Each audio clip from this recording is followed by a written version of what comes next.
Good evening. My name is Chuck Iovan, and I will be presiding over this evening's meeting of the Malden Planning Board, September 13th, 2021. We have two items on the agenda. The first will be 260 Eastern Avenue, and the second will be 320 State Highway, also known as 735 Broadway. Take care of a few administrative items first.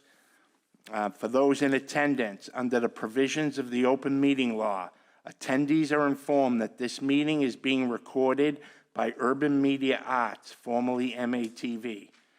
I have not been notified that any other video or audio recording of this meeting will occur. Next thing we will do is we will do our roll call. I'll remind everyone, please make sure you speak into the microphone so that everyone can hear. And for those in attendance, when you come up to the microphone, please say your name and address for the record and sign the sign-in sheet that's on the podium. Thank you. So if we could start with the roll call, beginning with Tawadage. Tawadaj Gabraslasey Planning Board. Patrick Fitzgerald, Planning Board. Ken Antonucci, Planning Board. Chuck Iovan, Planning Board.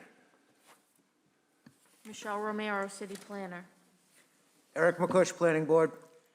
Pat Hayes, Planning Board. Eric Henry, Planning Board. Henry Susi, Planning Board. Charlie Ferguson, Planning Board. Thank you all. First hearing we're going to hear tonight is 260 Eastern Avenue. Ken, if you could read the notice, please.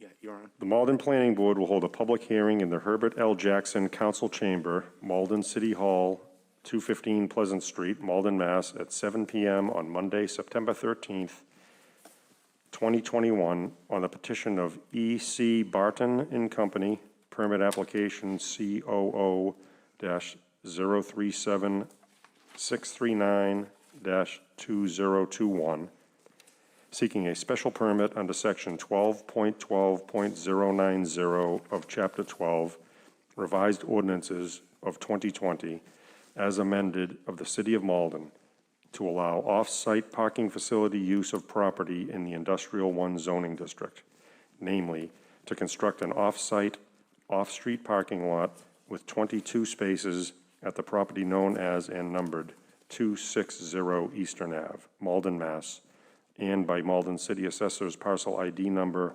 086-268-805. Thank you, Ken.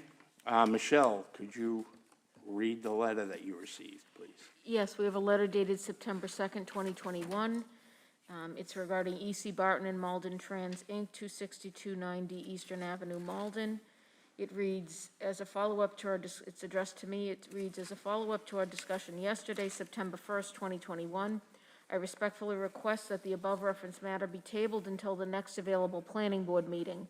The attorney for lessor, Attorney Rob DeMarco, and I, as attorney for the lessor, are hereby respectfully requesting this additional time to resolve issues between our respective clients. If you require any further explanation, please don't hesitate to contact me. Thank you for your patience and always your cooperation. Very truly yours, signed Christopher G. Fallon, Esquire. Thank you very much, Michelle. So we have a request to table that's within the 1-week window, so they filed it in time. Is there a motion about the request to table? Ken Antonucci.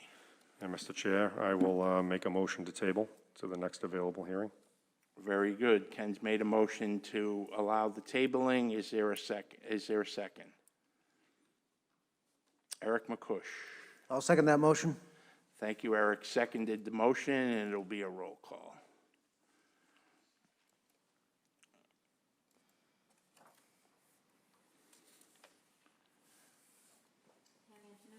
Yes. Charlie Ferguson, Yes. Patrick Fitzgerald, Yes. Tawadaj Gabraslasey, Yes. Patrick Hayes, Yes. Eric Henry, Yes. Eric McCush, Yes. Henry Susi, Yes. Charles Iovan. Yes, that petition for 260 Eastern Ave has been tabled.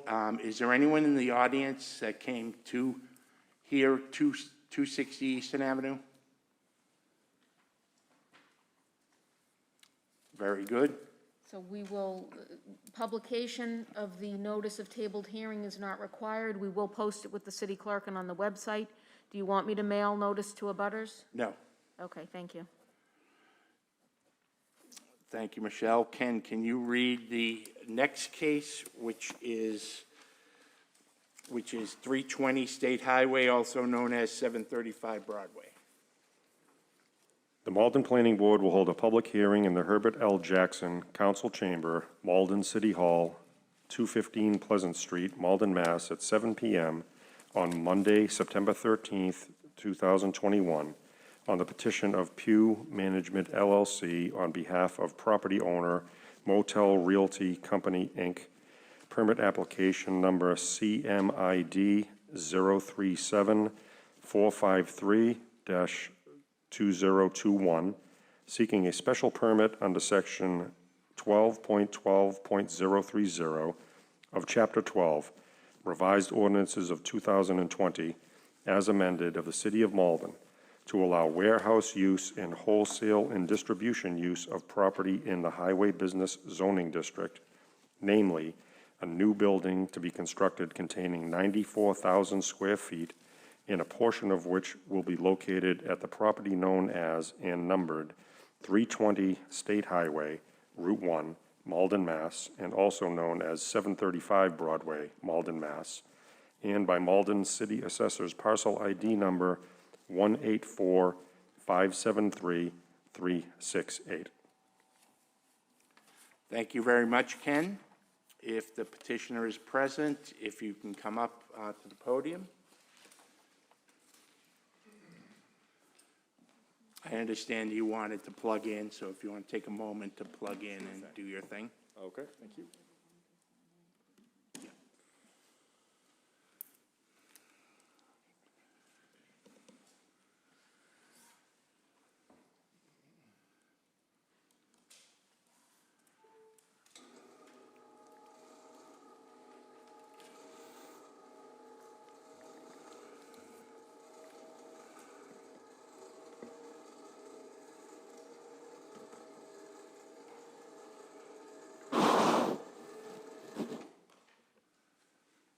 And Mr. Pugh, you can start whenever you're ready, name and address for the record, and when you get a moment, please sign the sign-in sheet. Sure thing. My name is John Pugh. My address is 322 Warren Street, Needham, Massachusetts.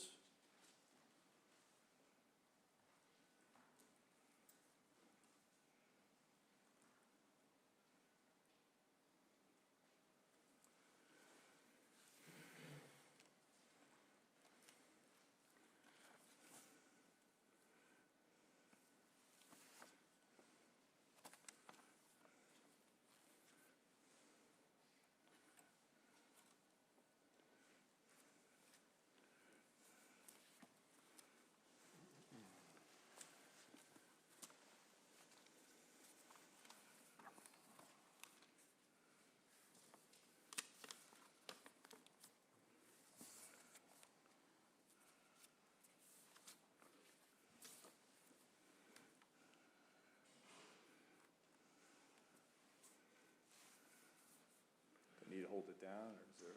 Is it blinking? It is blinking, yes.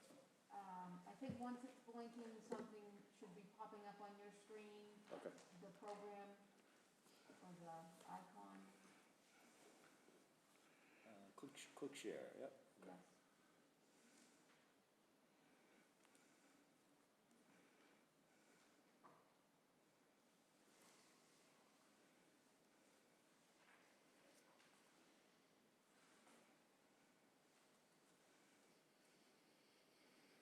I think maybe then you push the button on the blinking. Oh, okay. Once you. Simple as that. Oh, great, okay.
right, let's begin. I just want to say, again, my name is John Pugh from Pugh Management. The first thing I want to say is thank you. Thank you all very much for being here. We're very grateful to have the opportunity to speak and present this project to you. So thank you for being here and listening, and we really do appreciate your time. The team's worked really hard on this project, and we're excited to share it with you all, and we look forward to this conversation. Just a quick overview. We're going to do our best to be mindful of all of our time, certainly your time. We're going to start out with a brief introduction, touch on the neighborhood and site, give you an overview of the permitting to date for the project, go through kind of an overview of the project and the site design, and move into the traffic impact study and some of those conclusions. Move on to the community outreach efforts and discuss the common good. At the end, we'd like to make a few clarifications on the staff report. So our team, AJ Bowman and Bonnie Burgett are my business partners. They're here with me this evening. Pugh Management, our team is passionate about building great places for people to live and work. Over the course of more than 60 years of collective experience, we've worked on projects ranging from multifamily, industrial, and commercial development projects across Greater Boston. Really proud of the first-class team, best-in-class team that we've put together here for design, permitting, leasing, and construction for these types of warehouse and distribution facilities. Some of the speakers this evening will include Tom Callahan of Kelleher and Callahan, Mike Rosen of Roberto, Israel and Weiner, Doug Landry of Langen Engineering, and Ellen Mogier of CHA Consulting, as well as my colleague Bonnie. With that, I'll hand it off to Tom Callahan to give us a brief introduction on the project.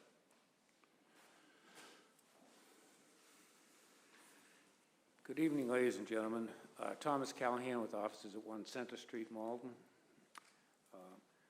By way of introduction, I just want to run through a very general and rather quick overview of the project.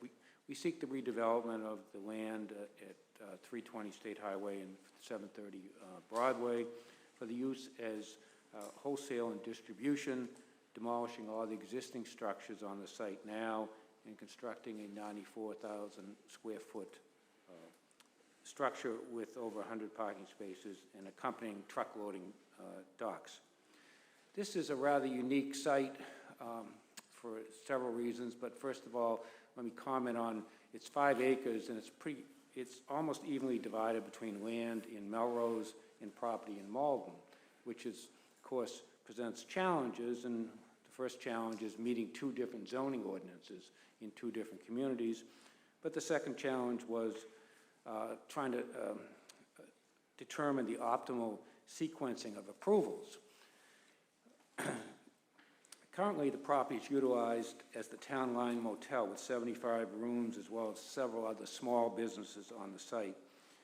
The Town Line Motel has presented challenges to the City of Malden's fire and police departments in terms of number of calls for any number of years now, and most recently there was I think, a rather serious episode up there.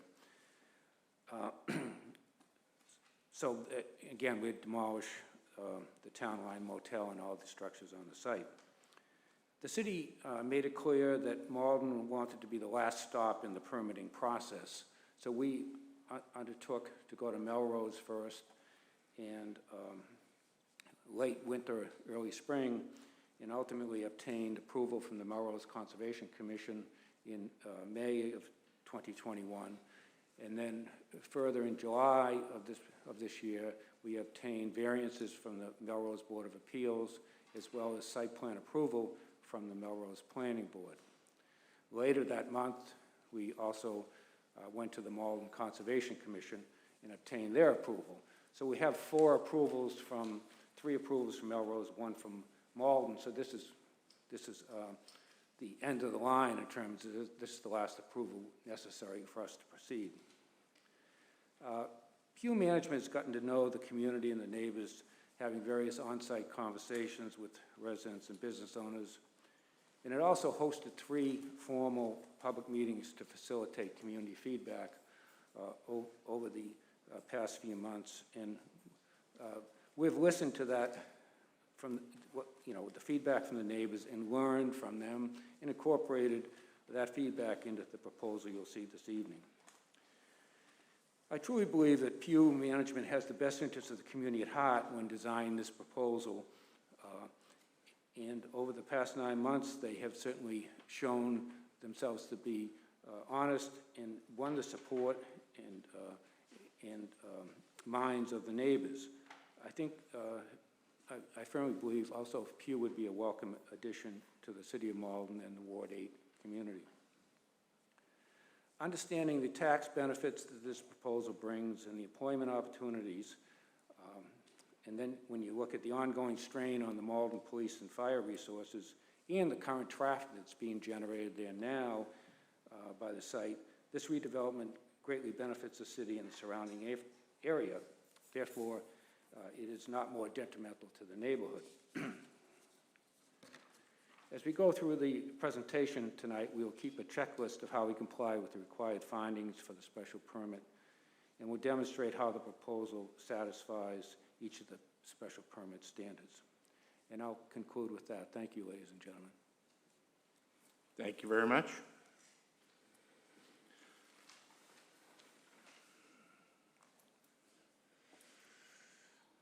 Here is the checklist that Tom was just referring to. We're just going to keep this as a kind of a running record of the conversation as we go through the presentation. I'm sure you're all very familiar with these requirements. So, beginning with the site, giving you a little bit more detail around the site. This is a kind of a close-up aerial view. You can see that, as Tom said, the site is virtually split in half diagonally across the site. It's bounded by 2 state highways, both Route 1 and Route 99. As you probably know, it's in the Highway Business District.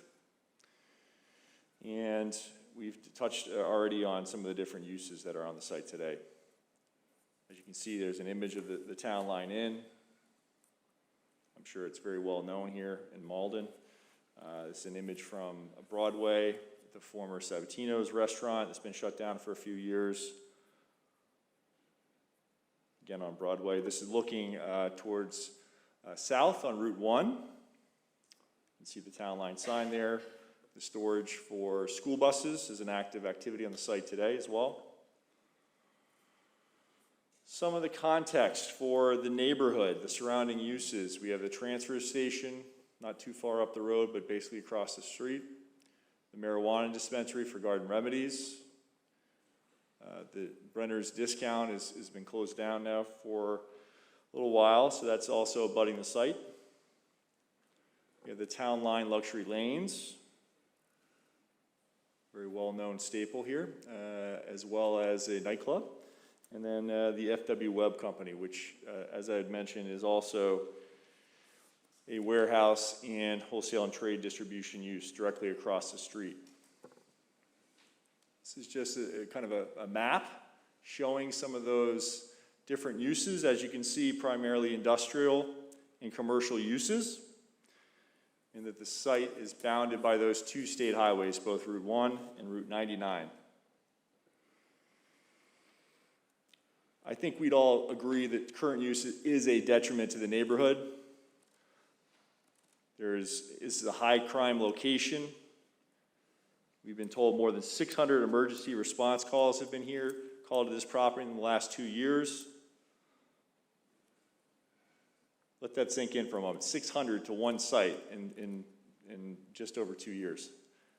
It's quite alarming. There's also a flooding issue on Broadway. I'd like to point out that more than 30% of the stormwater on the site currently drains to an off-site ditch that's controlled by the state.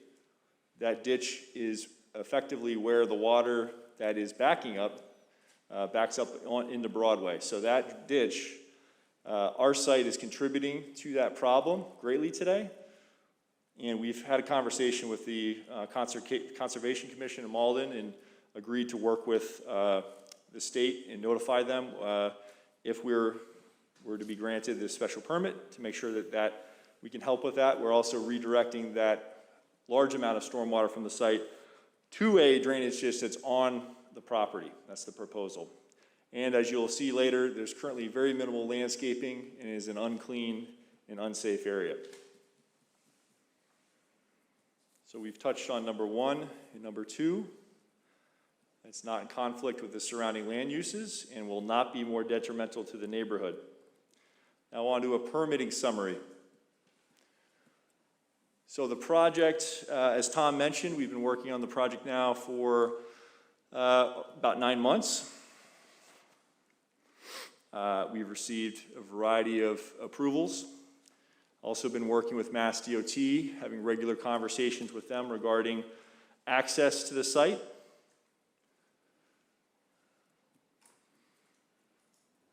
We've received all approvals for this project, both from Melrose. We received unanimous approval from the site plan review from the Melrose Planning Board for the project in July, as well as the other required variances in Melrose. There's an MBTA bus stop that's being relocated. We've gotten initial sign-off for relocating that bus stop.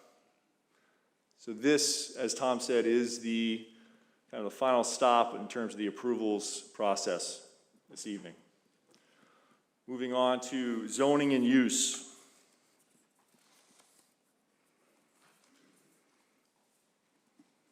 So permitting in 2 cities, as you could imagine, there's 2 sets of rules and requirements in the zoning and dimensional controls, and for both dimensional controls and parking. The uses here, use in Melrose, that's permitted as of right here is wholesale trade and distribution. The allowed uses in Malden that we're applying for here this evening are wholesale and distribution, as well as warehouse. We've now touched briefly on the dimensional controls and parking requirements, moving on to the project itself. So what actually is proposed here for our project? We are proposing a small distribution facility, type of building used to process and distribute goods to other businesses, both local and regional, or to consumers, local residents. These are just some of the potential tenants that could end up in this location. We have a list from our broker that was provided in a memo back in July that has been made available to the public of similar types of transactions in the area between 50 and 100,000 square feet.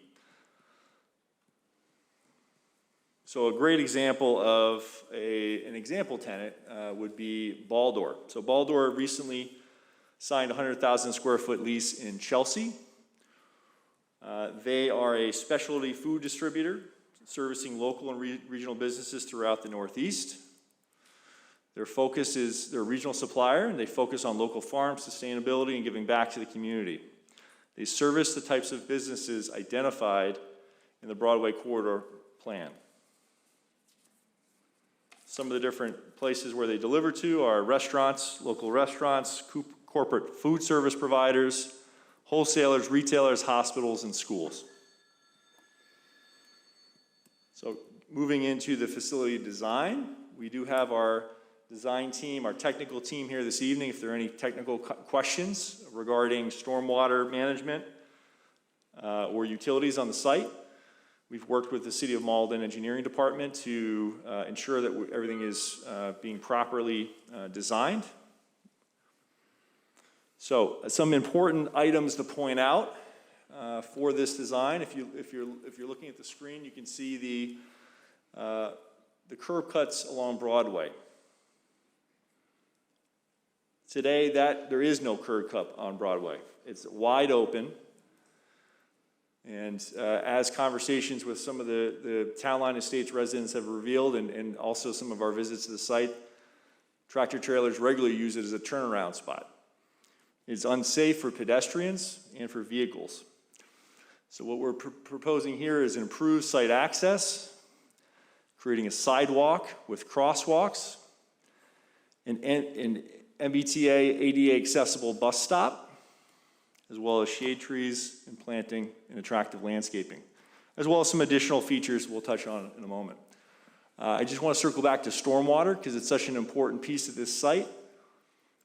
If you see on the screen, just off to the bottom left of the screen, there's kind of a clump of trees. That's actually an off-site drainage ditch.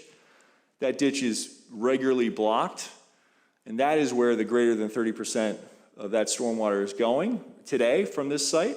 It's filling up that in addition to the water that's coming off of Broadway. So it's exacerbating that problem that exists. So what we're proposing is to relocate all of the stormwater into the drainage ditch on the property that's controlled by us so we can keep it clear and make sure that it's safe. Moving on to the site plan, you can see there on the left, it's all asphalt today. It's all built out it's either building or asphaltic surface. And on the right is the proposed site plan. So we're proposing to increase the open space by 240%. Open space being the green, as well as the rain gardens for additional stormwater management. This is an image, a rendering of the main entrance on the southern site drive for Broadway. It is as proposed, about a 40-foot building with painted concrete tilt panel construction. The intent is, again, to have a well-lit, secure site that's both attractive for users and for the neighborhood. Property management. We're going to touch briefly, kind of at a high level, on property management. And then my colleague Bonnie will speak a little bit more in detail. So how will this property be managed? We're going to be focused on managing this as a Class A property to the highest standards in operational excellence. Again, I want to make sure that this is clear that the intent here is to manage the property per all city ordinances, both for the city of Melrose and the city of Malden. From a high level, we're going to have regular trash pickup. The size of this facility would dictate that typically you'd have to have a pickup once every 2 days of 2 8-yard dumpsters. Regular site litter removal. Management of the landscaping. Of course, snow, pest control and security system, and lighting. Just want to reiterate the hours of operation and, of course, compliance with noise ordinances would be per the City of Malden ordinances and requirements. And we're going to have active delivery management. The intent is to have an individual that's assigned to the management of the loading docks to ensure that all the truck court is managed in an effective way. So Bonnie Burgett is now going to walk you through a typical day on site.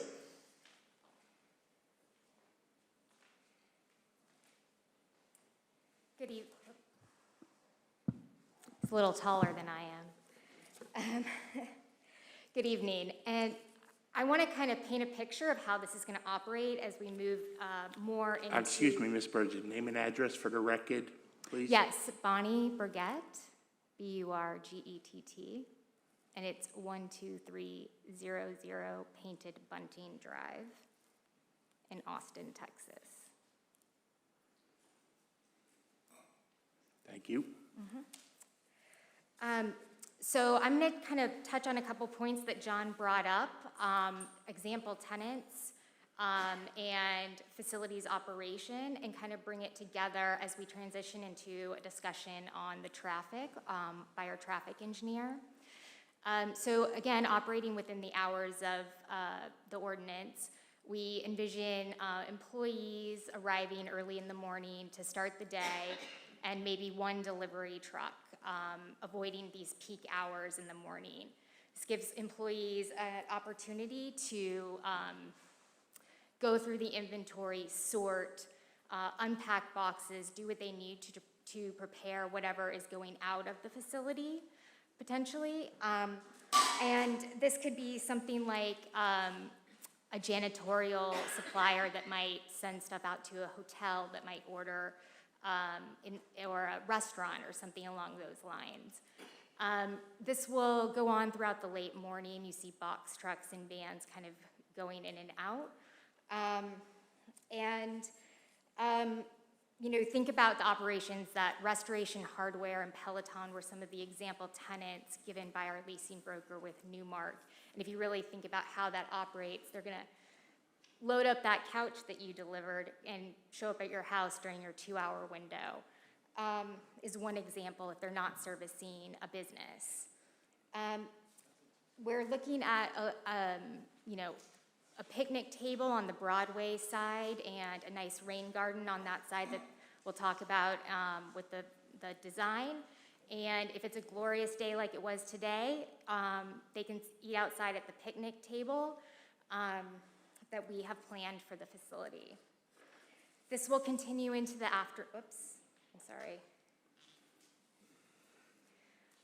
continue into the afternoon where, given the hours of operation, this could potentially be a 2-shift facility. So at 3 p.m. you would see a turnover of workers. And then you continue to see the breakdown of the inventory, stocking, organizing, the things that happen in a warehouse facility. And preparing for evening deliveries. And this could be to something like a coffee shop or a bakery that opens early and can't receive deliveries at that time. Or even it's a supplier that ships regionally that maybe just has one truck that then takes it to a shipping facility like a FedEx or something like that.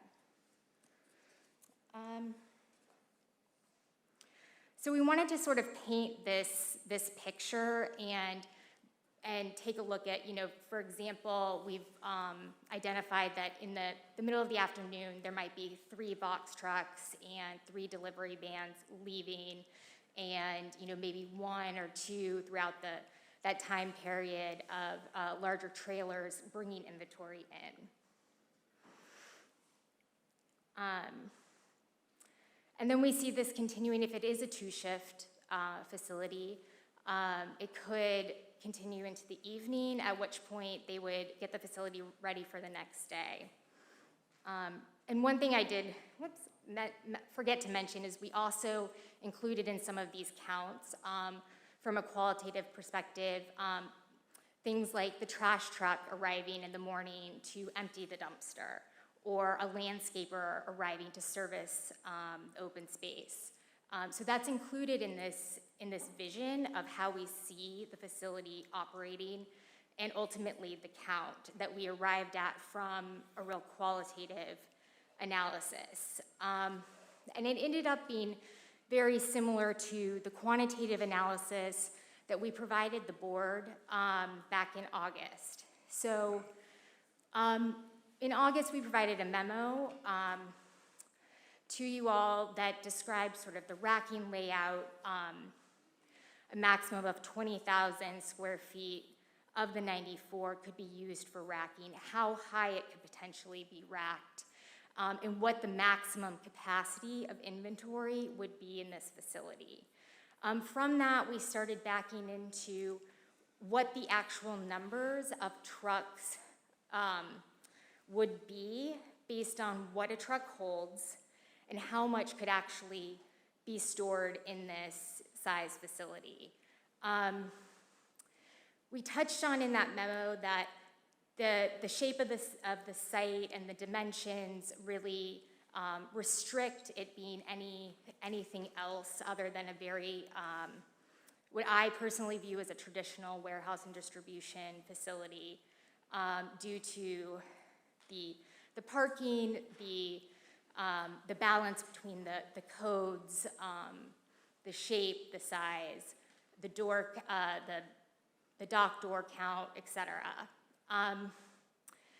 And so basically, The max capacity, I believe, was like 7,500 cubic square feet of, maybe, never mind, don't worry about that. But basically, through that analysis, we arrived at a very similar conclusion to the traffic. And this is in stark contrast to what would be considered a high throughput facility, which really started 150,000 square feet and get, much larger.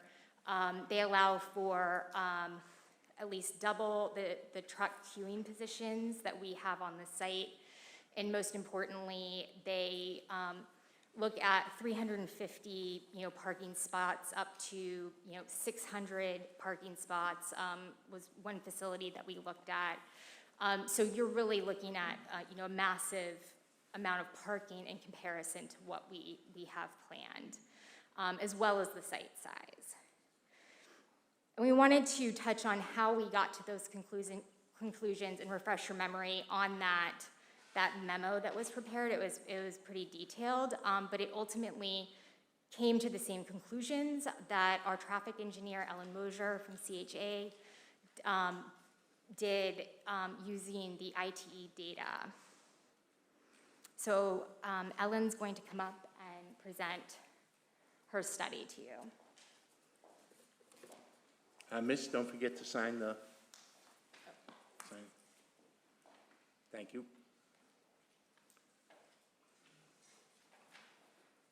Good evening. I'm Ellen Mosier with CHA Consulting, 141 Longwater Drive in Norwell.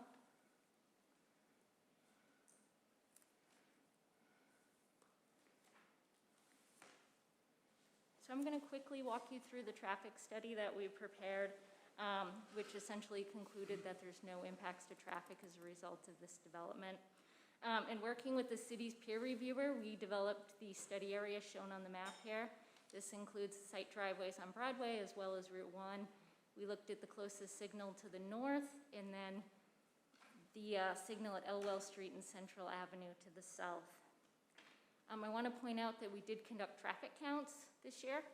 We conducted them in February. However, due to the COVID pandemic, we had to adjust those upwards with using some guidance that MassDOT provided us with. So this next slide shows us how much traffic we anticipate with the building. Now, I want to point out these are based on national averages. As an industry standard, traffic engineers use ITE trip rates. So we consulted the trip generation manual, and these are the numbers that resulted from approximately 100,000 square foot building. So on a daily basis, we anticipate approximately 200 trips. During the morning peak hour, 37 trips, and during the evening, 40 trips. I want to point out that these trips are not unique vehicles. These are trips in and out of the site. I also want to point out that there is traffic being generated at the site today. Back when we did the traffic counts in February, we also counted the site traffic, which was probably a little lower than it could be due to the fact that the restaurant's currently vacant and the school buses probably weren't moving at the time. So when we compare what we're estimating for the project compared to the existing site traffic, we have a net change of 0 during the morning peak hour, and during the evening peak hour, there's a net change of 6 vehicles. So the project would generate 6 additional vehicles during the evening peak hour. I want to point out this is an insignificant amount of traffic that if the site were fully occupied today, it would certainly be generating more traffic than what we're anticipating as part of the project. And if the site was also developed as another type of commercial use, such as a drive-through restaurant or a supermarket, that would certainly generate a lot more traffic than what we're anticipating. So this next slide, I realize it's probably hard to understand here. This was in our response to comments. This shows the truck volumes at the driveways during the peak hours. So what you're seeing is the morning peak hour and then the evening peak hour in parentheses. So to summarize this for you, we expect 1 truck in during the morning peak hour and 1 truck exiting during the peak hour. And in the evening, 2 trucks entering the site and 1 truck exiting. Now I realize these numbers are a little different than what Bonnie just presented. Again, these are based on national standards.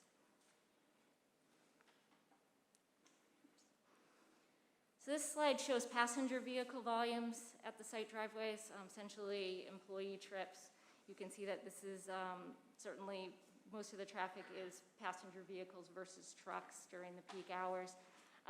This traffic is very similar to what's happening today. Site traffic will be distributed to Broadway and Route 1. So this next slide shows a summary of what we saw on the street segments as far as a net increase of traffic. If you look at the Broadway segment headed into Malden, we're anticipating 4 new vehicle trips in the morning peak hour. This is heading both northbound and southbound. So a very small number. Just to put it in perspective, there's over 1,700 vehicles on Broadway during the morning peak hour today. During the evening peak hour, our models suggested no new traffic would be headed into Malden on Broadway. At this time, Broadway, just for reference, Broadway has over 2,000 vehicles on it. So our study concluded overall that there's no additional traffic, project-generated traffic is minimal, that we won't see more than 5 vehicles on any roadway segment. As a result of the project, our traffic models showed no change in level of service or operations at any of the study area intersections. We did look at crashes in the area, and there's no history of high crash rates adjacent to the site along Broadway. And of course, the site conditions that we're proposing will greatly improve traffic operations and really clarify for drivers where they should be turning into the site. Right now, the curb cut is almost 300 feet wide, so I'm sure there's a lot of confusion out there for drivers. And then I want to point out the most important takeaway, which is that if this site were fully occupied today, or if it was redeveloped as a commercial use, it would be generating more traffic than what we anticipate with the project. So overall, for transportation improvements, we talked about really formalizing the site driveways out there, which will be a huge improvement. Along with that, we'll have a sidewalk. We'll have a sidewalk in a long area where there is no sidewalk. And this will allow us to relocate that MBTA bus stop. So in this photo, you can see on that utility pole, that is the sign for the MBTA bus stop. Currently, people need to wait in the street. So with the redevelopment, we'll be able to formalize the bus stop and make it ADA accessible. We're also proposing to provide on-site bicycle racks. I believe these might fall within the city of Melrose, primarily because bicycles we anticipate will be on Broadway. So this will be the closest location for them. We will be providing loading dock management oversight, have a loading dock manager. And then lastly, we are committed to all of the city's improvements, the city's peer reviewers' improvemements as he recommended. These will be done either through construction of the site itself or through some contributions totaling over $100,000 as outlined in the August 5th memo. And with that, I will turn it back over to John. Thank you. Thanks, Ellen.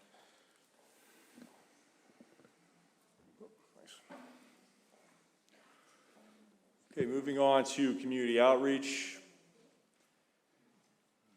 Over many months, we met with different neighbors and community members, as well as business leaders up and down Broadway.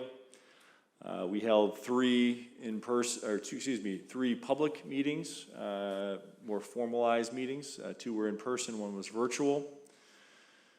We were very fortunate to have the support of 24 of the residents of the Town Line Estates, including those that are directly abutting the property.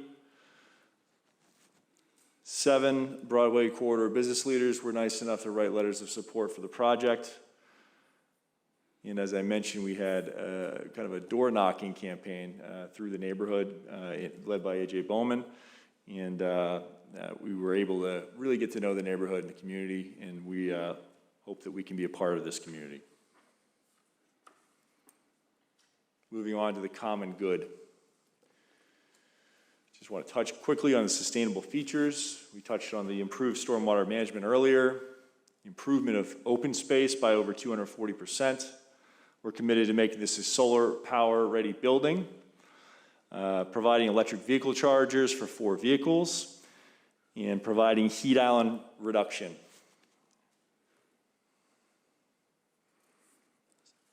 Some of the community benefits that we want to highlight is a decreased burden on community services such as police, EMS, and fire by changing this use.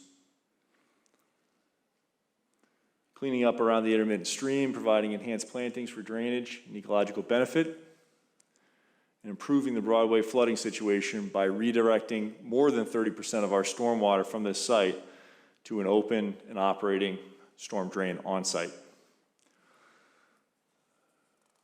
We believe this proposal is very much aligned with the vision for the Broadway Corridor Framework Plan. It's consistent with the vision for the northern sub-area along Broadway as a primarily commercial industrial area that then transitions to the south as a denser mixed-use corridor. The intent here again is to serve local businesses and enhance the Broadway corridor, which we believe is very much in line with those objectives. Improve pedestrian space safety, open space, and accessibility. As you've heard, we're proposing to create new sidewalks, bike racks, crosswalks, picnic tables. We're also committed to creating a new ADA accessible bus stop. So we've touched on a variety of the site improvements that we're proposing. I'm particularly fond of the rain gardens. I think they're a beautiful way to collect and redirect stormwater, and would love to be able to improve this site in a meaningful way. Moving on to economic development. This project will significantly increase tax revenue from today's use. We expect to create more than 50 new jobs with this proposal, potentially more. We've committed to $125,000 in support of the Broadway Framework Plan, as well as $50,000 for traffic calming measures, specifically the reprogramming of the signal at Elwell and Central Ave, which was identified by the traffic peer reviewer as a problem intersection. Okay, so over the course of this presentation, we've touched on the 6 items you see in front of you today. We believe we've demonstrated that the proposal complies and is not, basically is in compliance with these conditions and standards. We'd very much appreciate the opportunity to have this conversation in a bit more detail. I'd like to, before we move on though, I'd like to say that the time for the Town Line Motel has come to an end. We believe in this Broadway corridor plan. We believe in the Broadway corridor and want to be part of the redevelopment of this corridor and create positive change for the city of Malden. Thank you very much. I'm going to hand this over to Mike Rosen for some clarifications on the staff report. Now, before we go there, Mr. Pugh, I have some questions I'd like to ask about your presentation and some of the items that you identified. Okay. Are you any closer to identifying a tenant? We are actively talking with our broker. We have a list of potential tenants. We do not have a tenant today. You don't, and your broker's letter said that it would likely be 1 or 2 That's right. tenants. Correct. Are you still thinking that it wouldn't be more than 2 tenants? That is expected, sir. Yes, Chairman. The expectation is it will be 1, possibly 2 tenants. If it's 2, obviously it's going to be in the realm of 50,000 square feet. If it's 1, it'll be the whole building. The type of tenant and end user, the demand in the market today is such that that we expect that it'll either be 1 or 2 tenants. That's correct. Okay, thank you. You mentioned 50 jobs. Can you describe what types of jobs they're going to be? Absolutely. It'll be facilities, management, of course, warehouse workers, working to manage the deliveries, both coming in and going out from the facility, as well as other on-site workers that will be either facilities, as I said, facilities maintenance type of workers, the dock manager, as mentioned before, as well. So again, it's going to vary somewhat with the tenant, so it's a little hard to generalize, but there's a variety of good-paying jobs that we expect to be created here. Okay, I'm just trying to understand more what you mean by good-paying jobs. Understood. You mentioned that you're increasing open space 240%. And looking at the schematic that you provided, I didn't see that much more. I saw a lot more than exists now, but how much green space is actually provided? We do have those numbers. I don't have them off the top of my head, sir. Just from this plan, I don't know if you can see that image clearly. Yeah, no, I can see it. There's a little bit there at the bottom left of the building, a little bit at the bottom right of the building, and along the sidewalk. Yeah, so we're including all the green space that you see on the image there. And as we kind of mentioned, there's very little today, which is, I mean, this is not going to be. Which is why you get 240% increase. Exactly. It's not going to be a park, but it will be a great improvement over what's there today. Oh, thank you. Now, where on that lot are you expecting to put the dumpsters that are going to be picked up twice a week? Sure. Or every 2 days? We actually have identified 2 locations. The staff report asked some questions about that, so we've identified 2 of them on the plan. I guess I'm going to point to them. Yeah, I can point to them. Great. So one would be here. There's a staircase here. Yeah. One would be there, and then there's going to be a staircase here as well. This is kind of a striped area where there is not a loading dock. So we would expect to place those 2 dumpsters, one on each location. And we know that there's some screening required as well, so we'd screen those in. Okay, so it'd be the staircase coming from the building, and then out a little bit would be a screen dumpster. Exactly. Yep. Okay. Now, who will be hiring the dock manager? You referred to a dock manager. Will that be an employee of your company? That Or would be is that would be an employee of the tenant, sir, and Okay, it would so that's a be tenant. someone that is responsible for managing the dock deliveries, the truck court deliveries. A facility like this requires somebody to actively manage and maintain those docks to ensure that they're being managed efficiently. And if you have 2 tenants, there'll be 2 dock managers. Yeah, that's right. So there'll be 2 people assigned to manage those docks. That's right. Yep. So that I'm saying that like that because depending on the size of the operation, there may be one person that's specifically hired just to manage the dock. But if it's a smaller operation, it's likely that maybe a facilities manager will be assigned that duty. So. Okay.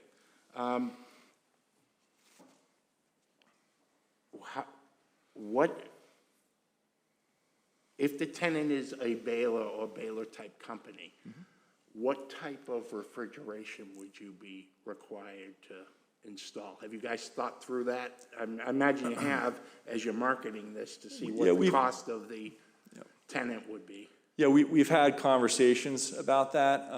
I don't know specifically what the requirements would be for that, but we've designed the building such that the electrical is capable of handling a high-intensity user like that.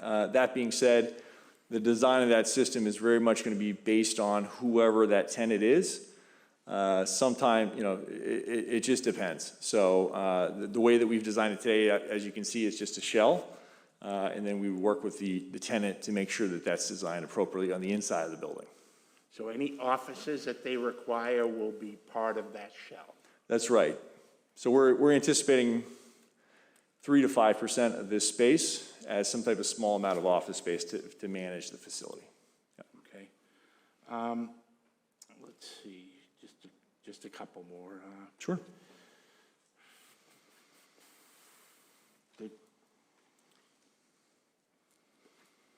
It would be a lot more helpful if we knew who was going in, who the proposed tenant was.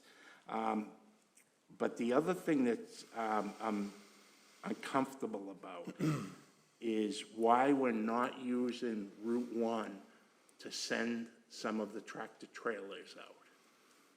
Why are you not contemplating that as part of your model? We intended to address that in the staff clarifications. I think we've got a couple of people that are going to speak to some of those details. I would say that that was something, we had many initial conversations about how this site should be managed from an access standpoint for trucks. And through those conversations, we came to this design. If Okay, you'd so like a someone more will speak to detailed that. explanation, I can certainly turn it over to the design experts that might be appropriate. Would that Someone will speak to that at some Yeah, point. absolutely. Yes, sir. Okay. Because that's just something that, sending all those trucks, even if it's only, what'd we figure, 204 transactions, 100 of them would be the 50 people that you're hiring. That leaves another 104 truck movements.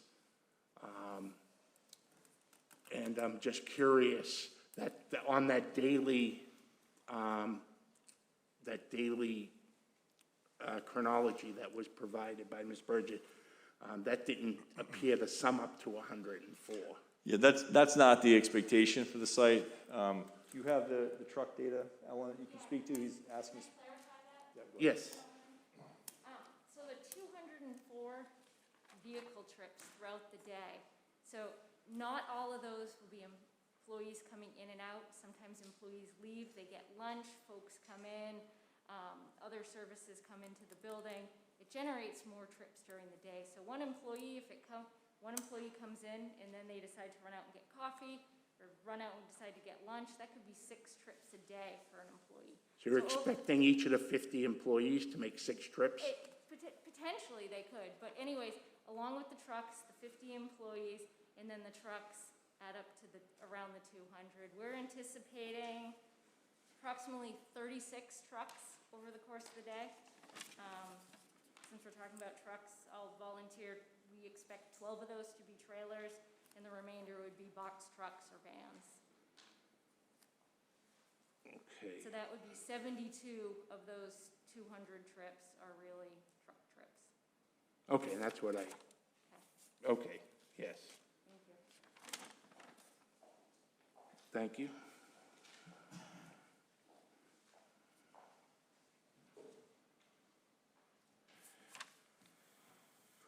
Mr. Chairman, would you like us to, did you have any other questions, sir? No, that's just, my biggest thing is when someone's going to explain why we're not using Route 1. Okay, well, we're going to get into that detail right now. Mike?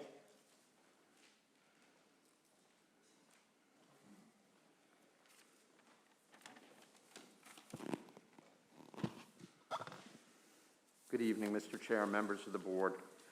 There were a few points in the staff. Name and address for the record, please. Michael Rosen, 255 State Street, Boston, Massachusetts. Thank you. There were 3 points that we wanted to discuss with respect to the staff report and make some clarifications for the board's benefit. The first is that with respect to the question that you just asked, looking at Route 1 versus Route 99. They're both state roads. State roads fall under the jurisdiction of the Massachusetts Department of Transportation. The Massachusetts Department of Transportation manages access on and off of properties abutting state roads. So we have had preliminary meetings with the Massachusetts Department of Transportation, and they're the ones that will have the jurisdiction to tell us what we can and can't use curb cuts and access for, and we take that into consideration as we plan and lay out a site. What I'd like to do is I'd like to ask to join me Doug Landry from Langen Engineering, and he can speak to you with regard to those discussions and how the site layout evolved to what it is on the plans as of today. Okay, so you've got some communication, though, that the state told you you can't use Route 1? Mr. Landry will explain that to you. Okay, thank you. Thank you. Good evening. Doug Landry. I'm with Langen Engineering. Our office is at 888 Boylston Street in Boston. My home address is 26.5 Grove Street in Natick. It's a whole house. It's a half an address, but it's a whole house. So, you know, as representing the engineering piece of this project here, I just want to give you a little bit of my background. Like Michelle, I'm a planner. I started off my career as a town planner, and then went to work for the State Highway Department. So, very, very familiar with state highway access permit processes, design criteria, approaches to access in general. Any good designer would start off a project like this. It's very unique, as you know. Two sides of the site is, Mass DOT-owned roadways. So it's a kind of a unique situation to begin with. Knowing that access is going to be crucial to not only the layout of the site, but safety and convenience of the people coming in and out. Yeah, we did have conversations with Mass DOT. Of course, anybody would do that. We would have initial conversations about what their thoughts are about access, where trucks, where vehicles will come and go. DOT has a set of, well, they have a couple of Bibles, right? One is their project design guidelines. So they were published in 2006. This is kind of their Bible here on how to design roadways, how to design intersections, how to design driveways. When it comes to access restrictions or access management, I actually was part of I was a member of the Transportation Research Board Access Management Committee for 12 years. We actually wrote the first national access manual, this dog-eared thing. It's on its second edition now. Accompanying that is a bunch of other reports, the National Cooperative Highway Research Program, and in particular this one here, which is Circular 659, the Guide for Geometric Design of Driveways. So these are the things that Mass DOT takes into consideration when they're giving guidance to applicants for access to their sites. With Route 1 in particular, the first conversation we had with DOT was around truck access for Route 1. Quite frankly, their position is they do not want tractor trailers coming in and out of the sites on Route 1 for a number of reasons. Safety, speeds on the roadway. This particular stretch, as you know, is kind of the northern end of what they call the Revere curves, coming north and south into Boston. And over time, as each application for redevelopment of the sites on Route 1 come forward, they do want to start controlling access for tractor trailers and eliminating that along that stretch. They pointed out, rightfully, in fact, when we had the conversation, this is why we have them, with them, was Route 99 actually functions the same way as it would if you were staying on Route 1. If you're a truck driver coming southbound on Route 1, it's the same distance from the Route 99 sort of off-ramp coming down Broadway to the site as it is on staying Route 1. Much safer route, much slower speeds, and it actually kind of functions like a frontage road on Route 1. That's where they wanted to see the truck access coming in and out of. So to answer that question in particular. In terms of the frontage and the Route 99 access, it's a 300-foot wide open curb cut. Unsafe, we all know that. It's not anything that Mass DOT would ever permit if you ever presented them with a 300-foot wide driveway. In Melrose, where that frontage is, in fact, their requirements for a commercial driveway is 24 feet, I believe. Mass DOT requires commercial driveways to be about 40 feet, 40 to 60 feet, depending on the volumes coming in and out. So that was one of the reasons why we got a variance from Melrose on the driveway width. So starting there, what we're showing here is about a 40-foot or 44-foot wide driveway. One of their requests was to provide a sidewalk and accommodate pedestrians along this frontage. Again, on a case-by-case basis, as projects come forward, as redevelopment projects come forward, they're going to try to connect, pedestrian corridors along the way. So they asked us to do that here. Gladly we would. It's a much safer condition, tightening up the driveways and controlling it this way. You've heard the MBTA bus stop quite a few times this evening. There's another reason why, a good safe haven for pedestrians and bus patrons would be accommodated along this driveway as well, or along this frontage. Broadway is a commercial corridor. It's an arterial roadway. Trucks are allowed to go up and down, north and south on this roadway. Mass DOT allows it for a reason. It's because they're serving commercial businesses up and down the corridor, and that's the purpose of a state highway. To restrict movements in and out, Again, results of another conversation we had with them. We're happy to take under advisement whatever your thoughts are this evening about that. But ultimately, as Attorney Rosen said, Mass DOT will control what happens on this driveway, the design of it, how it operates. And I will stand here tonight and tell you that they would not support a left turn restriction out of this driveway. They wouldn't ask for it. They wouldn't support it for a number of reasons. You have to look at the context of the roadway. It's a 2-lane roadway. Trucks are allowed to go north and south. Designing a restrictive island or barrier to prevent left turns out will have lots of unintended consequences. And, you know, the results of unintended consequences often result in safety issues somewhere else. As Ellen pointed out, very limited truck traffic in and out of the site, most likely going north anyway, and trying to put barriers in to prevent left turns. And we can talk about some of the particulars if you'd like. Mass DOT is not going to support that. So that's kind of, you know, what we're presenting here tonight we think is the most optimal way of laying out the site and providing access. Mike, any questions? I'd be happy to take them. Okay.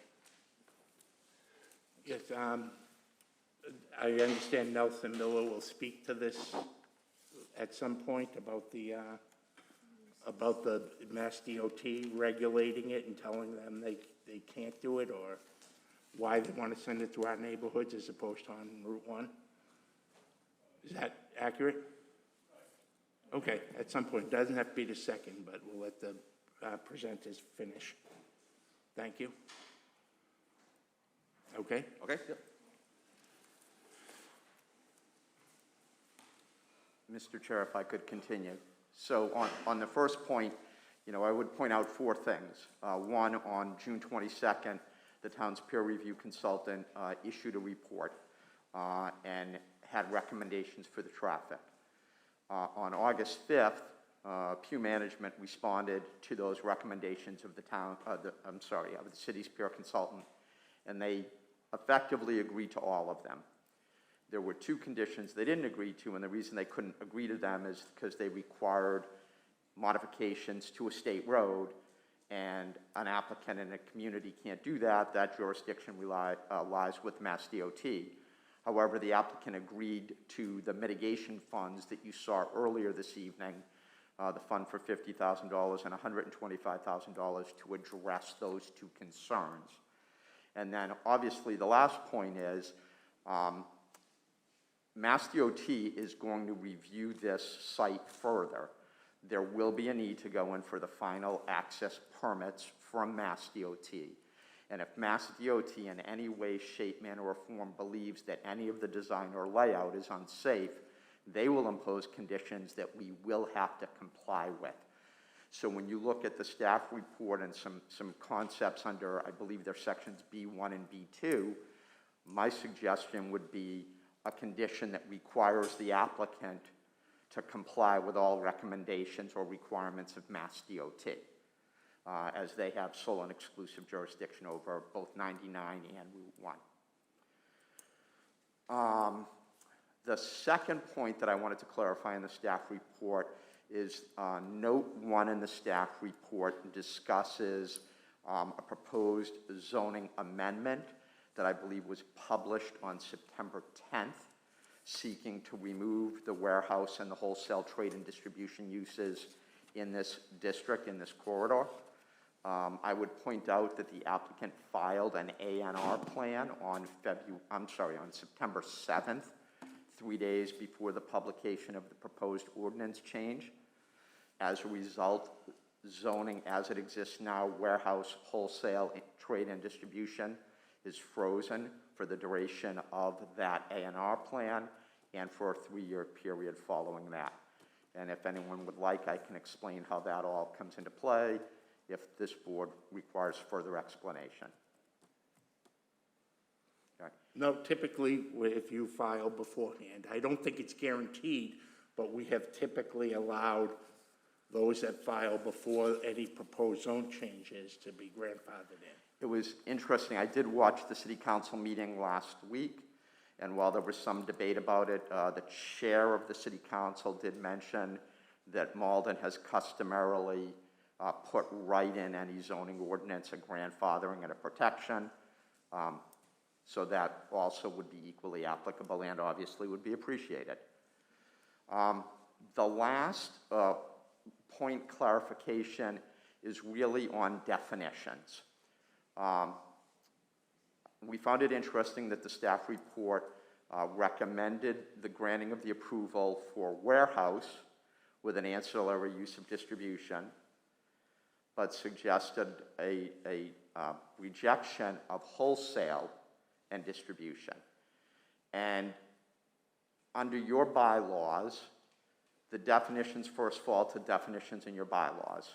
And you have a definition for warehouse.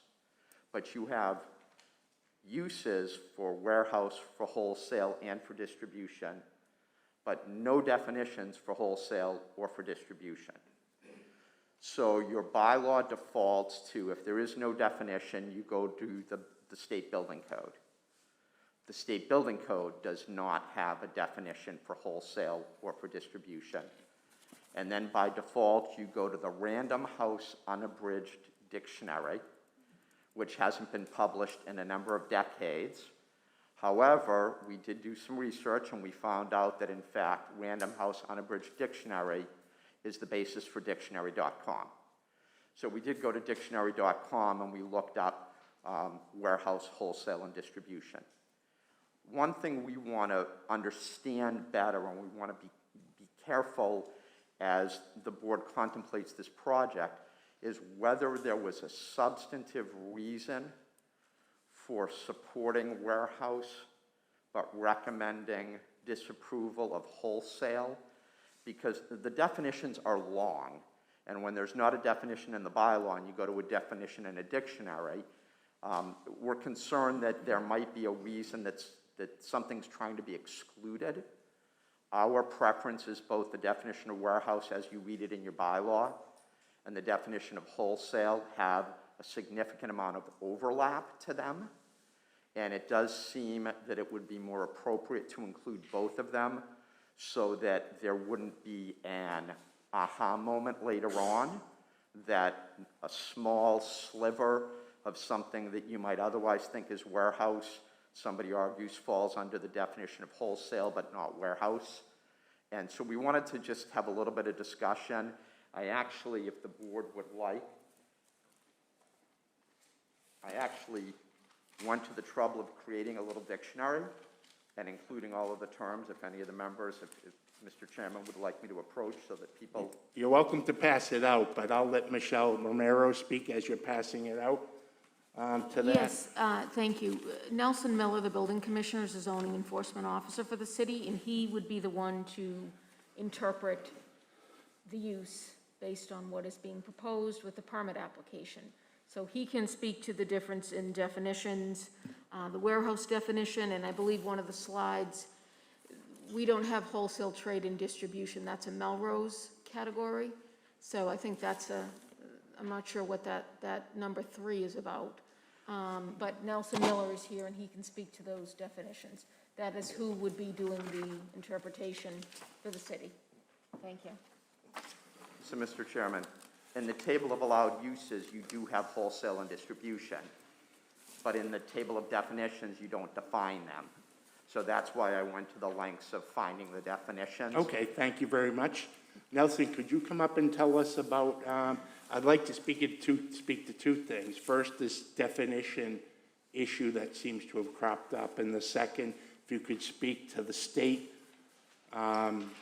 what the state's role is and what they can do with regard to which driveways they can use. Thank you. Sure. Thanks, Mr. Chairman, members of the planning board. So as was stated, we do have a definition for warehouse. I'm not going to read the whole thing to you because the first portion of it's pretty basic, but the second portion of it says, this shall not be interpreted to include storage incidental to the normal operation of a retail sales or service operation within the same building or structure. That portion of the definition of warehouse is essentially what defines it from our other use, wholesale and distribution. So just to give you some real-world examples of these two different uses within the city of Malden and how they've been interpreted in the past. A warehouse would be something like the Triangle Building on Pearl Street, where they have large portions of the building that are full of boxes. Sunset at one point used it, they brought boxes in, they brought boxes out. Nobody went there to buy anything. Tradesmen didn't show up to buy them, they just stored them there. Examples of wholesale and distribution, we have a ton of them. Beacon Sales, Heritage Wholesalers, Piantadosi's, Dom Sausage. These are all places that some of them produce their own things, but Beacon Sales, Heritage Wholesalers, they do bring stuff in, they do warehouse it, they do distribute it out to other companies, but at the same time, a contractor can show up and buy stuff and drive away with it. So that's the real distinction. So although we don't have a definition for that within our definitions, the definition for warehouse does make the distinction between the two. And luckily, you don't have a dictionary, but you got me. So that's So if I understand it, the warehouse, you just store things. For wholesale, there's some sort of trade going on from outside customers. yeah, once you have some form of retail component to it, you've now moved away from warehouse. Right. And into something else, and that's where wholesale and distribution comes in. Okay. Now, that's what I've always believed it to be, Yeah. but, you know. Mr. Chairman, before you move on Well- to the next topic, could I ask a question of you, of Mr. Miller? Yes. But this is not going to get into a debate. You should have resolved this before coming to the hearing. Absolutely, positively. We are not looking to sell on site, so we are not looking to service customers coming on those examples that you gave. And I do appreciate in the planning report, the recommendation was to put warehousing with distribution as an accessory use. I would wonder, from your perspective, based on the types of uses that we've described this evening, because you'll be the zoning enforcement officer, whether you think that does cover those types of uses. I think that's a difficult question to answer without knowing exactly what the business is and exactly what they're doing. But I mean, to simplify it, if business X is going to bring stuff into that building in boxes or crates or pallets, and then it's going to leave as it came in, then that's warehousing. If it's going to come in, and maybe some of it's going to get sent off to somebody, but someone else could come in to that location and purchase it, well, then you're talking wholesale. So Right. I don't know if that answers your question, but again, without knowing exactly what the business is, I'd be hesitant to say that all of those uses you had on the slide are going to comply with that. And I as just they don't were, know. as they were presenting, what I was envisioning, they bring in a box of 100, they store it, 20 go out today, 20 go out tomorrow, 20 go out the day after. Yep. You don't have people walking up the nicely grassed sidewalks and saying, can I buy 2 boxes? Exactly, and Right.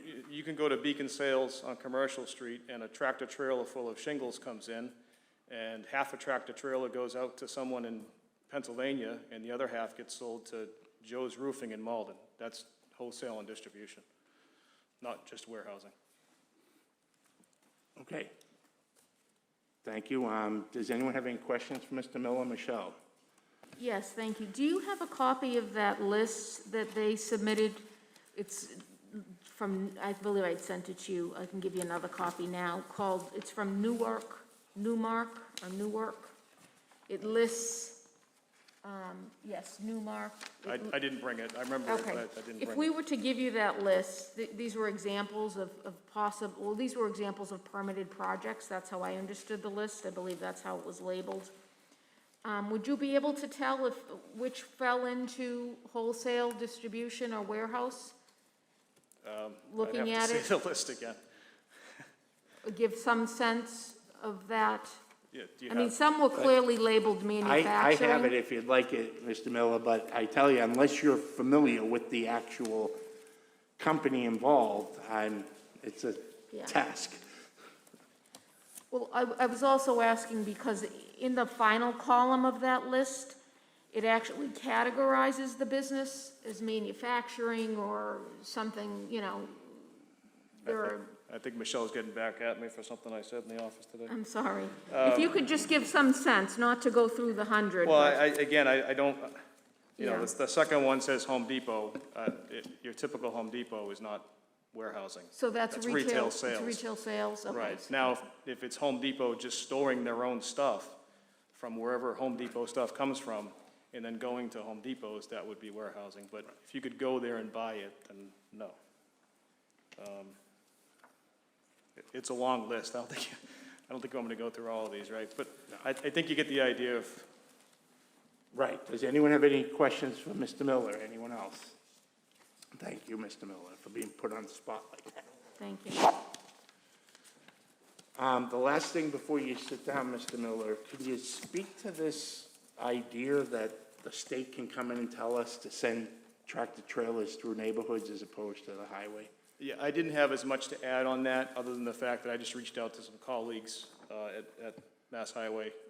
I was in the civil engineering world in a previous life, and they didn't have a lot of information on this project as of this week to give me. So, but I did get some insight into the process and how the state could possibly come in and put some restrictions on entrances to, you know, state highways, based on if you're gonna relocate a curb cut, then that's when they could get involved as in the process. But like I said, I don't have a lot to add to that. They didn't have any information to give me on this particular project.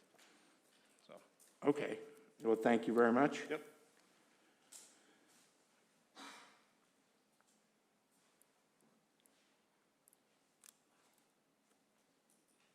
Okay. Yes, sir. Mr. Chair, thank you for indulging my opportunity to ask Mr. Miller a question. I think on those last 2 points, we would be, you know, comfortable with a condition that said that we had to obtain and present to the board curb cuts from the Massachusetts Department of Transportation. And with regard to the use and the definition of the use, while we would like warehouse, wholesale, and distribution, we would be comfortable with a condition that said no on-site retail sales. We don't anticipate people showing up and picking anything up or purchasing anything, but using the last example that Mr. Miller gave, we would expect that maybe somebody's gonna deliver, you know, 1,000 shingles and 500 might go to Home Depot and 500 might go to Lowe's. Okay, thank you. Thank you, Mr. Chair. Is there anything else that you want to present? No, that's the end of our presentation. Thank you. Does anyone have any questions for the petitioner? Eric McCush. Thank you, Mr. Chair. Just one point about your construction of the building. You said it was going to be solar ready? That's correct, yes, sir. How is that different from a blank roof that doesn't have solar panels on it? It is, there will be the structural, the roof has to be able to carry the additional structural loads on the roof for solar panels. So there's going to be additional structure added to the building. And there's also going to be a conduit run to the roof to make that ability available for tenants that want to occupy the property. So your If there's- expectation it would be the tenant that put up solar if they so chose? If a tenant does not want to use solar, then that's their choice. As you probably know, many people do want to use, companies do want to use solar today for a variety of reasons. So you just want to make sure it's ready and available. Okay, thank you. Yep. Ken Antonucci. Yeah, I had a similar question about the solar. I mean, why, is it just an economic decision not to include that in the initial construction? Yeah, because, you know, you're talking well over over 2 acres of rooftop, even if you used 3/4 of that for solar panels. I guess the right answer is that we don't know who the tenant's going to be, and so there's going to be requirements for that rooftop that are going to be HVAC requirements. And until we understand what that is, it's very hard to commit to that sort of thing. As you said, it's a smart thing to do financially, and so it's definitely of potential interest, but until we understand who that tenant is, like I said, it's going to be, it would be a little too early to probably make that decision. Okay, so the building will be built structurally to be able to potentially hold. That's correct, the and- solar array. Yep. And have the infrastructure up there. Correct. And then you did go to a point where until you know your tenants, you don't really know the requirements on any of the rooftop units or anything you're gonna have to put up there. Exactly, for heating and cooling, yep. All right, which goes to probably the second question I had was, you know, we've done a lot of talk about, stormwater and things like that. What are your plans on rooftop collection and disposal of all that water? Because, again, that's a Absolutely. 2-acre roof, that's gonna, Yeah, a lot of water absolutely. up there. If I might ask our civil engineer to speak to that, she was leading the design. Jordan Lafredo.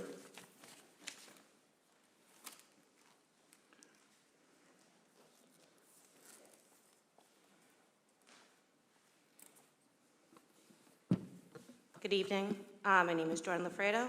I am the civil engineer on the project, and I am with Langen Engineering, located at 888 Boylston Street in Boston, Massachusetts. Home address 246 Maverick Street in East Boston, Massachusetts. So I can speak to the stormwater a little bit. I met multiple times with Gary Steed and Christina Jew and to talk about the stormwater. Sure.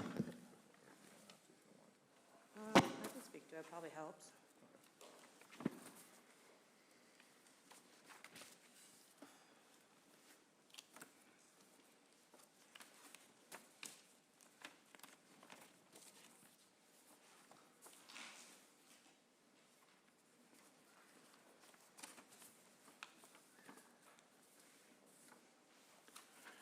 Great.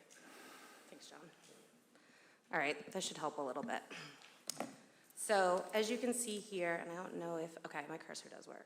So as John has explained before, there is an off-site intermittent stream that runs here, and then there's another one that runs on-site. So stormwater will be collected on the roof. It pitches all to the southern side and is collected through 5 different roof drains.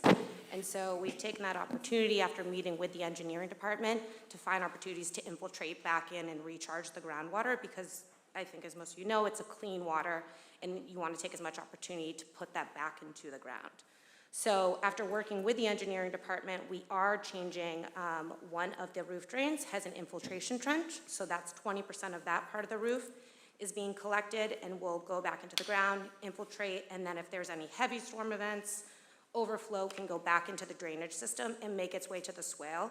And prior to getting to the swale, there are water quality treatment structures at each of the discharge outlets. So in existing conditions, the water is picked up in some of these catch basins, is transported through pipes, and then goes into the drainage system without any kind of treatment. So what we're doing on site is we're providing the rain gardens, as John had mentioned before, providing an infiltration trench for 20% of that, and then water quality structures. On the other side of the structure, there is a dry well, so that will also serve as an infiltration opportunity. The reason we couldn't do it for the 3 remaining roof drains is because they fall under the loading dock, and so the loading dock is 4 feet below grade and would not allow us to have enough groundwater separation. And after meeting with Gary and the team, they were okay with our approach, knowing that we are, providing significant improvements for water quality treatment through the rain gardens, treatment structures, and that we're using as much opportunity as possible to reduce flow outside the site as well. Okay, thank you. Yeah, no problem. Miss, what's the expected duration of the construction if you were to get approved? Excuse me, what was the question again? What is the duration of construction? And maybe Mr. Pugh is better. Certainly. The expectation is a 9-month build-out for the shell and approximately 3 months for any tenant fit-out that might come along while the building is under construction. That's the expectation. Thank you. Oh, Tawadage is ahead of you. Tawadage. Yes, thank you. He's like, I have a question. On the presentation slide, you mentioned about economic development slide, 50 plus new job. Do you guys have any plan to hire Malden residents or Merrill's residents, or you guys have already your own employee? Yeah, that's an important question. I appreciate you asking that. That's something we've discussed with the Malden Chamber of Commerce, and they asked that we commit to advertising jobs locally here in Malden, and we are absolutely happy to do that, and to make sure that that Malden residents have kind of almost a first notice, if we could. So I haven't personally committed to something like that in the past, but we would like to do something like that. So I'm not sure how we could craft that, but we would be happy to look at how we could do that. And we would like to make sure that local residents here have an opportunity, because that's the intent. We want to be part of the community. So Sure. Thank you. Thank you, Tawadej. Ken Antonucci, you had another question? I'm all set. You're all set. Eric Henry. Thank you, Mr. Chair. I just noted in your presentation, I can't remember the slide, Mr. Pugh, forgive me, that you did mention, you went through the trouble of mentioning a reduction in the heat island effect. Could you speak to how that's going to happen? absolutely. That was this slide here. And I'll just show you, let's see, let's look at the site plan. It gives you a better idea.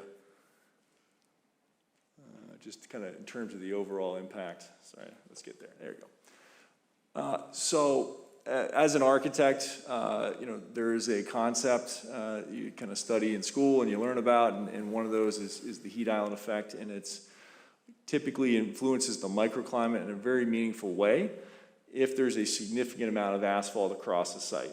And so, as you can see, this is a large roof, a 94,000 square foot roof, and we are committed to creating a white TPO roof that is known for basically decreasing that heat island effect. So instead of absorbing it and kind of putting that heat into the environment, it's just reflecting it and keeping it cool, as opposed to a black tar roof, which is typical for older buildings.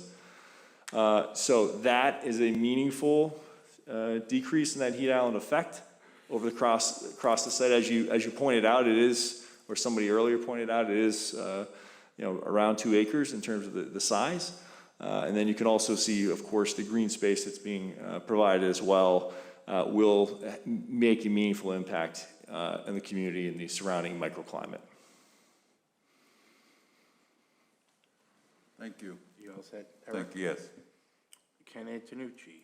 Yeah, just going back to that, because, back to the drainage concerns and the stormwater runoff and everything, you do plan, and I saw it in the, I didn't pick up where in the plans, but on the Melrose decision, you're gonna be using permeable pavement? That's And correct. Is that in, particular areas you're gonna limit that to, or? That's correct. Unfortunately, I don't have a better, more detailed plan, but if you look at the parking, the strip of parking along the edge of Broadway, basically on the street side along Broadway, we've agreed to make all of that parking, correct me if I'm wrong, all of that parking permeable to increase the permeability for rainwater. Okay, so that's all primarily along Broadway, and that's, with the goal to try and reduce the amount of runoff entering that swale that's pretty much adjacent to Broadway? Yeah, the intent was to increase the permeability of the site, which was something that Melrose had asked for. So that was, and as you can imagine, we're going to have to provide the operations and maintenance kind of manuals for that, and then regularly check in with the city to make sure that that's being maintained appropriately. Yeah, I'm just wondering if there's any opportunity for that on the Route 1 side as well, under the parking. I know you can't really do that in the delivery areas for that, the loading on the asphalt, but, because one of my concerns really is, this is a perfect opportunity to try to correct those drainage issues that, when Broadway gets flooded right outside of that property. So whatever we can get into the ground before it ends up on Broadway. I'm sure a number of people in the room would appreciate. I'm not sure how to appropriately answer that, but I agree with you, and I think it's whatever we can do to make it a better site, a better project. So, thank you. You all set, Ken? Yep. Eric Henry. Thanks again, Mr. Chair. Also, just kind of piggyback on what Ken was asking, along with the stormwater, drain water management, we're kind of accustomed to, in terms of, this is preparation for this amount of year storm and X amount of 100-year storm, does this speak to that? Let me ask my civil engineer. That's a good question. I'm not sure if we have that answer.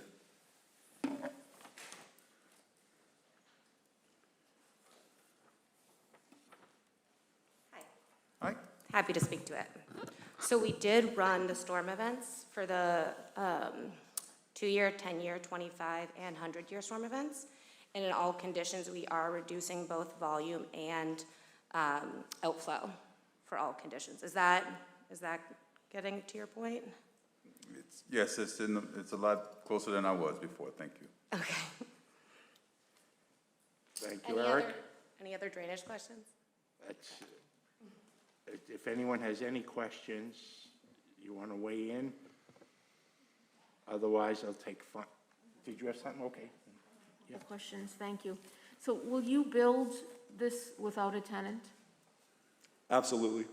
Yeah, So- we have, the market is very strong, and there's demand for this type of space, and we have confidence in building this facility. Yep, So you'll begin building after you receive all the proper permits? absolutely. That's the intent. You won't be waiting for a tenant? We have no intention of waiting for a tenant. Okay, thank you. Regarding the entrance to the building, where's the main entrance? Because I see the handicap parking on one side, but the bike parking on another. And 2 of the slides kind of showed, so how is that going to work out with the loading in the middle? Good question, Michelle. The answer is that we've designed it so there's the ability to have 2 tenants. So there's 2 entrances, one on either side of the building today. And we are going to have to, if there were 2 tenants, we'd have to shift the handicap parking so that there was a handicap on both sides. If it was 1 tenant, it would likely be on the Broadway side, and we'd have to move that handicap parking to the Broadway entrance, would be my expectation. So if somebody enters in through Broadway Yep. by bike or passenger vehicle, and they park on the Broadway side, how do they get to the other tenant? Or they have to drive through the loading area to get to the other entrance, or how is that going to work?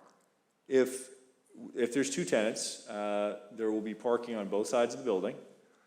And if someone is driving in from Route 1, they could pull in directly off of Route 1 if they're an employee with a passenger vehicle, or off of Broadway.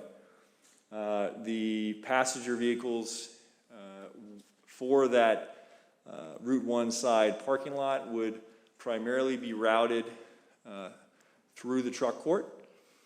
I think, as we kind of noted during the presentation, the expectation is for truck deliveries mostly on off hours, not during peak hours.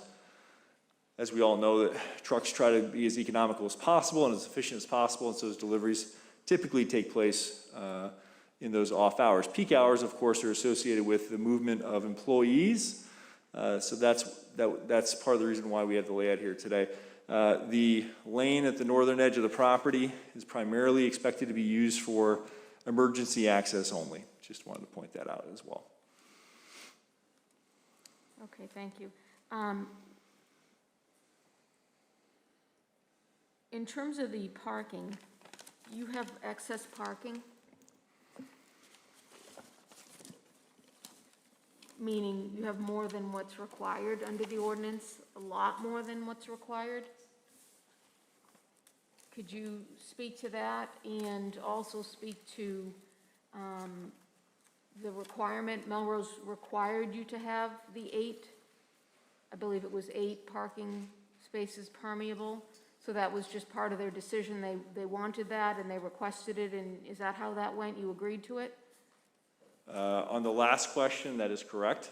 Okay. The permeable asphalt was a decision that was based off of the fact that they had requested us to remove some of the parking spaces near the door that we thought would be better served for handicapped users potentially. And so that was the decision made there. In terms of the overall parking for the site, this is, from an industry standpoint, this is very much a typical design. And we were really trying to balance kind of the delicate requirements between the two cities of Melrose and Malden.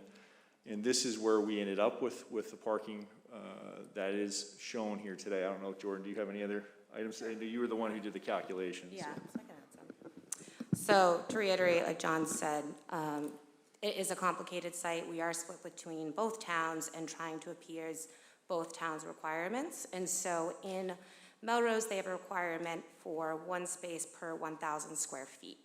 In Malden, for the wholesale, which I know there's been discussion around, it's 1.2 per 1,000 square feet of space. So Malden had a higher requirement as we were looking at the regulations. And so for the overall site being 94,000 square feet, we needed 94 spaces to appease to Melrose. And if you were to look at Malden as a whole site, it was 113 spaces. So we tried to fall somewhere in the middle, which is at 107, trying to also meet snow storage requirements and meet both cities' requirements. Knowing the layout of the city, yes, there's more parking in Malden because there was more opportunity based on the site and the layout for optimum layout of the site. And when Melrose reviewed it, they reviewed it as a whole. And so therefore we had at least the 94,000, but they knew looking at the site on the left side, which is in Melrose, we did not meet just their requirements on that side. So they also considered Malden's side to overall meet it. So we are not grossly exceeding the site's requirements for a minimum parking space. So you're saying Melrose allowed you to count parking that's in Malden?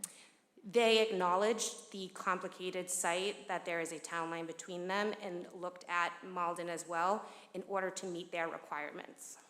But you're saying they also wanted you to reduce the parking that's in Melrose? And they wanted us to increase the open space, and that's where we came to an agreement to add the porous payment for the 23 spaces. Okay, so the parking, we can only look at the parking in Malden. That's all we could require for the portion of the site in building, is looking at the Malden requirements. So you wouldn't be able to come up with the 113. We can't apply the Malden requirements to the Melrose. The requirement is a minimum only, to point out, so we are meeting the minimum requirement. But in terms of the excess parking, so you don't need as much parking in Malden? So going to the issues with stormwater and things like that, you don't need that much parking?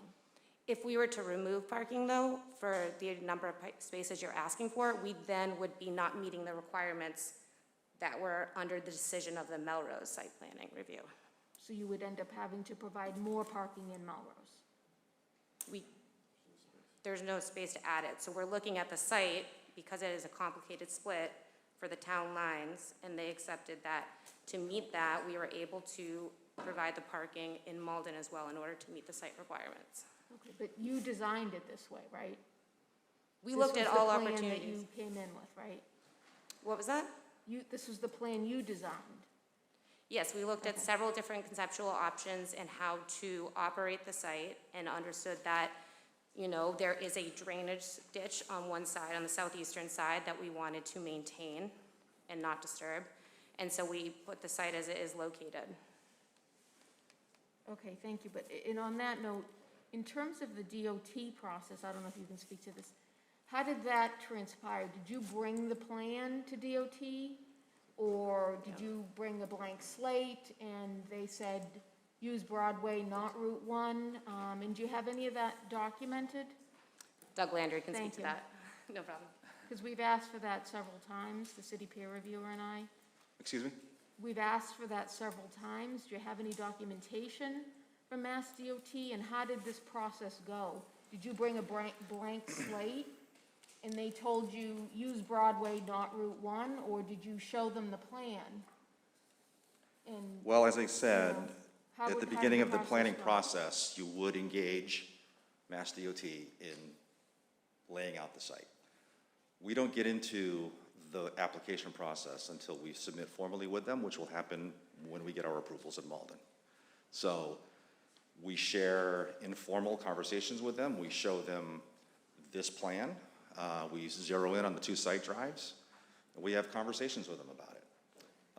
We know what their design criteria are. We know the nature of the roadways we're dealing with, the arterial on one side, the four-lane regional highway on the other. They have certain safety requirements and operational requirements they want to see on Route 1, which is a vastly different facility than Route 99. So taking into account what they told us, that's what's reflected on this plan. Route 1 is not appropriate in their minds for tractor trailers coming in and out of the site like this. There are a number of operational and safety issues. If you can imagine taking a right out of this driveway and looping into the left-hand lane, the most fast lane, would not be a safe condition. They're trying to eliminate that along this corridor, like I said, on a case-by-case basis.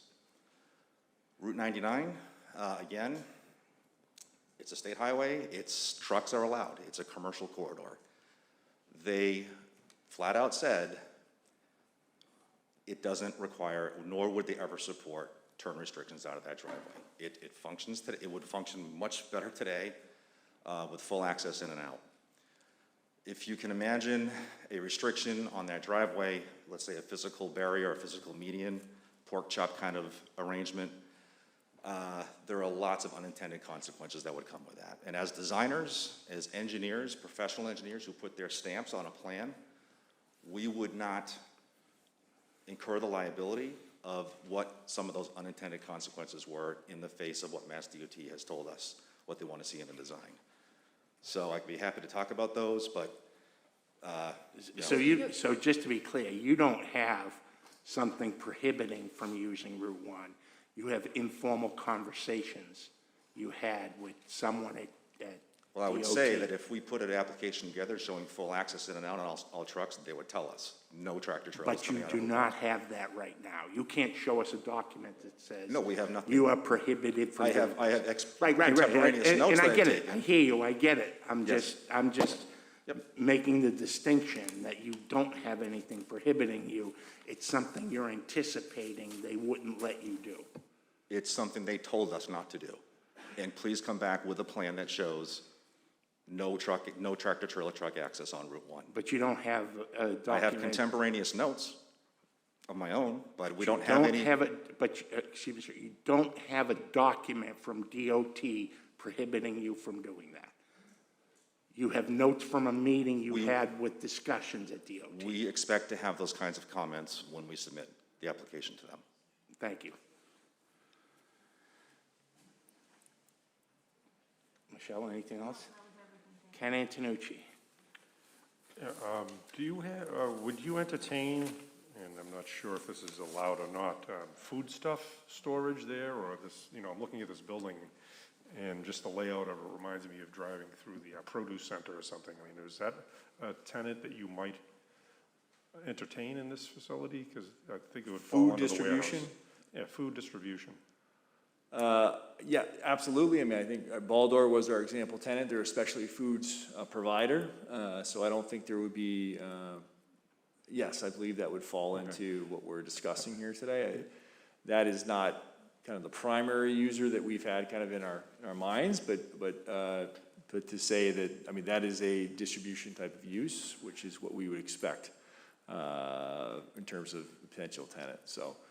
Yeah. Is there something specific about that? Yeah, I'm thinking more, not so much canned or dry food stuff, but I'm thinking like the, anything fresh or whatever, there's the flour distribution down in South Boston. You've got the, all the fruits and vegetables in Chelsea. I mean, I think that would be very different here. I mean, I think would be allowed under the category. I was just curious if. We have not had any conversations with tenants that were asking to do that specifically. We have heard that some type of food distribution type of tenant might be interested in being, such as Baldor, might be interested in this type of location, so. Okay, thanks. And actually, while I have the mic, just one more question about the construction duration. You mentioned 9 months for construction. Does that include site work, or is that just for the building itself? That includes site work, yes, sir. Okay. All right, thank you. Thank you, Mr. Chair. Okay, thank you. Is there anyone else who has any questions for the petitioner? Eric Henry. Thank you again, Mr. Chair. Actually, I just wanted to, first of all, say I was thinking about Kim's thinking along the terminals in Chelsea there. I mean, that's definitely a way to beat the Bursar, if you could get your backup rooms. But also my question, I think maybe relates to, I think it's probably slide 33 or 35, and it's more specifically about this, the vehicular traffic in there.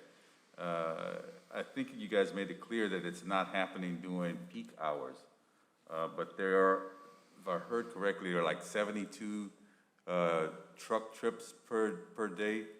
So when is off hours? When are most of these trucks moving onto Route 99? Ellen can answer that in a little bit more detail. I would say it's peak hours are generally, Ellen answer. Sure, why not? Yeah, so I mentioned 72 truck trips, so that equates to 36 trucks over the course of the day. Can't hear you.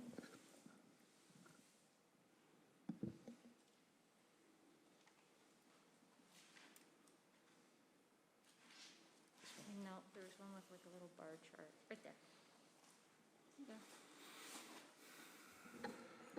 All right, so this is a more detailed look at what the truck traffic would look like over the course of the day. So if you, yeah, this is for a 24-hour facility. This is again using that ITE data, so national data that shows what a warehouse distribution facility typically looks like for trucks.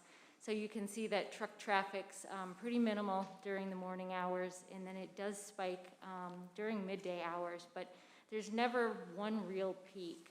So this is the number of trucks entering and exiting, and you can see based on the ITE data, you know, it's about 6 truck trips around noon. So that would be 3 trucks coming in, 3 trucks coming out. So overall, it's pretty steady, I would say, throughout the day.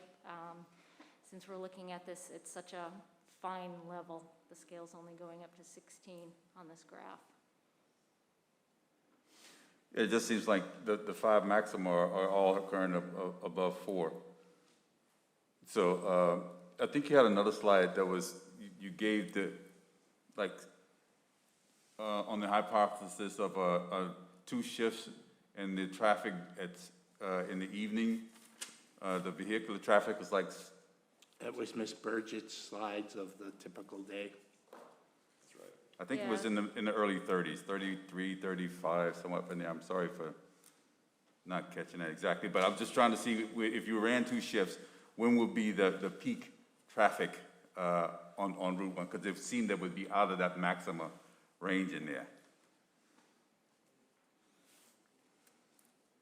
And that's probably dictating heavy commuter traffic during those 1900 time frame. Sorry, I'm sorry. What specifically were you asking about? The total number of trips in the day or a specific time? I just want to make sure I'm answering the right question.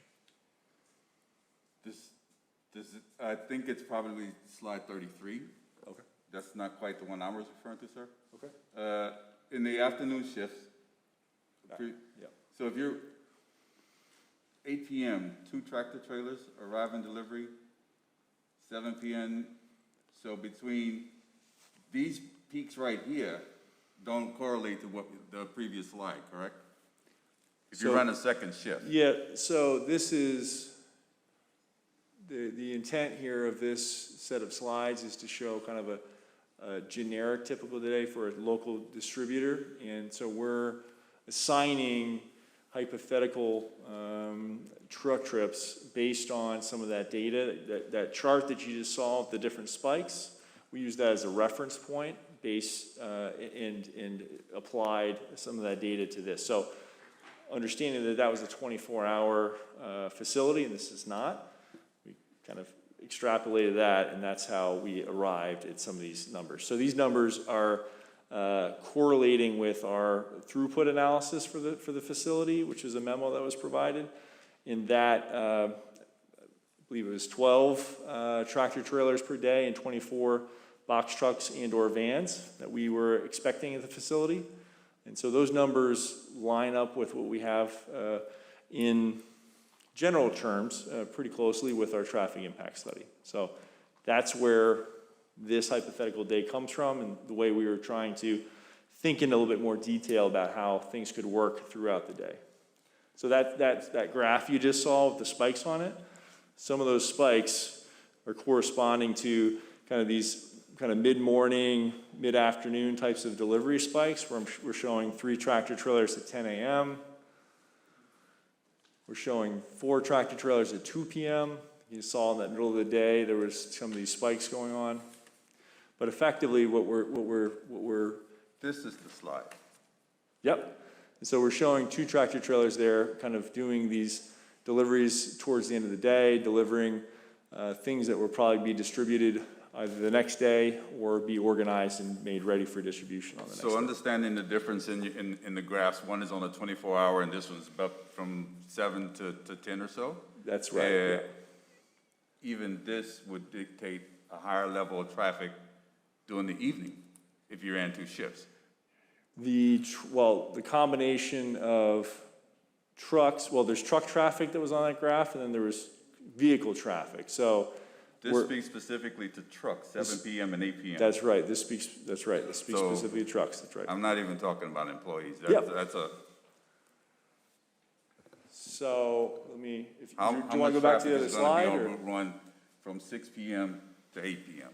from your vehicles you anticipate? I mean, not Route, I apologize, Route 99. On Route 99? Yep. How many tractor trailers would we anticipate between 6 and 8? Looking at this, you're looking at least 5 2. trips. We have 2 tractor trailers, and then there's 3 box trucks that we're showing. So that you're right, that is 5 trucks in total. Typically, tractor trailers are more of the problematic item because they're much larger and such. Is that helpful? It is helpful, but it's helpful because it generated 5 more questions. Okay, good. I'll yield. Thank you. You're all set, Eric? Thank you. Ken Antonucci. Yeah, just more to the traffic and the trucks, the trip generations. Now, you're talking total numbers here in and out. Did you happen to have I know without knowing who your tenants are going to be, this would be difficult, but do you have any idea or estimate of the distribution of entering and exiting traffic that may be heading southbound on Broadway, either coming from north of the site and trying to take that left into the site, or leaving the site and trying to take the left and essentially crossing that northbound traffic? Because that's going to be the most problematic out there. Yeah, and you're talking in terms of trucks still, right? Yeah, in terms of trucks, Yeah. I think that the vehicles, I mean, obviously the vehicles that want to leaving the site and taking a left is going to be tough, but I think the trucks could have more of a problem, especially if they queued up, if you happen to have a queue heading southbound on Broadway trying to take a left. Yep, of course. So this figure here, this was part of the response to comments in which the peer reviewer asked us specifically to show him where the trucks are going. And we came up with these numbers, I want to clarify, before there was any notion of restricting left turns. We looked at where trucks were coming from and going to in the area. And you'll see here, this is your southbound left turn on Broadway. We have 1 truck coming in the morning, 1 truck coming in the evening, and this is your left turn out. And we do not anticipate any large trucks making that left. The only reason trucks would potentially make that left was if they had business in Malden. So I've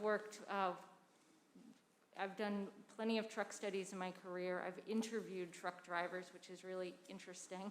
And they will tell you that they will go out of their way to avoid traffic signals. So they do not want to go through Malden if they don't have to. They want to go north and get on Route 1. They really hate to stop for whatever reason.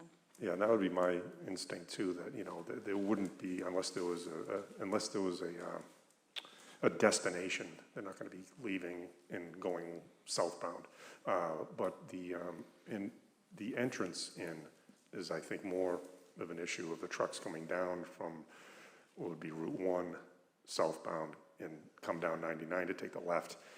Or do you anticipate the majority of those trucks heading southbound on Route 1 to come in off what is that, your driveway 1, the broad, the entrance off of Route 1? They certainly could come in off of Route 1. Coming in off of Broadway, making that left turn, I'm not too worried about going southbound. That lane itself is about 26 feet wide from the center line to the curb, so that's plenty of room for a tractor trailer to stop to make a left turn and additional cars could get by it. There's plenty of left turns off of Yeah, I'm just thinking Broadway about, today. I'm just thinking more about the amount of time they might have to wait to take that left turn. They may have to wait during peak hours, but again, these truck drivers, they don't want to stop. They avoid the peaks if they can. And that's what we anticipate here. Yeah. And it's just one more for the exiting Route 1 into the site. I couldn't tell from the drawings. Is there a widened like pull-off area or anything where they, you know, with the trucks that would be taking a right off of Route 1 southbound to get in, or is it, would it still be primarily the same curb line, call it? I think that's something we need to discuss with MassDOT. I think Right. we have had some preliminary conversations where they're asking the same question, whether or not they would need to widen in that area. So I think once we get through the approval process and we're able to share the site plan with them, those are conversations that will happen. Okay, all right, thank you. Thank you, Ken. I'm sorry, what's that, Michelle? Okay, so click, and you're good. Well, mine lights Go up. ahead. Okay, thanks. This is just one other related question. Part of your proposal, though, is to restrict and install no tractor-trailer signage on Route 1. So is that part of your proposal? You just, Ms. Mosher just said that that would be discussed, whether they might require that to be widened to allow trucks. But I understood the proposal based on the description is you weren't going to allow tractor-trailer trucks to use the Route 1 access egress point. So which is it? Sorry, you're asking whether or not trucks can go southbound out of the site onto Route 1, Michelle? Is that correct? Or enter? I understood based on the narrative description that no tractor trailers would use the Route 1 access egress point, but I just heard something a little different that said that will be part of the discussion, whether they want that. Yes, I will clarify that. So we've heard from MassDOT, they will not allow trucks to exit onto Route 1 southbound. Those trucks need to take up the entire road to do that. They feel that's an unsafe condition. We are in discussions with them to allow trucks to enter off of Route 1 southbound. So originally, we thought maybe they wouldn't allow that either. It sounds like they are entertaining that, and we've heard from Malden that you would prefer the trucks to stay on Route 1. So we are trying to work with MassDOT to allow them to enter the site that way. They have said they will definitely not allow trucks to exit Route 1 southbound. Okay, so would that plan change then? I presume it wouldn't be able to be this 24-foot wide. Is that why it's shown as a 72 potential cut? You have like a dotted line showing 72 feet, but then the actual drive looks like it's 30 feet? What's the, I've got to kick which is that it? Because back if the over to board the approves a civil. plan, they would need to know, is it this plan that they're approving, or is it subject to future revision? Sorry, If Michelle, were so- you specifically asking about the curb cuts on Broadway or Route 1 or Route both? 1. Route 1. Route Well, 1? both, but right now I'm asking about Route 1. Yeah, there will be more detail on that when we present the design plans to them. They did ask us to, I mean, that's more of an illustrative of the access there on Route 1. They did ask us to think about a deceleration lane on Route 1. You know, a good access management practice tells you any deceleration lane is better than none. So if we can't get, you know, a 400-foot long one, there's some other access points along the way that would interfere with. We'll try to get something in there in terms of a deceleration lane or right turn lane to that driveway. But that's more of the detail on the DOT plans we'll be presenting to them for the access permit application. So this 72-foot marking versus the 30-foot, which is it? Which would it be, or what might be, fall someplace in between that curb cut? I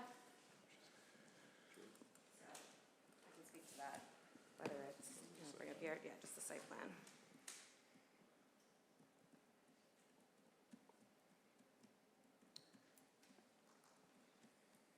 So I can provide clarification on this. So what you're looking at, Michelle, oops. Yeah, I'm looking at the, it's actually the This is site it. plan. Do it here. So Right. the drive aisle itself is 30 feet, that is correct. I see that, right. The curb cut, because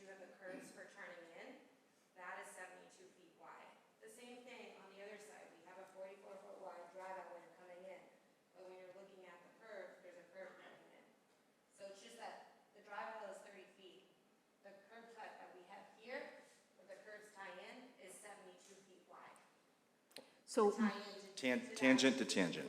okay, Tangent to so tangent. it might increase, the 30 might increase? No. The 30-foot drive aisle will not increase on Okay. Okay. So if they allow trucks to come in, though, you don't need, I thought you needed the 44-foot to have truck access. The 44-foot is on this side. Right, but that's not just a DOT standard, I understood that was a DOT standard. Correct. So you wouldn't need 44 on the other side, too? It's a minimum. I'm sorry, it's a recommended 40 feet, yes. I'm sorry? It's a recommended 40 feet. To come in off of Route 1, that radius to radius would represent the curb cut on Mass DOT. So it would change from 30 to 40? I'm not sure what you're asking, Michelle. I'm really, Different conditions for turning, so when a truck is turning in, based on the angle that you're coming in, you're going to need a different requirement. So on this side, we have the one condition, we know we need this 44 feet, we're coming in. On this side, we'll have to review with DOT if they want us to add that deceleration lane in, if we can make that turn work as is or not. Okay, because, is it because one's a right turn and one's a left turn? Is that why there's a difference, yes, or? full access, correct. Okay, That's correct. Okay, Full all access right. on 99 Okay. versus a right out, basically, Okay. right in, right out only. And it's bi-directional on Broadway, and then we don't All right. keep having Okay. bi-directional southbound on Route 1. And I Okay, would, thank I you. would point out that the existing driveway today, if you can point where that is, Jordan, on Route 1. Yeah, there, so Route 1. Yeah. Yeah, Route 1 is a controlled access highway, and there are limited access breaks along that roadway, and so where the existing driveway is today is an allowed access break. We're going to be shutting that off, relocating that access break to where our driveway is here. So that's going to require, some additional process with DOT in terms of a state highway layout alteration. Okay, great, thank you. And then my last question just had to do with the truck traffic. Back to the different slides. So one truck per peak hour, what exactly, and I'm sure it's in here someplace, what's the peak hour where there's only one truck leaving and no trucks? One truck entering and no trucks leaving? What exactly is that peak hour?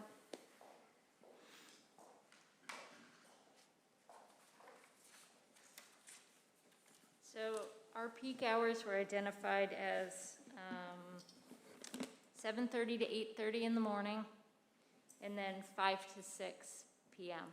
Okay, so that's when you think there might only be one truck? Okay. Yes, I believe that the truck volumes are going to be very low during the peak hours. Again, these truck drivers know their streets. They will try to avoid the congestion, and they'll get up earlier to deliver earlier or later, depending on traffic flow. They do not want to sit in traffic. They do not want stop-and-go conditions at any time.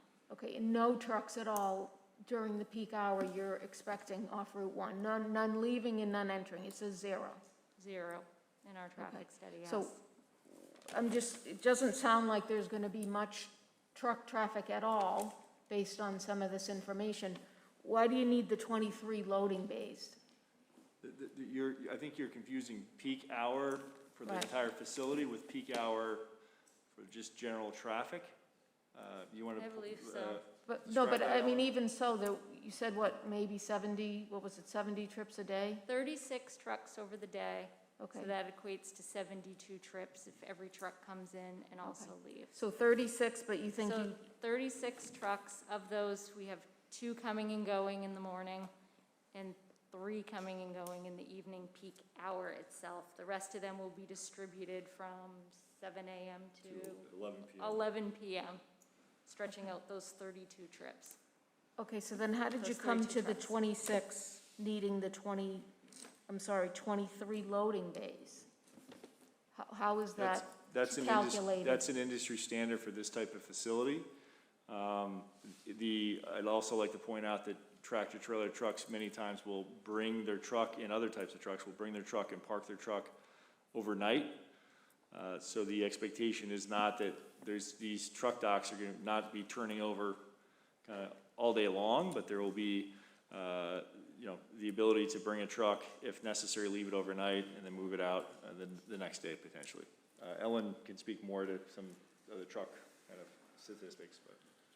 Yeah, I mean, these trucks are going to be turned over at the site, so it's really going to be based on the manpower that takes all these goods off of the truck and reloads the trucks. These aren't quick deliveries. This isn't UPS coming in, dropping a package and leaving. We expect their dwell times to be long, so the docks will be occupied over that time with very little turnover. Okay, and that's why you labeled them parking, you labeled them truck parking, you labeled the loading bays as truck parking spots. Is that why? Because you expect them, and I would defer to Nelson Miller, who interpret this, but I don't think the loading bays can be used as parking spaces, and I'm not sure when that, I think we can resolve this quickly. They can be referred to as loading docks and just revised on the site plan. okay. They're but- not, it was just called out as a parking stall. It's a loading dock. Right, but but they are gonna be used for parking, essentially. They're a loading area. They're going to be used, loaded, unloaded, operated as Based typical on the standard. requirements, yeah. Okay. So the truck stays on the trailer? It doesn't like drop the trailer, or how does that? You don't know because you don't know the tenant?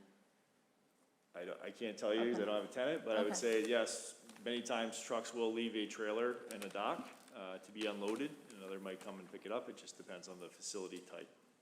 Okay, thank you. Like I said, I would get it, at some point, get an opinion from Nelson Miller about that, when it turns into parking. Okay. It's no longer loading bay, thanks. You're all set, Ken Antonucci. Yeah, back to Michelle's most recent previous point. I think where she was going with this is with the driveway widths and the curb cut widths and how those might change. Because typically, at the end of this session, we will vote to approve or disapprove, and it's usually based on, per plans. So these are the plans as of right now, but the Route 1 egress or Route 1 ingress entrance may change depending on what your discussions with MassDOT dictates, correct?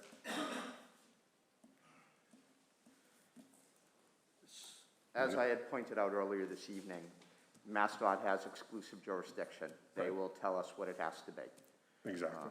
And that's, cases in Massachusetts that deal with that rely on what MassDOT says. Right, So if so MassDOT that- came back and said, if we show 30 on a plan and you approve the plan and MassDOT comes back and says 28, MassDOT controls. Right, I'm just wondering, as far as Michelle, how we reflect that in tonight's,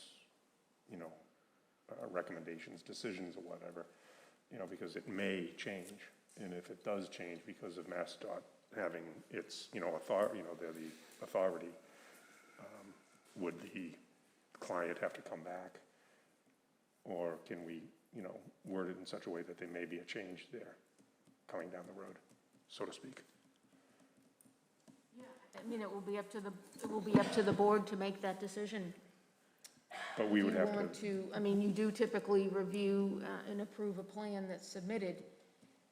If you can figure out, it could be that they want it increased, it could be they want it decreased. It sounds like it's still in discussion stages, so I'm not really sure if you would try to give a range or how that would work, because I think the Route 1 and the Broadway are interrelated. If one is going to be egress access only, which is what the original petition was, but Yeah, now we're personally, hearing I you mean, may be able to access on Route 1, that might change things. So I'm not sure. Yeah, I wouldn't think to propose a range, but I think it would have to be, ours would be, based on per plans, subject to, MassDOT recommendation or something like that. Okay. I mean, I think that goes without saying, yeah. But Are you all set, Yeah, Ken? I'm all set. Okay, does anyone else have any questions for the petitioner? Do you have anything else you'd like to present? Not at this time. Thank you very much. Very good, thank you very much. At this time, we'd like to entertain anyone that would like to speak in favor of this petition. Anyone that would like to speak in favor? I remind you, please come up. Chief, you're welcome to step up. Name and address for the record and sign the attendance sheet. Thank you very much.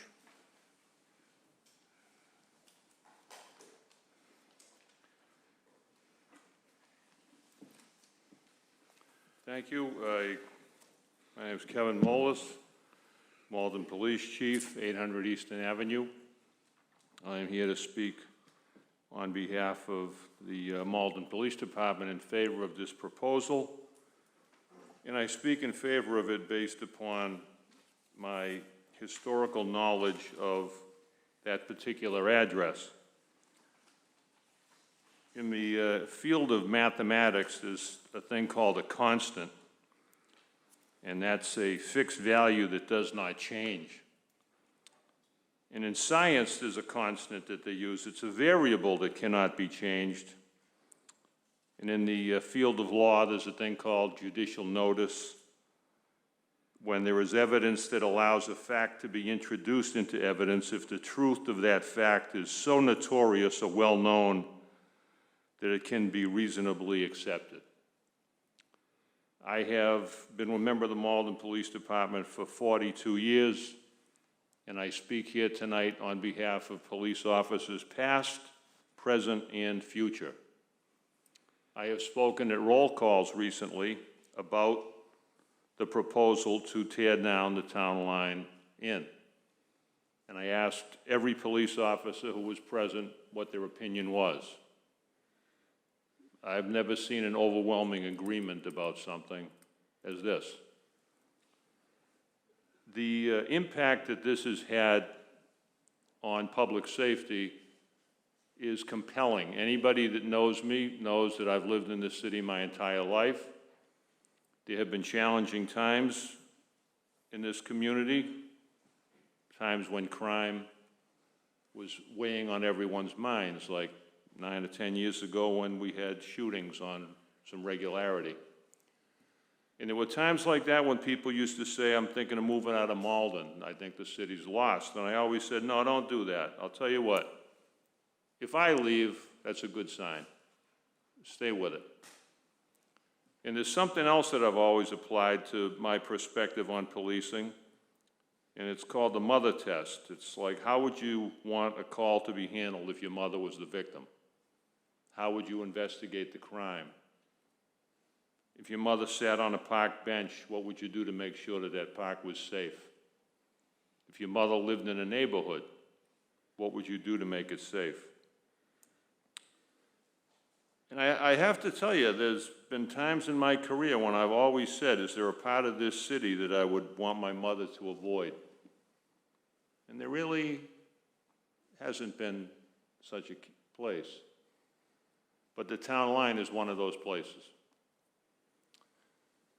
The Town Line has been a source of every level of criminal behavior that you can imagine, from murder to drug addiction, drug sales, prostitution, human trafficking, sexual assault, domestic violence, danger to police, danger to the public.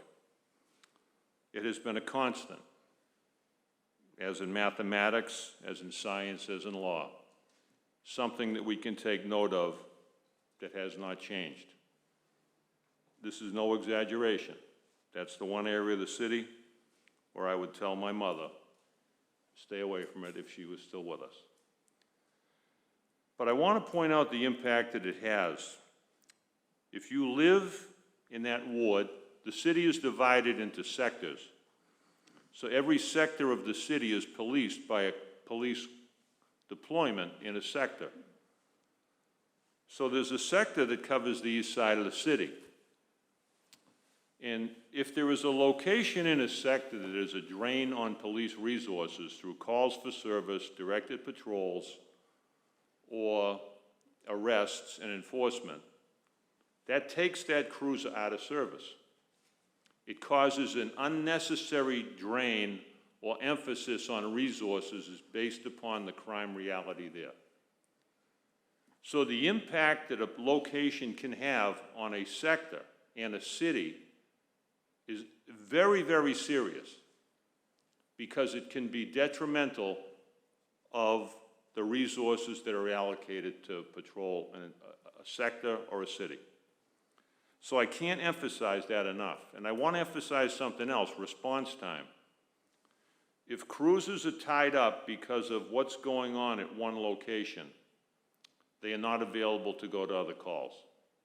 They're not available to do community outreach in your ward. They're not available to get out into a park and play with a little kid. Their emphasis is placed upon what we would call a target-rich environment that requires police resources. I don't see any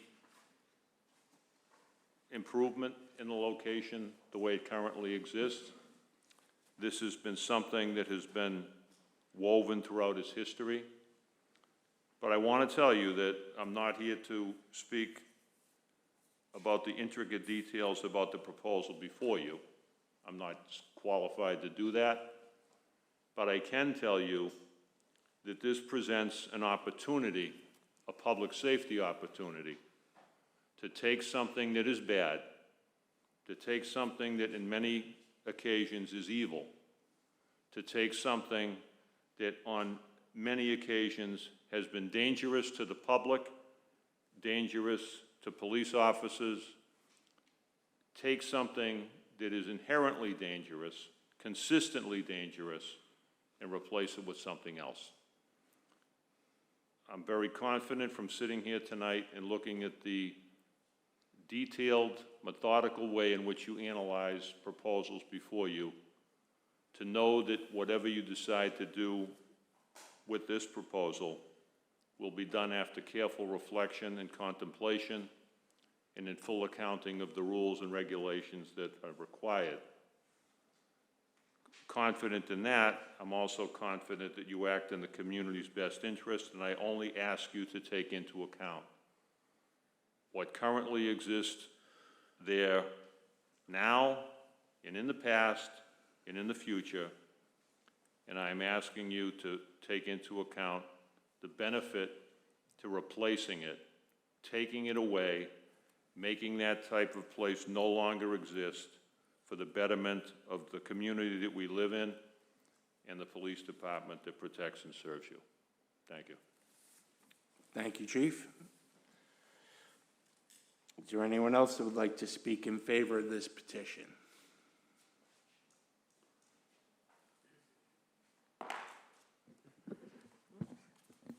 Good evening. My name is Patricia Sargent. For the record, that's 685 Broadway, Unit 31 in Malden.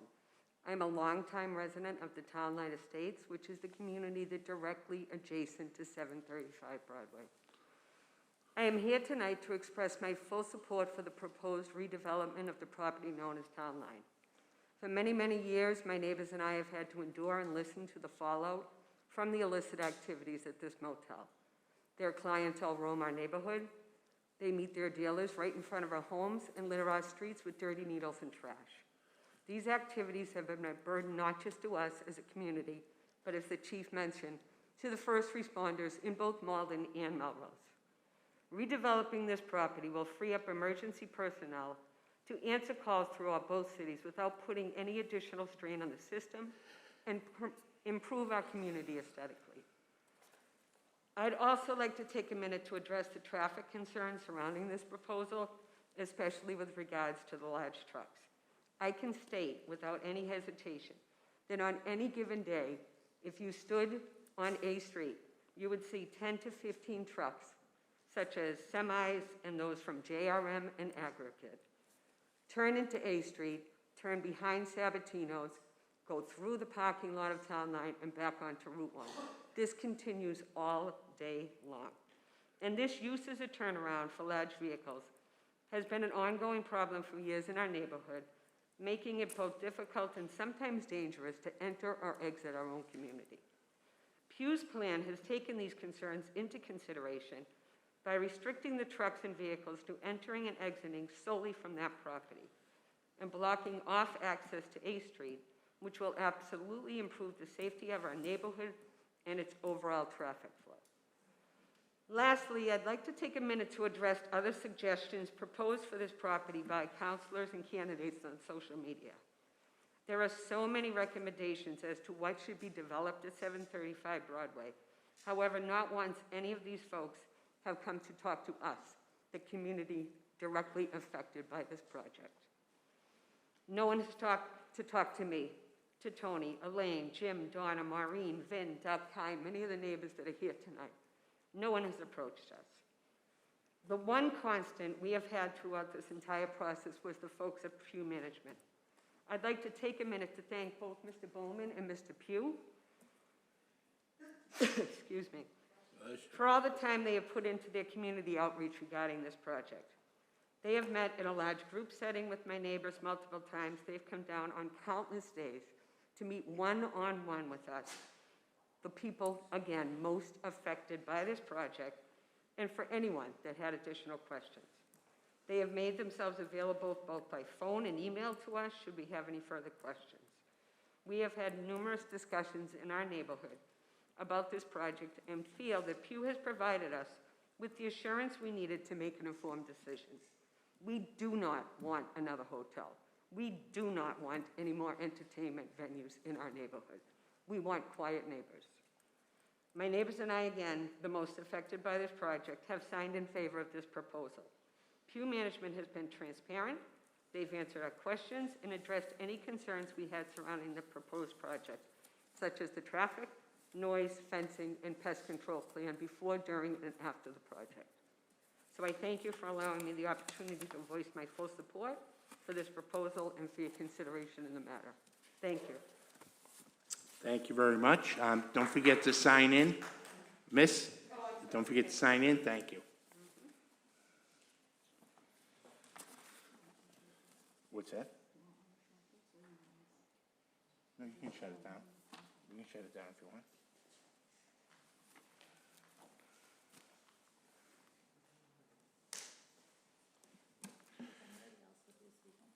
No, they're not. They just came to support. They've all signed.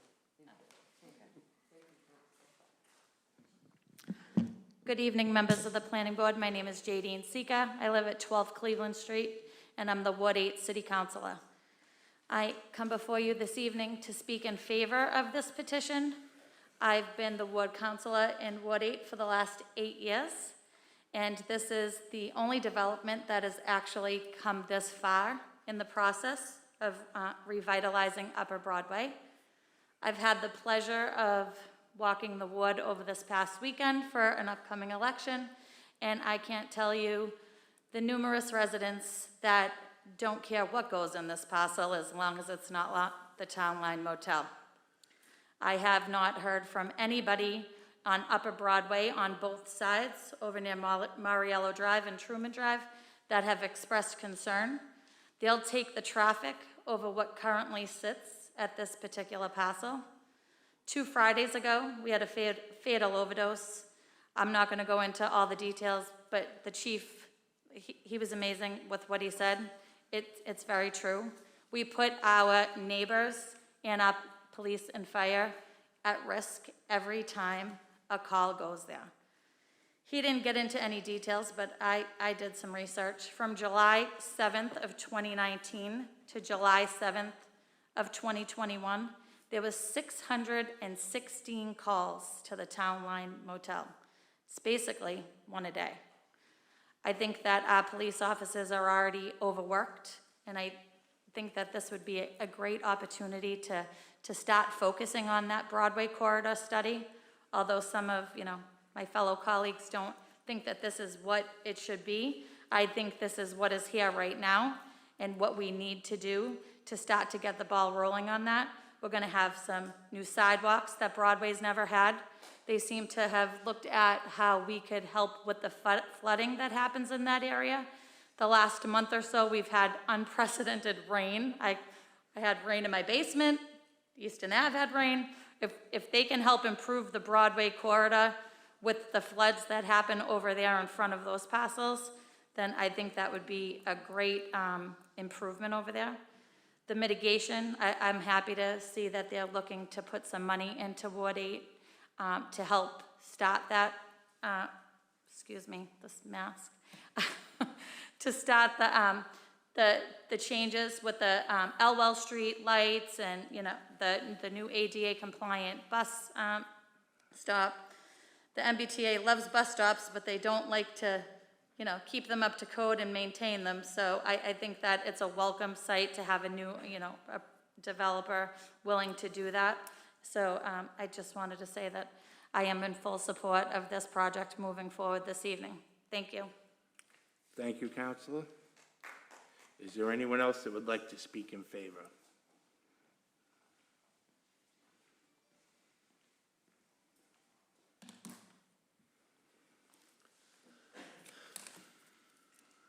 Thank you, Mr. Chairman, members of the Planning Board. My name is Craig Spatafora, 75 Elm Street, Counselor at Large. I will try to be non-redundant, but first, I've been a counselor for a pretty long time. I don't know about anybody on this board, but it's the first time I've seen a police chief come before the board to speak about a development, so I would start with that as a foundation. It's certainly not the reason the planning board should approve any project is based on what's getting rid of, but what's going on, or what's gonna be replacing it. After seeing the presentation, I can understand why it's a challenging piece of property, never mind how it's geographically located between two highways. Route 1 probably being one of the worst highways around the area. But more importantly, the way the property is split between two neighboring cities.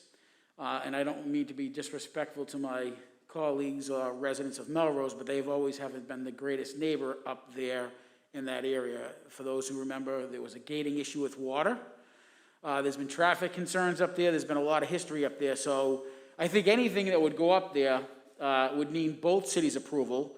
And I could see that as being a nightmare. And to see that Melrose has already passed their portion, I think that's exciting. I also am concerned if this is not passed, what could go there? And I know it's always, it's not the scare tactic, but it's never going to probably be residential just because of the value of the property and how relatively small in terms of residential to make that financing back. So it has to be some type of commercial aspect.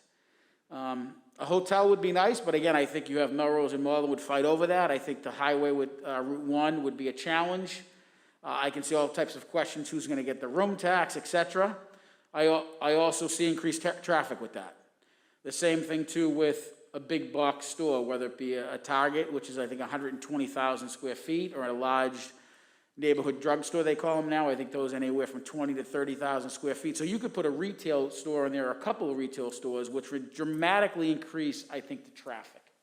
And as Councilor Sika said, when I was walking the neighborhood too as well, traffic is the #1 concern up there. It is already a corridor that is riddled with traffic, and this is certainly not going to make it any worse, and probably not going to make it any better. But I think what could go there could certainly have a larger impact. I think the other thing to realize with this is probably not going to be the last warehouse we see in the city of Malden. I know Revere is going to be replacing the Showcase Cinema with the Amazon. It is a new economy. It is a gig economy, and that's what you're starting to see. The last mile for delivery is the most expensive, so the closer they get there, the easier it is. So I know this is certainly probably not an easy decision, but as a council who's been here for a long time, I think this is one that I do fully support, and I do like the discussion in terms of all the environmental questions we're asking, all the energy questions we're asking. Certainly, access to that road is important. I know that they've decided to develop to give some money to the continued study of the corridor up there, and I do believe that they've agreed to what Melrose has agreed to, and I will tell everybody up here, as long as I'm a council and I come back here to support, you'll be hearing me say this, I believe they agreed to 6 months after they're open to a traffic study to see what actually happens going before the traffic study and then after when it's actually in use. Because you know, as a councilor at large, I will tell you, I don't believe any traffic studies. But I think it's good that to have one after they've opened up to actually see what type of traffic impact there, and then maybe some mitigation, we can help with that. So I fully support this. I recognize this is not an easy decision, certainly based on, like I said, two neighboring cities there, the topography of the land, 2 accesses. But I think in this case, there is no other proposal before us. There hasn't been one in a long time. This would probably be the best use, and certainly to get rid of not only an eyesore, but certainly what we consider more than a nuisance for the neighbors that live there, and certainly the public servants that help us, both the men and women of the Malden Fire Department and Police Department. Thank you, and have a great day. Thank you, Counselor. Is there anyone else that would like to speak in favor? Michelle, do you have anything to read in favor? Yes, I do.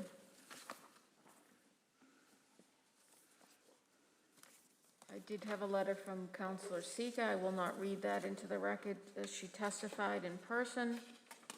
I have a letter dated June 21st, 2021. It reads, "To whom it may concern, I, Robert McQueen, business owner of M&M Liquors, 619 Broadway, Malden, Mass., am writing to communicate my full support for the proposed redevelopment of Town Line Inn by Pew Management. Thanks in advance for your consideration. Sincerely, Robert McQueen." Signed 6/21/21. Another letter reads, "To whom it may concern. This letter is to express my strong support for the proposed redevelopment of Town Line Inn, 735 Broadway by Pew Management. I am a longtime business owner on Broadway and have had the pleasure of meeting with the Pew Management team to discuss the proposed 94,000 square foot warehouse distribution facility. I am confident that the applicant's project will substantially improve this section of Broadway. This project is the kind of redevelopment that is good for the neighborhood and good for the Malden Melrose economy. Sincerely, Yessen Holden, Business Alma Kitchen, 637 Broadway, Malden, Mass." That's not dated. Also, the same letter, so I won't read it again into the record. That same letter I just read is signed by Daniel Abrano, Smart by USA, 616 Broadway, Malden, Mass. Same letter signed by Tim Procopio, Halco Showroom, 650 Broadway, Malden, Mass. Same letter signed by Paul T. Murphy, Paul T. Murphy Insurance, 628 Broadway, Malden, Mass. Same, I'm sorry, that's it. Those were all the same letters. I did receive those by email from the petitioner's attorney. They're not dated, but I could get you the date of that email. Another letter dated June 21st, 2021. It writes, "This letter is to express my support for the proposed redevelopment of Town Line Inn, 735 Broadway by Pew Management. I am a longtime business owner on Broadway and have had the pleasure of meeting with the Pew Management team to discuss the proposed 94,000 square foot warehouse distribution facility. I am confident that the applicant's project will substantially improve this section of Broadway. As we all know, the Town Line Inn has attracted undesirable and unwanted activity in the neighborhood for many years and has proven to be an immense strain on the emergency services of both Malden and Melrose. The project will be transformative and will improve the neighborhood for both businesses and residents. From an economic standpoint, the project will provide employment opportunities for the community and increase tax revenue for Malden and Melrose. It is important that we as a community support and facilitate development that improve our neighborhoods and provide employment opportunities. In conclusion, I urge you to approve this project because it is the kind of redevelopment that is good for the neighborhood and good for the Malden Melrose economy. Sincerely, Anthony Dakotas, Town Line Luxury Lanes and Broadway Foods, Inc., 665 Broadway, Malden." Another letter dated June 25th, 2021. I, Samuel Michalixon, sole owner of Blue Sky Automotive, 639 Broadway, Malden, am writing to state my full support of the redevelopment project proposed for Town Line Inn, 735 Broadway, Mass. Signed, Samuel Michalixon. Then we also have a petition. Before we get to that, I'll read another letter, June 24th. Actually, this is from Patricia Sargent, who we've heard from verbal testimony. It's also from Larry McDonald. So we heard from Patricia Sargent. I'll read it on behalf of Larry McDonald, resident of Town Line Estates, Lot 31, writing to convey full support for the proposed redevelopment of Town Line Inn, 735 Broadway, Malden, Mass. by Pew Management. That's dated June 24th, 2021.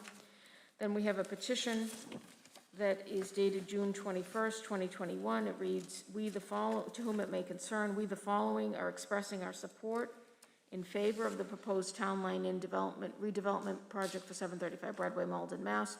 We've had the opportunity to meet in person with and or reach out to A.J. Bowman of Pew Management via phone or email with any questions or concerns we had regarding this project. They had briefed us on the details of this proposal, answered and addressed our concerns surrounding noise, rodent pest control, fencing, traffic studies, and other questions directly related to the project.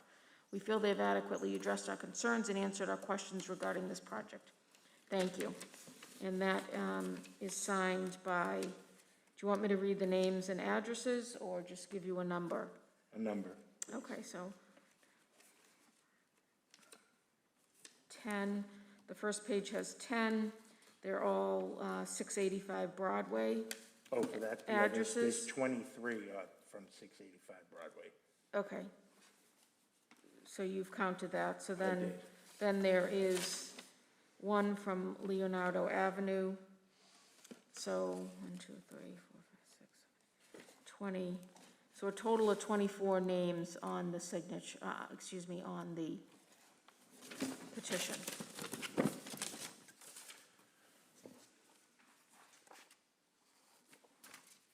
That is everything. So nothing else to read in favor? No. I'll ask last time, is there anyone who'd like to speak in favor? Seeing and hearing none, declare that part of the hearing closed. Is there anyone that would like to speak in opposition to this petition? Anyone to speak in opposition? Just remind you, name and address for the record and sign the sign-in sheet. Thank you.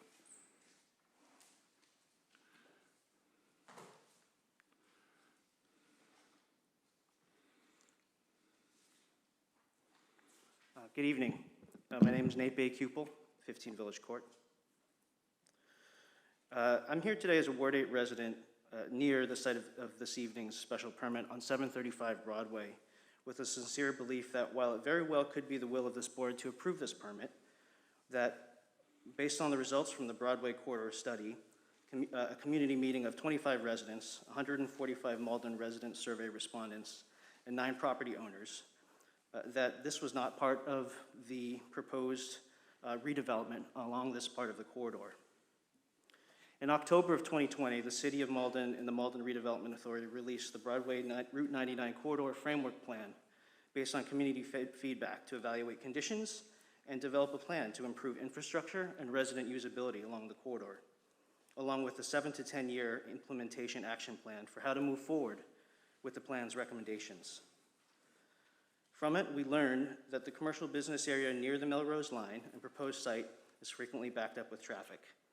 And wheelchair and pedestrian safety is often, access is often hampered by a lack of consistent sidewalks.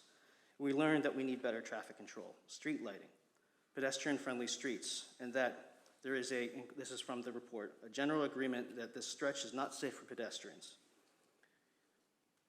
So, what did our city and the Malden Redevelopment Authority propose to meet this vision? It was recommended that we should amend our highway business zoning district in this part of the corridor to allow for mixed-use, higher-density development, to improve pedestrian and cyclist safety and access, better bus accommodations, and to improve traffic management and reduce speeding. This included changing the table of use regulations to no longer allow new construction of wholesale and distribution centers, among other uses noted in the plan. This evening's permit application for the 94,000 square foot wholesale trade and distribution space includes 107 parking spaces, 16 tractor trailer bays, and 7 box truck bays with 3 access points, which we have seen tonight. The pre-existing site access point along Route 1 and 2 along the Broadway corridor, similar to what is there presently. We know the permit application approximates that nearly 204 daily trips will be seen there at the facility, combination, as we heard, of truck traffic as well as passenger vehicles. And based on the permit, we know that the trucks and cars will be traveling north and south along the corridor to access the facility, adding traffic to what we already know is a highly traversed portion of the corridor. And since the main site access point is on Broadway, it's conceivable that a majority of these trips will occur along the corridor itself. I've spoken with many residents over the summer already concerned about traffic on Broadway, and it's specifically about the impact that that traffic has on side streets with the many different GPS apps that reroute them through side streets. Even if trucks and cars to and from the warehouse were restricted from traveling north to reach the facility on Broadway, I fear that residents will likely still feel the impact on travel times and delays and potentially more traffic on our smaller streets. To be clear, I understand that this proposed facility is an opportunity to imagine a positive transformation of the Town Line Inn. That's an ethos that I can get behind, and I think many of us do, based on what we've heard. This evening, I respectfully ask for the planning board members for you to hold space for the imagination and vision brought forth by these several hundred residents and business owners who participated in this corridor study. A vote to not approve this is not made out of disrespect to the applicant's right to their own vision for this facility, and I also do understand the impact that the current activities at the Town Line Inn have caused for many residents who abut the property. What I ask tonight is that we think through this decision with more intentional coordination and communication with our residents and city about the best possible outcome for the transformation of the Town Line Inn. Thank you. Thank you. Is there anyone else that would like to speak in opposition?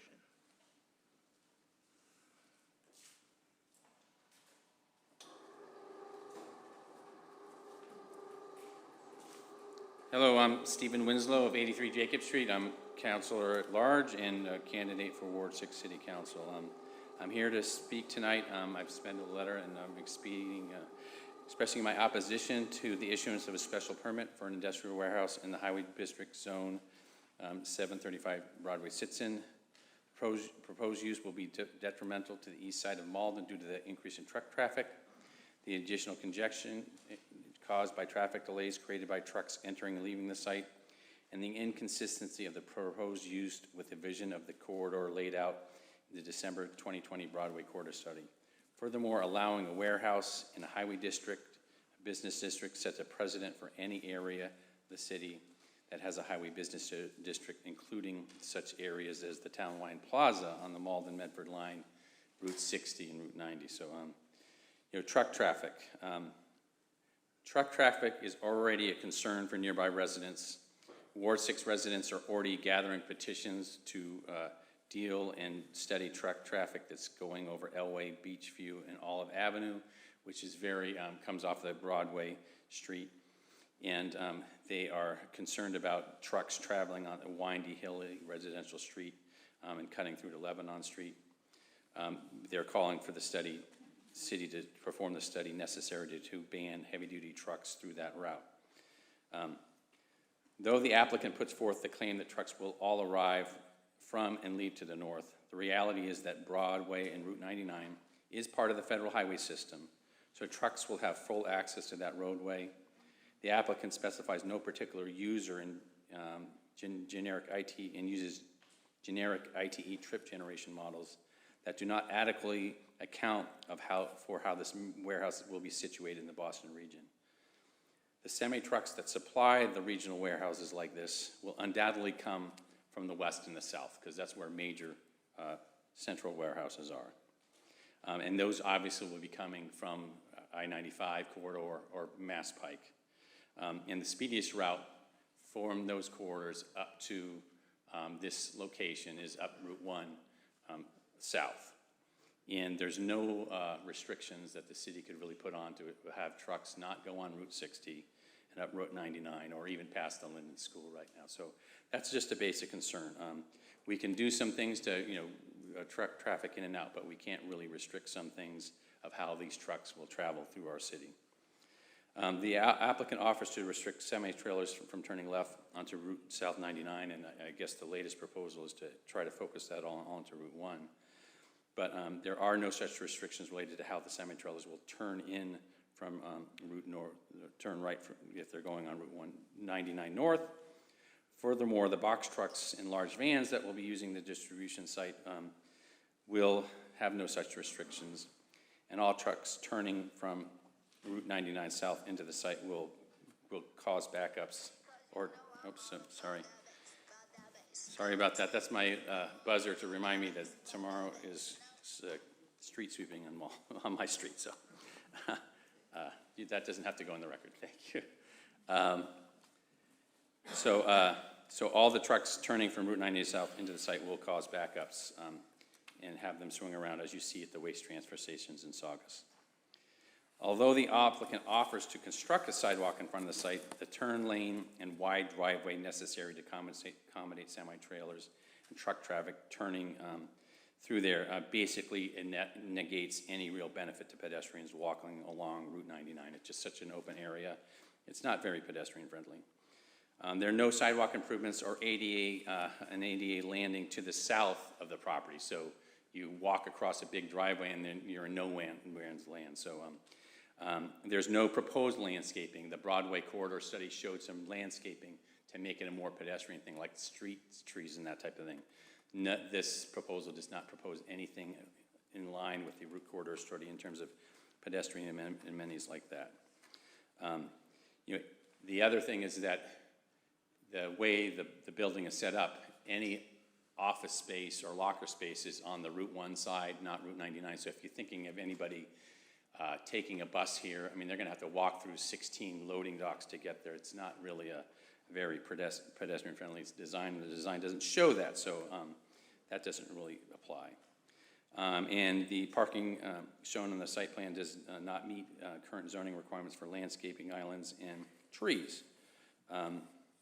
There was initially a proposal for traffic calming focused on Elwell, Central Street, and Route 99 intersection. That's really not sufficient for Route 99. I've even got calls from parents whose kids walk to the Linden School from Ward 6, having to cross the intersection of Salem and Broadway, and the challenge of having crossing guards there, and the inadequacy of that traffic signal. So it's important. I think that the signal at Salem and Broadway is a critical signal to get addressed, and very important for this. And the reality is, right now, the way this is, that Malden will get the brunt of any traffic impact, while most of the proposed building is in Melrose, which means most of the tax revenue goes there. I am very concerned, and I've actually filed a paper with the support of my fellow councils here about the precedent any decision could of having a warehouse in highway business districts. As we all know, highway business retail is under immense pressure because of online commerce, and so there's a real decline in what they call strip malls across the country, and that type of retail that's highly reliant on people driving and picking stuff up. So we have Route 99 has a lot of highway business. Route 60 does, and even Highland Avenue down on Town Line Plaza in Medford has highway businesses. So my concern is a decision here could mean we would have warehouses going all over Malden. So I've actually filed a paper to specifically ban or highly restrict any warehouses in highway business in the future. And as has been mentioned, the Route 99 corridor study specifically recommended that warehousing not be allowed on the Broadway corridor, and that was after a public input in several meetings. So that's one of the things. That corridor said the vision for Route 99 is a corridor in transition. Broadway will evolve into a true mixed-use destination for locally owned retail shops and restaurants to grow and thrive in Malden. This growth will attract industry and encourage wide-use development, mixed-use development, incentivizing residents with a prime location with a neighborhood commercial node, but also affording an excellent opportunity to Greater Boston. The north sub-area will primarily consist of commercial uses, office, manufacturing, and large-scale retail. No mention of warehousing in that. So nowhere in this vision is warehousing and distribution talked about. And as I mentioned, on pages 40 and 49, the plan specifically recommends against wholesale and distribution in this corridor. And the plan noted that near the Melrose line, the respondents, at least is that part of the study. I know the residents who spoke here may feel different, but at least that group of residents talked about having an entertainment district featuring nightlife and focused commercial retail. I mean, we have cannabis right across the road in Melrose. I know Councilor Seek has been a supporter of that. Movie theaters, restaurants, and other type of things that have been traditionally in that part of the corridor. I certainly did, and one of the things I first did was ask the police and the fire department for their recent reports, and I mean, I can't question Chief Molis's 41 years on the force. I mean, certainly those reports have actually showed even kind of an increasing trend in the past few years there, a lot more responses even than the past. So I certainly empathize with that. And the city has approved demolition of this building, so I don't think there's any dispute that there's support for demolition of this use. I think it's more of and making sure we don't substitute something that's a negative in the long run for the vision of the corridor in trying to eliminate something that's very negative now. And I think that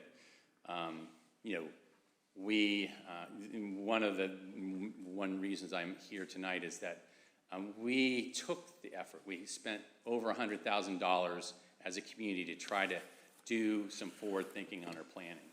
And here, first opportunity, we're basically putting that aside. And that's a pattern, unfortunately, that's happened too often in Malden. And how do we get out of that pattern? And if this is a good and worthy proposal at this moment, why don't we take the discussion bigger? I mean, I was never invited to any of the community meetings. I would have liked to be in those community meetings with the Ward 8 residents. I, as a counselor at large, was never invited into that process.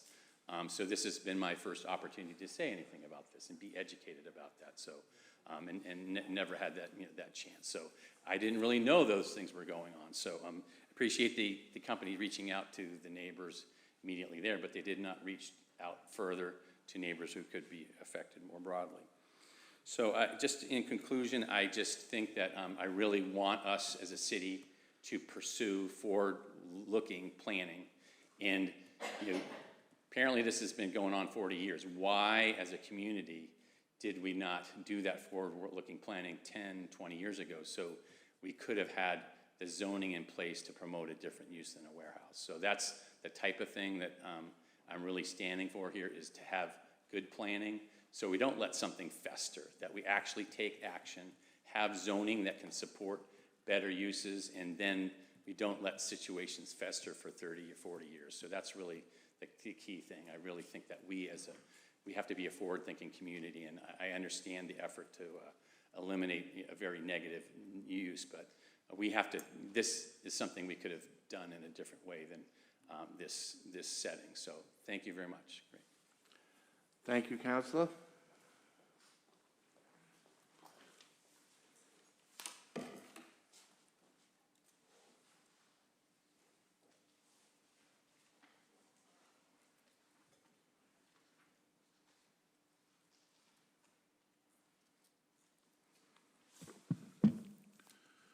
Honorable members of the Planning Board, thank you for hearing me. My name is Ryan O'Malley. I'm the Ward 4 City Councilor, 215 Pleasant Street. I personally have never heard from any residents in our community that what we need more of is heavy trucking. In fact, the first time I ever heard that was tonight, and it was not that they wanted more heavy trucking, it's that they wanted a problem property that has been festering in our community for decades. Why that was not handled by the city, I do not know, but we have the resources and we have the ways in which dealing with problem properties like that, and that should have happened, and it should happen. The residents should not be suffering any longer by a problem property like that. Related to heavy trucking, like I said, I've never heard people wanting more of that. In fact, I've heard the complete opposite. I've heard that trucks coming through our community and cutting through side streets, hitting our infrastructure, is destroying our roads and shaking people's homes. And I do believe that we need to think about where are we going as a community when we say we want to bring more heavy trucking into our community. This does not represent the future of Malden. This does not represent what we deserve. For instance, here in the downtown, we just approved a new commercial office building that will bring over 400 permanent jobs to our community and over $100 million worth of investment. This project, compared to that, is only 50 jobs, but it has a significant impact on our community. We've heard at least 26,000 truck trips a year, 73,000 total trips coming out of this property. These thousands of trips in and out will have a significant impact on our streets. The wear and tear on Broadway will be immense, and the chump change that we're being offered of $50,000 and $120,000 is not going to cut it. Broadway in Ward 8 is, if not the worst, one of the worst streets in our community. It has massive potholes. It has no sidewalks, no street trees. It is a mess. And to put thousands of more trucks on that when people do not have a way of safely walking down that corridor is irresponsible and is not a vision that this community should be moving forward with. We deserve better. In fact, this stretch, in addition to maybe having the city's only truck depot, is zoned specifically and only for a marijuana overlay zone. What exactly is the vision in Ward 8, where you have all of the city's marijuana businesses almost being centered in this area, and you're now going to have heavy trucking? The residents deserve better. The residents will be subjected, as I've said, to thousands of more truck visits, and I do not think that there's any way the city of Malden can actually prohibit the trucks from doing whatever they want to do. And this is all hypothetical, because we do have no clue who is going to be actually occupying this property. So everything they talk about in terms of what the trucks are going to do is all hypothetical. We don't know who is going to be in there. We accept Chapter 90 funds from the state. That means we cannot restrict where these trucks go. Every vehicle in our community has a right to go on every public road if we accept Chapter 90 funds. We do that. There's a minor exception with heavy trucking late at night, but it's been very rarely implemented in our community. The chair of the planning board is on the traffic commission. He knows that. I've tried to get heavy trucking banned and trucking banned in certain streets. It's pretty much impossible. MassDOT, so when it comes to the investment, we've heard about this being an investment in an economic development driver. The vast majority of this project, in terms of the investment, the building, is in Melrose. We get parking lots and trucks. Melrose gets the tax revenue. Now we find out tonight that the trucks cannot enter or exit potentially on Route 1. This is a project that is not in the best interest of our community, and it will have a much bigger impact on our community than what is being said tonight. We deserve so much more than this. In fact, MassDOT knows this is a bad project, and that's why they're not letting them exit onto Route 1. Again, Malden gets the trucks, Melrose gets the taxes. It's a bad deal. And before I close, I want to talk about the fact that this property is being talked about as a problem property, and that because it's a problem property, we should reward the property owner by approving a project that is bad for the community. That's robbing Peter to pay Paul. It's rewarding bad behavior. It is clear this project is extremely detrimental to the neighborhood and should not be approved. Thank you. Thank you, Counselor.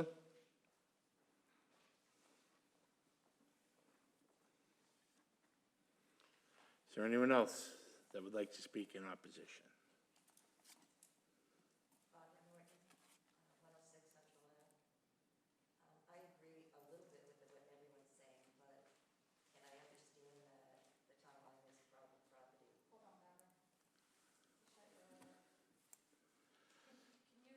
Her microphone back on, Chuck, because nobody could hear her. I apologize. Okay. I understand that the town line is problem property, but I just want to say that I'm concerned. I live on Central Ave, which is off of Broadway, and already cars and trucks, and forget the cars were one thing, but there's trucks constantly using it as a cut-through from Route 1. The traffic backs up on Route 1 starting at 2 o'clock, and no one wants to wait in line if you're a truck driver. It would take you another 20 minutes to get up to Saugus so that they can turn around to go down Route 99, and they use Route 60, and they use Lynn Street, Central Ave, Kennedy Drive as cut-throughs. So it's just wanted to say my 2 cents. Thank you. Thank you very much. Is there anyone else that would like to speak in opposition? Anyone else in opposition? Michelle, do you have anything to read in opposition? Yes, I have one email. It is dated July 12th, 2021. It reads, Dear Honorable Planning Board and City Planner Michelle Romero, it is with much concern I write this letter of the special permit requested for 735 Broadway. Please allow me this moment to explain why. Town Line Motel for more years than I can recall has been a concern for the city of Malden. A few years back, We did extensive review, 58 pages, in a committee of the Broadway corridor funded with an Encore Casino grant. This review identified many concerns, suggestions, and opportunities for that location. I'm not quite sure why none of those ideas have come to fruition. Now I find during summer recess and after one in-person Saturday community meeting and one Zoom meeting, a proposal to change the zoning of this property to a trucking distribution 94,000 square foot facility is in front of us. Well, this might be a financially perfect fit for the owners. Is it for Malden? Some say that this development will save our city services because of the vast amount of times our fire, our police, and our EMTs are called there. And while our first responders are beyond the most valuable asset of our community, I'm just wondering if that response isn't simply the safest answer. Where will the families presently living there go? Don't we have a bolder vision for Malden than a warehouse? Maybe not. This development will impact a wider area of Malden than Ward 8. If we allow this change, the special permit, how does that affect highway business zoning throughout the city? I urge the Honorable Planning Board to make the right decision here. I urge the Honorable Planning Board to continue their due diligence with this property and ask all the right questions, traffic, noise, pollution impacts. I believe more homework needs to be done before granting the special permit to develop 735 Broadway, and urge you to table this request until all the answers are before us. Measure twice, cut once. Respectfully, Debbie DiMaria, Counselor at Large.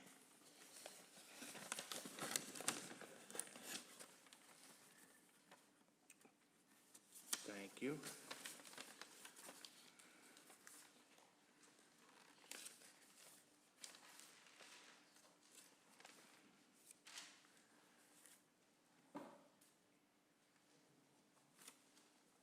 Okay. And you have nothing more to read? No, I had a letter from Counsel Stephen Winslow, but he testified in person, so I will not read that into the Right. record. Okay, and I'll ask one last time, is there anyone else who'd like to speak in opposition? Seeing and hearing none, declare that part of the hearing closed. Michelle, can you take us through your staff report and the recommendation? Yes, and I also have one other letter to read dated August, it's an email dated August, this is just in general, dated August 23rd, 2021. It's from Gary Stead. Hello, regarding 735 Broadway proposed utilities.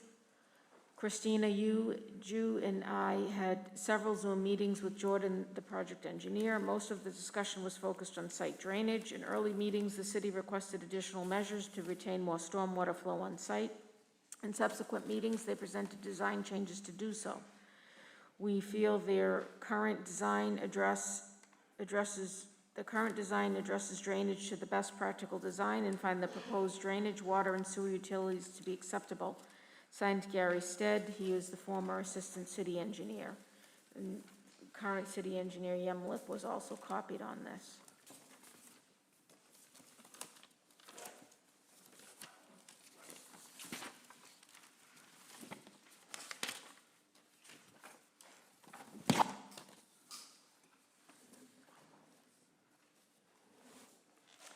So this is the planning report and recommendation dated September 13th, 2021.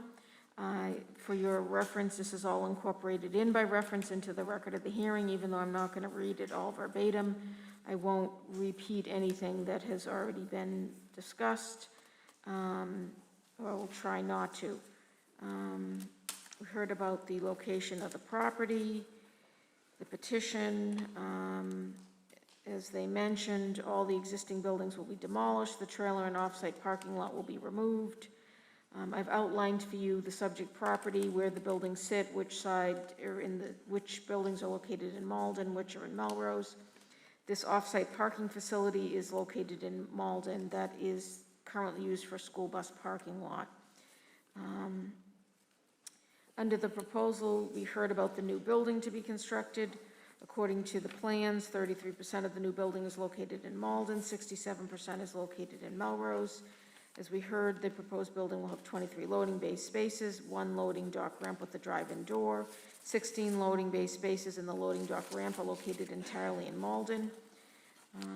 Under the proposal, 107 car parking spaces are provided on the entire site, 57 or 53% are located entirely in Malden. We heard that there is, and it was advertised as such, the petition was filed to allow warehouse use and/or wholesale and distribution use of the proposed new building and property. You may have noticed in the application materials, and you've heard during the presentation, the proposal is referred to in several different ways. Sometimes it's called warehouse distribution center, sometimes it's warehouse distribution facility. To date, no tenants have been identified. You've been given the floor plan as they presented. It's essentially a shell. There's a single open area labeled warehouse. The only small rooms are labeled electrical and fire pump. There are exterior walls, windows, and doors depicted. I've outlined all the materials, plans, and information submitted in support of the petition. I won't read through these. These, again, are incorporated by reference. You all have copies of all this information as well. In terms of zoning and occupancy, the property is located in the Highway Business Zoning District. The existing motel hotel use of the property is pre-existing non-conforming. It requires a special permit under current zoning. The proposed warehouse use and proposed wholesale and distribution use may be allowed by special permit in this district.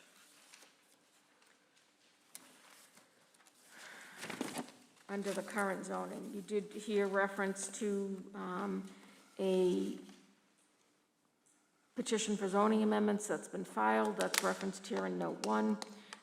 We will be doing the joint public hearing. This planning board will be doing the joint public hearing with the City Council Ordinance Committee at your meeting on October 13th, 2021.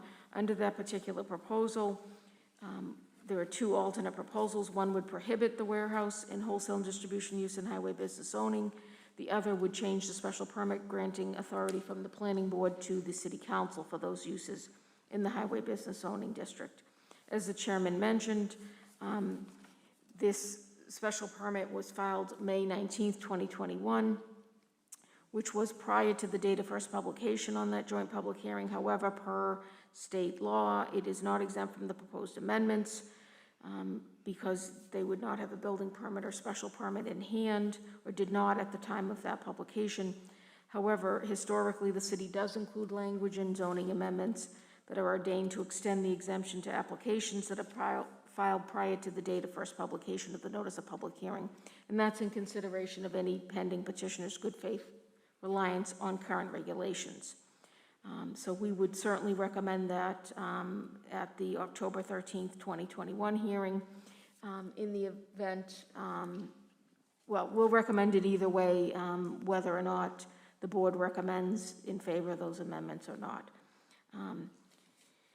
Direct abutters to the south are several single-family dwellings and the mobile home park Town Line Estates. To the west is a utility substation. To the north in Melrose, a cemetery and used car dealer. To the east, on the other side of Route 1 State Highway, a multifamily residential development, the Overlook Ridge development. To the west, on the other side of Broadway in Malden, is a plumbing, heating, HVAC wholesale supplier.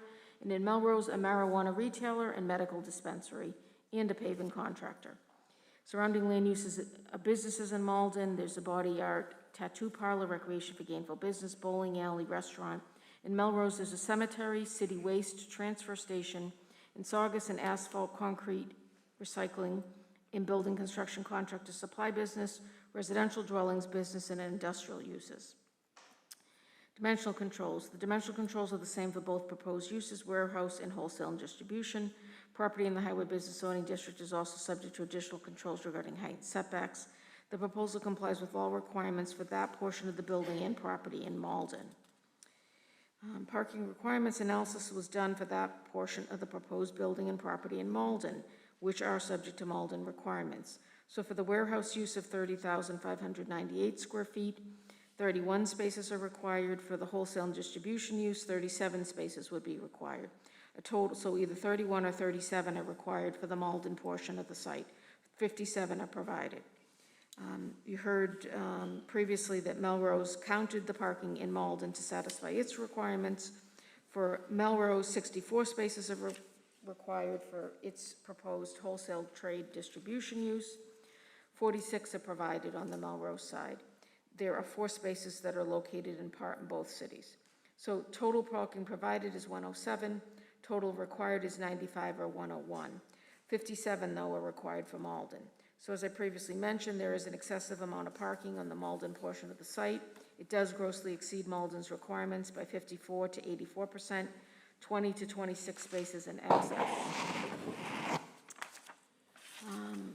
Removal of the excess parking would make space available on site to implement possible solutions to address outstanding safety concerns and traffic impacts of tractor-trailer site access egress via Broadway.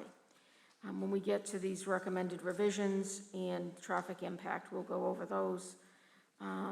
I did mention, and I'll call this out again, the site plan labels the loading bay spaces as truck parking stalls. Again, I would defer to Nelson Miller as to when a loading bay space becomes a parking space, how long the truck can sit there or be parked there before it should technically be considered a parking space. Parking layout dimensions, the proposed parking spaces comply with dimensions for cars. Aisle widths in the layout comply for the head-on parking space configurations and two-way traffic circulation. This was written based on the plan that was submitted. I understand we've heard some things different tonight, some different things tonight. But under the proposal, there were 3 new curb cuts and driveways proposed. And that's as was shown on the plans. So there was going to be one in Route 1 Malden, that would be 30 feet in width, and that was proposed for two-way access for only passenger vehicles and small trucks. So tractor-trailer trucks access and egress were going to be prohibited per the site plan. 2, the second was a Broadway driveway, known as the Southern Site Drive, shown on the plan. That's 44 feet in width. That was proposed for two-way access egress for all vehicles and would be the sole and/or primary access egress for tractor-trailers and large trucks. And then finally, there's another driveway in Melrose, referred to as the Northern Site Drive, 15 feet in width. It's proposed for one-way egress of passenger vehicles and access only for emergency vehicles to the rear of the building. So to address some of the outstanding safety concerns with use of the proposed driveway on Broadway as the sole and/or primary site access egress for tractor-trailer trucks and other large trucks, there were some ideas or recommendations. Route 1 Malden, the Eastern Site Drive, could be expanded to allow all tractor-trailers and other large truck traffic to access and egress the site via Route 1. The Broadway Melrose Southern Site Drive could be reduced in size and restricted in use for access egress of only passenger vehicles and small trucks. And then installation of signage to prohibit tractor-trailers and large trucks access egress for the site via Broadway, and restrict site access egress via Broadway to passenger vehicles and small trucks. In terms of landscaping, the proposal complies with the required landscaping of yard areas not paved for parking or access, and planting of 6 shade trees with drainage areas. Snow storage, 2 large snow storage areas are depicted in Malden. 2 small areas are in the Melrose portion of the site. The total is 5712 square feet. The required snow storage for 61 spaces, 57 spaces entirely in Malden, is 2,240 square feet. So more snow storage is in Malden than required for the parking that's in Malden. Bicycle parking. Site plan does not depict required bicycle parking in Malden. It does depict this concrete bicycle pad for bicycle racks. That's near the southwestern corner of the proposed building. That's located on the Melrose portion of the site. I keep making the distinction between Melrose and Malden because I've been informed by the building commissioner that we can only enforce our regulations for the Malden portion of the site. I understand that the site is located in 2 cities. However, we don't have any jurisdiction over the land or building in in Melrose. That's my understanding of it. So the fact that there's bicycle parking, but it's in Melrose, doesn't mean it's satisfying our requirements, even though, you could arguably say that it is. My point being, if that were to be removed, you would have nothing to say about it because it's in Melrose, it's not in Malden. So that's why I'm calling things like that out to your attention. It would be up to the board if you think you should require bicycle parking in Malden. In terms of loading requirements, the number of loading spaces, the proposal requires 3 loading spaces. The site plan depicts 17 loading spaces located entirely in the Malden portion of the site.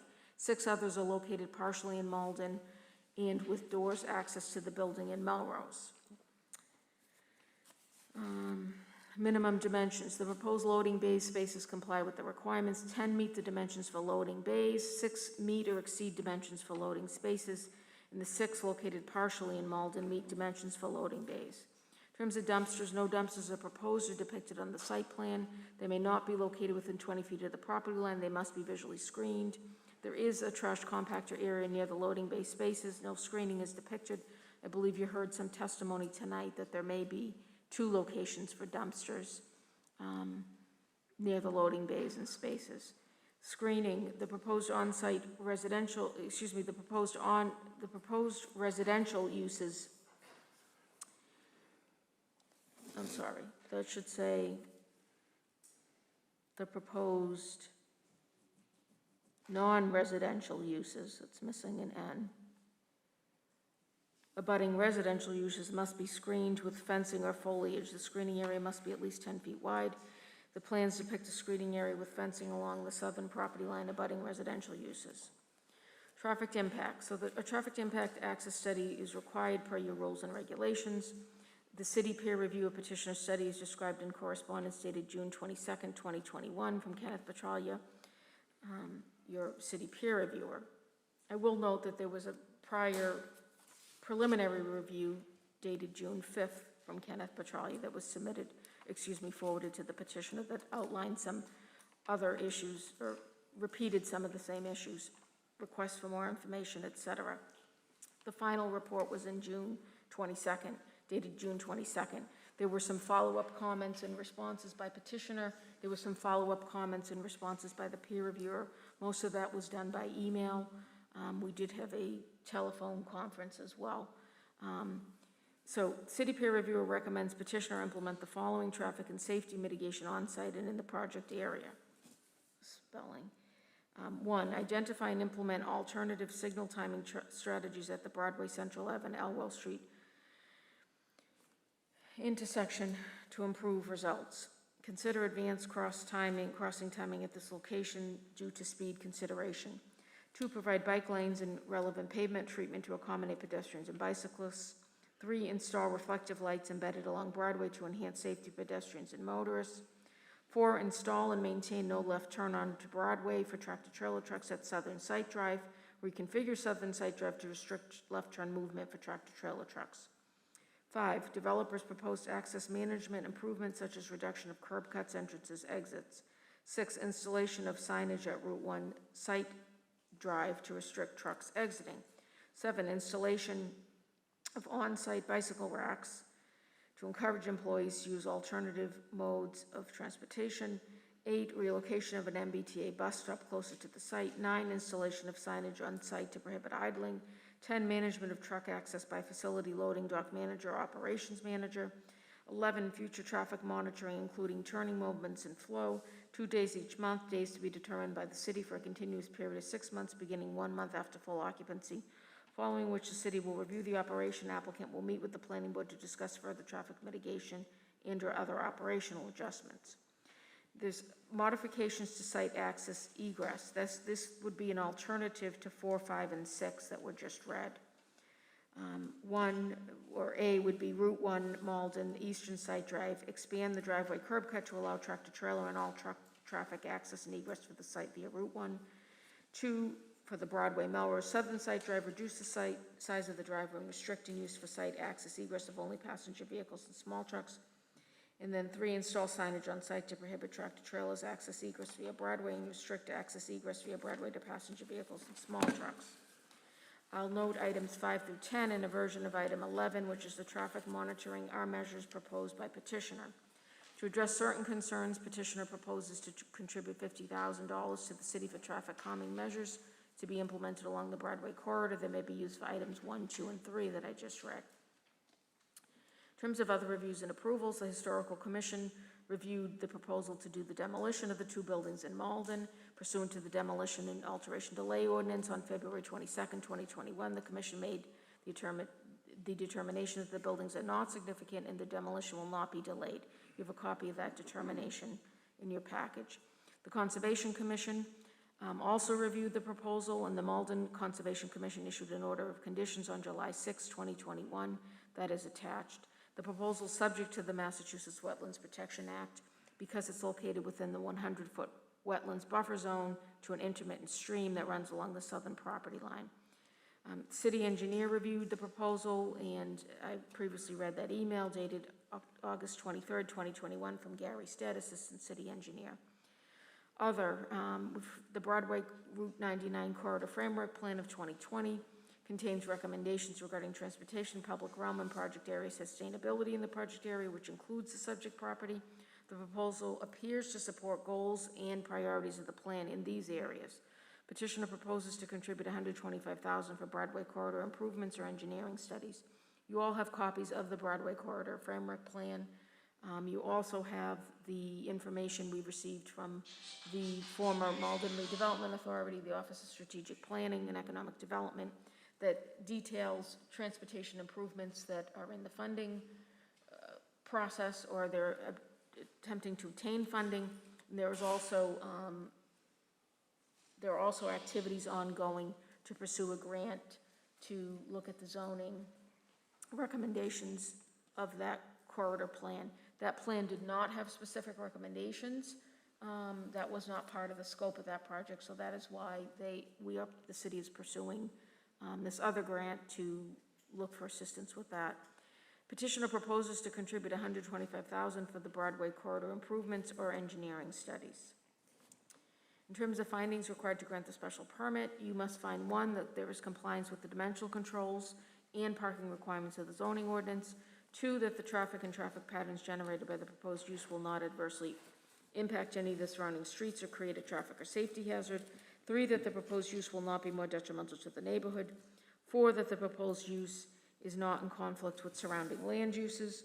And five, that the proposed use is in the interest of the common good. Do you want me to continue? Yes. So this recommendation was made prior to the public hearing. One, provided that the board makes those required findings, to grant a special permit for warehouse use with accessory distribution subject to the following conditions. One, all development shall be as per plans unless modified by these conditions. Two, modifications of the floor plans are allowed. Three, the special permit authorizes use of the property for warehouse use with accessory distribution. No wholesale or retail sales are allowed. Four, no dumpster may be located within 20 feet of the property line. Any dumpster must be enclosed, gated, and screened. Five, no outside storage of any kind is allowed except for trash stored in dumpsters. Six, install and maintain privacy fencing as screening along southern property line. Seven, repair, replace sidewalks, driveways, perform necessary incidental work adjacent to the property to the satisfaction of the DPW director. Eight, implement the following traffic and safety mitigation at the site and project area. And actually, seven, I don't believe there are sidewalks in Malden. That frontage in Broadway is actually in Melrose. So I'm not sure if we could eliminate that condition. So eight, implement the following traffic and safety mitigation at the site and project area. I've separated this into two different alternative recommendations. One is basically making voluntary monetary contributions to the city for traffic and safety improvements in the project area, specifically those two that the petitioner proposed. One, a voluntary contribution of $50,000 to the city for traffic calming measures to be implemented along the Broadway corridor. And two, a voluntary contribution of $125,000 to the city for Broadway corridor improvements or engineering studies. So that would be one alternative. The second would be to implement the following safety and traffic improvements.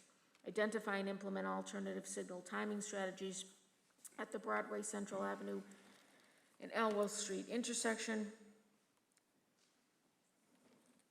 to improve results, including advanced crossing timing due to speed consideration. Provide bike lanes and relevant pavement treatment to accommodate pedestrians and bicyclists. And three, install reflective lights embedded along Broadway to enhance safety for pedestrians and motorists. Regarding what's labeled here as A, 2, B, and C, you would need to specify where along Broadway, what the scope of those improvements would be. Would it be, just where on Broadway exactly, what the parameters would be. again, the way the project line cuts, the frontage is not in Malden, but begins immediately south. So you would need to come up with parameters. Would it be from the site to Central Ave? Would it be from the site to another intersection? You know, so I would recommend that if you move in that direction. My recommendation would be the first one to, even though I typically do recommend you do the implementation, given that the city is in the process of securing other funding to do these improvements to the Broadway corridor, it seems to make sense to add to that funding since that's ongoing, rather than have them implement some improvements that might then get changed. So I would recommend A1 of those two options.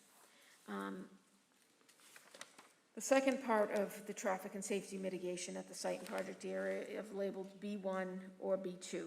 So B1 would be to revise the parking layout, reconfigure the size and use of the driveways, eliminate up to 20, it actually should say eliminate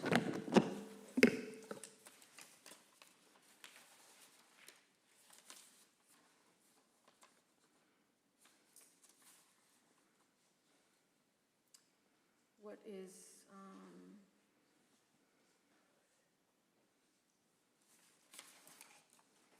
so 20 to 26 spaces, which I would consider to be in excess of our requirements. So eliminating those spaces from the proposed parking area at the northeastern side of the site, expanding the driveway and curb cut on Route 1 Malden, the eastern site drive to a dimension that allows all tractor trailer and all truck traffic access egress to the site via Route 1. The third part of that is to reduce the driveway and curb cut on Broadway, the southern site drive to 24 feet and restrict use for access egress of only passenger vehicles and small trucks. And then the fourth would be to install signage at the Broadway site drive, the southern site drive, to prohibit tractor trailers access egress via Broadway, restrict access egress via Broadway to passenger vehicles and small trucks. So those four would be part of one recommendation. I'm calling it revised parking layout and reconfigure size and use of driveways. An alternate recommendation would be to install signage and maintain no left turn onto Broadway for tractor trailer trucks at the southern site drive. Reconfigure the southern site drive to restrict the left turn movement for tractor trailer trucks. We've heard a lot of information tonight about how the state is going to tell them what can be done at both of those site drives. So I don't have that information other than what we've heard tonight. So I think something needs to, either one of these, two of these recommendations at this point, I believe the first one is the more, is more thorough. It might address the outstanding safety concerns. Originally, the city peer reviewer and I had discussed, in the original recommendation had to do with the Broadway turn, but after further consideration and discussion, we realized that this site is unique because it has access via Route 1. So Broadway is not the only point of access and egress, so that is why we are recommending that. I'm not sure, it sounds like they're still in the discussion process with the state. So I would recommend that those be, that would be your recommendation, is B1 at this point.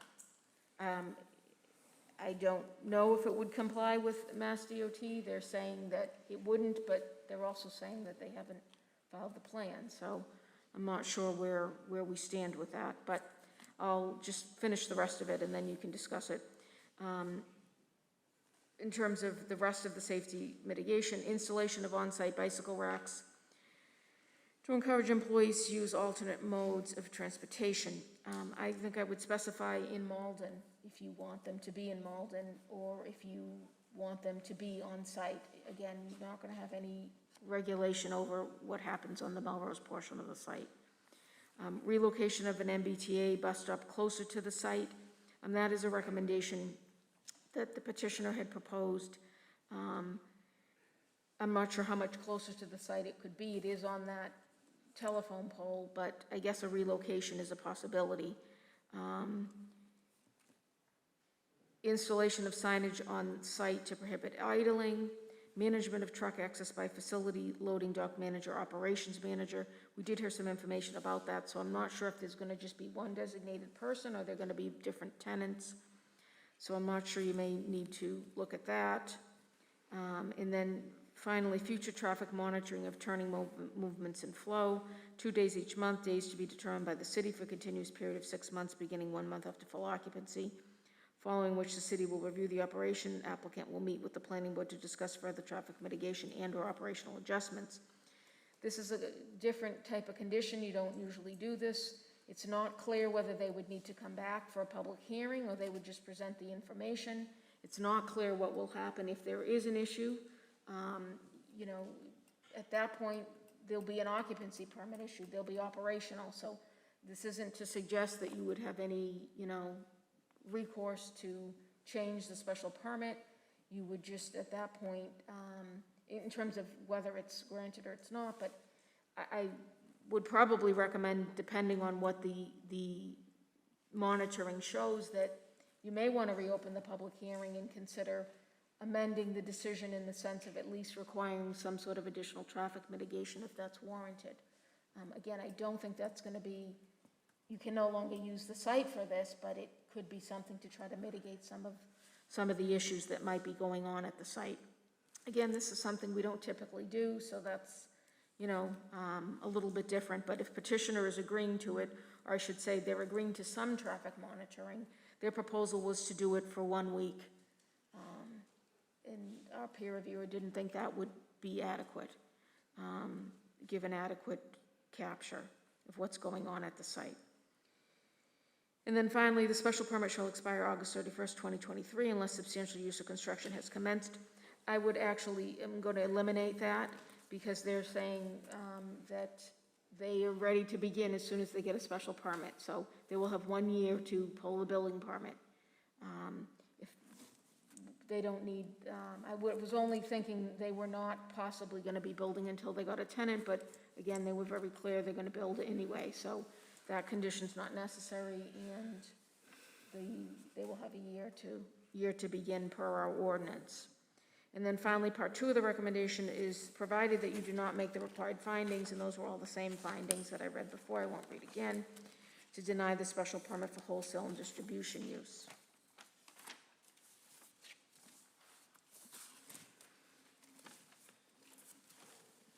Okay, thank you, Michelle.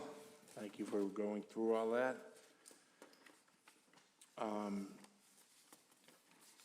If we could focus first on the whole issue with the Mass DOT. I'm a little bit surprised to hear that we have no recourse with Mass DOT. And the reason why is our experience with Overlook Ridge. There seemed to be more back and forth and negotiating.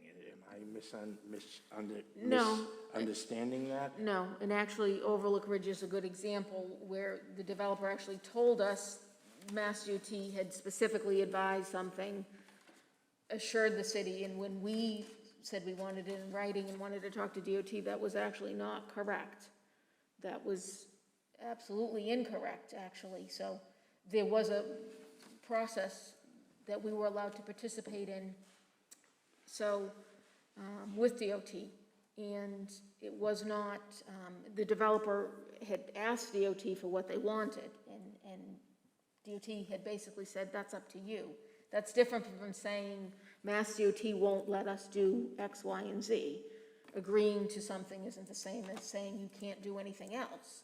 So I think it seems to be maybe, it could potentially, possibly be the same situation. Not sure, I don't have any more information, but I don't.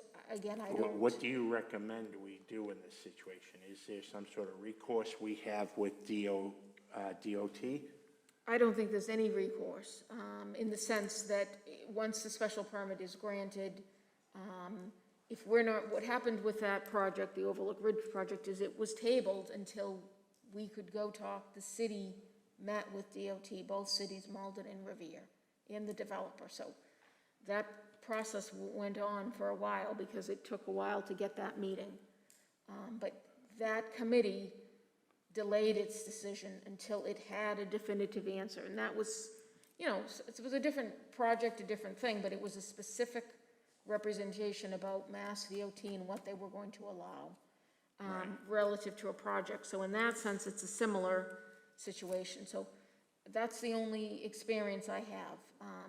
Unless you're willing to grant it and it's subject to Mass DOT, not knowing what is going to be there. That, I guess, is what I'm not 100% sure on. You typically approve a site plan.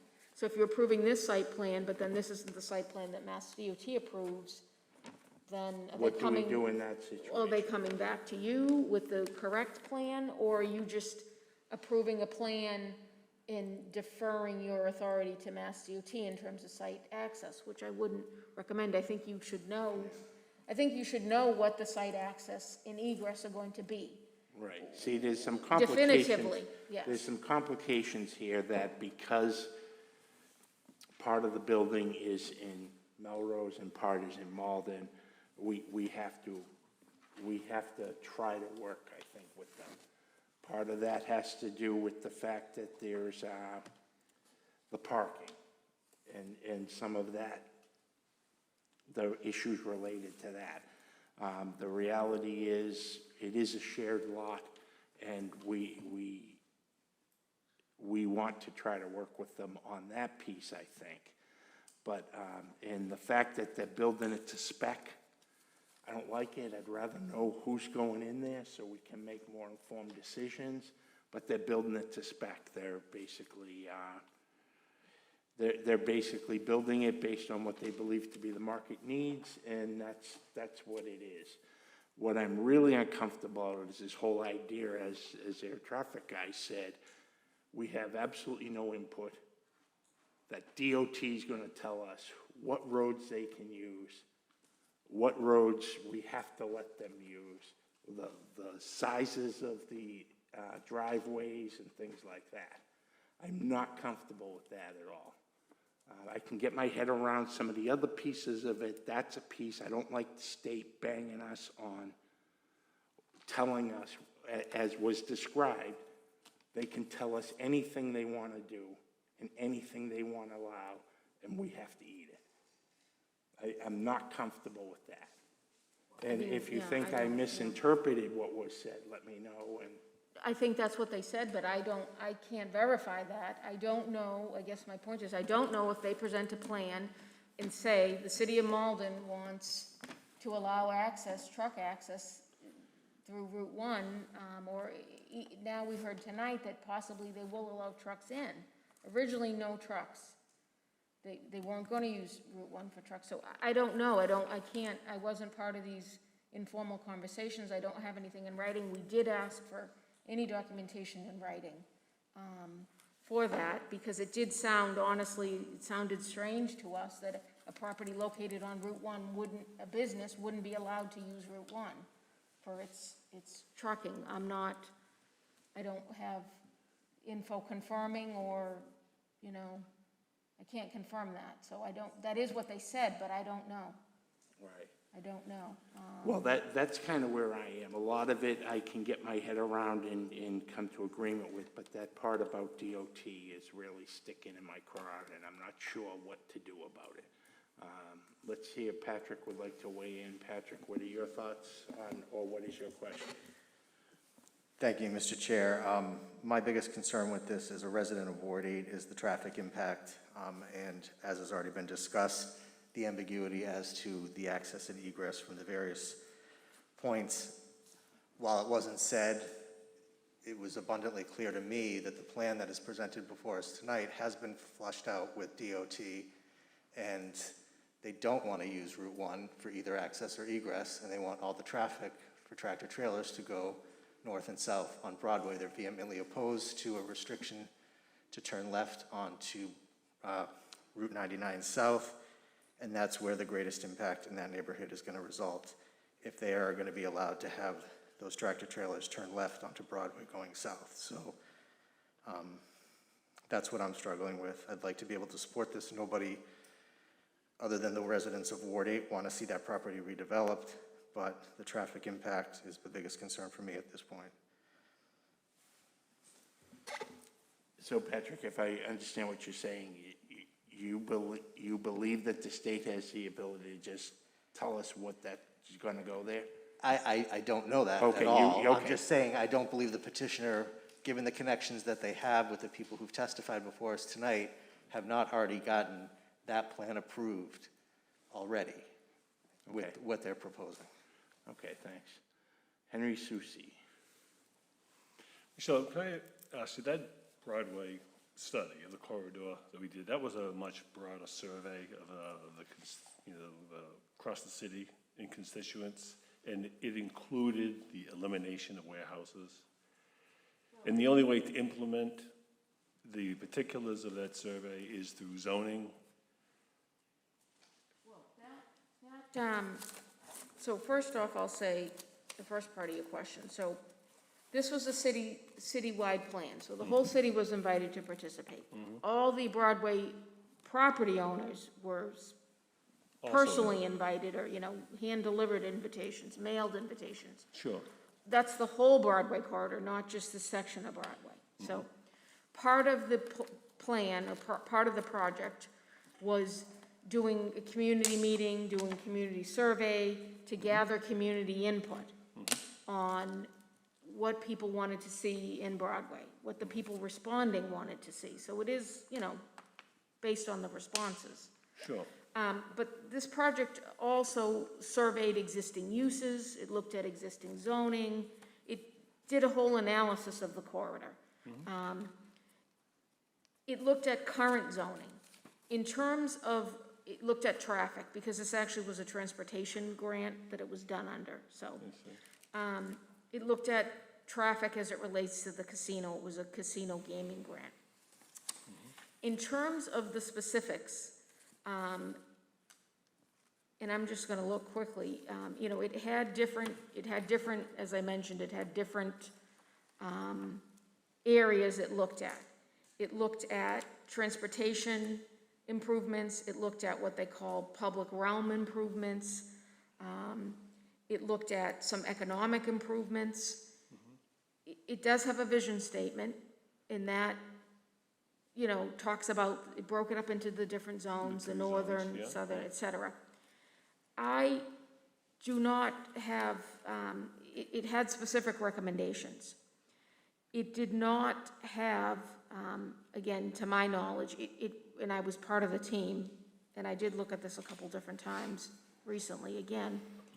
It didn't have specific change this to change that that wasn't part of the scope of the project. It had general recommendations. It thought we should create these sub-districts of zoning, because each of these areas of Broadway was so different. You couldn't say the Broadway Plaza area was the same as the residential section. So you want possibly different zoning districts. There's already multiple zoning districts, but that was the main recommendation in terms of zoning.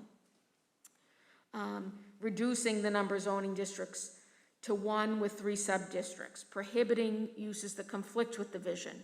I think that may be where the idea of pulling some of the industrial uses out may be coming from. There were transportation recommendations, economic development, public realm.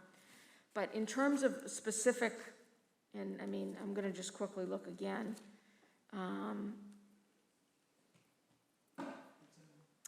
It's in there, Amending prohibited, right. So that's in the table. So amend table of use regulations to prohibit gasoline filling stations, motor vehicle repair shops, vehicle sales, wholesale distribution, building construction contracting, towing, other uses in conflict with the vision. So that was as specific as it got. Warehouse itself wasn't mentioned, but maybe that was being drawn out of this other uses that conflict.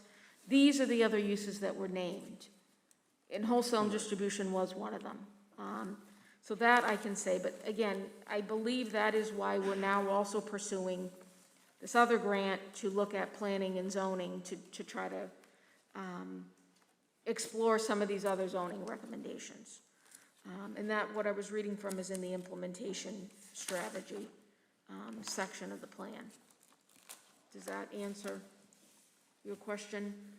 You were, It does. I mean, where I was going with it is essentially where we would be approving a speculative warehouse and completely ignoring all the careful study, consideration, time and treasure into doing this more thoughtful examination. I guess that's where I'm coming down on it. yeah, I mean, I would just say, you know, I don't know if it's completely ignoring it. I think this does, there are some parts of the plan that, as I said, it does support some of the goals and priorities. But that's, you know, I can see that viewpoint as well that you just said, so. You all set, Henry? Eric McCush. Thank you, Mr. Chair. This project, there's a lot of it I really do support. It's, you know, if you're gonna put a warehouse in, you wanna have it next to a highway. But part of the, you know, what concerns me is, so whereas it's split between Melrose and Malden, if we have, one of our mandates is for them to put a sign on that says left turn only, that left turn only sign would technically be in Melrose. And if Melrose didn't want it, would they have to put that in? Yeah, that is a question I've had too about that Broadway. Both the Broadway exits are in Melrose, so even making that recommendation, and they originally did agree to the signage, we only pushed a little further to say reconfigure the driveway because everybody knows people don't follow the signs. And if a truck wants to take a left, it will, but I hear what you're saying. Is there any enforcement over that or jurisdiction? No. And the same as if we prohibit them from wholesale sales, but Melrose approves it. Can they do it on that side of the building, or can the, you know?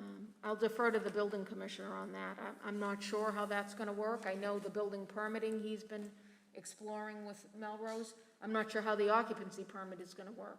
Do you wanna hear from Yes, if we could. Nelson on that? Nelson Miller?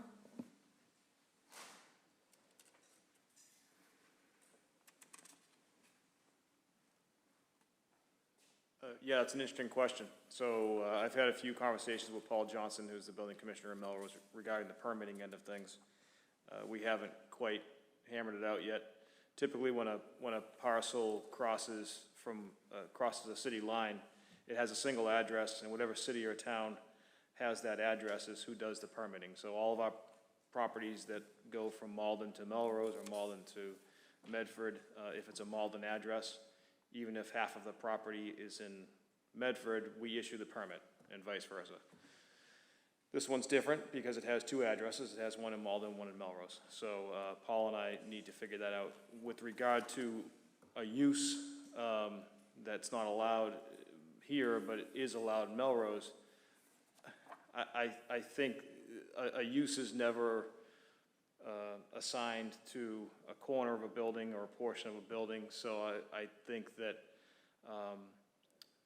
we would still have jurisdiction over the uses inside the building, even though the building extends into a different city, because it's the entire building that's being used for that purpose, not 10 square feet in Melrose or whatever, so. Okay. Thank you. Is that it? You all set, Eric? No, just a couple more. Aggregate Industries, do you know if they have any turning restrictions when they leave? In Saugus? Yeah, I don't know. okay. I don't know at all. 'Cause I mean, the people that are most directly affected are all in support of it, all their the residential neighbors, the commercial neighbors. And it really is getting rid of both an eyesore and a literal problem property. But I guess that's all I have on it. Thank you. Okay, thank you. Patrick Hayes. Yeah, I want to pick up on your point, Eric, about the folks that are right next door in support and the businesses and certainly Chief Molis. I think when Chief Molis came up to speak, I think that certainly got my attention. But, the other part of it is that I don't think we should use zoning as a way to correct a problem property. I think that, there are definitely problems on the site, but I think there are other quivers in the city's, or other arrows in the city's quiver to deal with those kind of problems. And I think I'm leaning more toward what Henry was saying, that, you know, some of the substantive planning initiatives that we've undertaken should really guide our decision-making. And so I think for that reason, I'm sort of leaning more toward we should be doing something different on this site.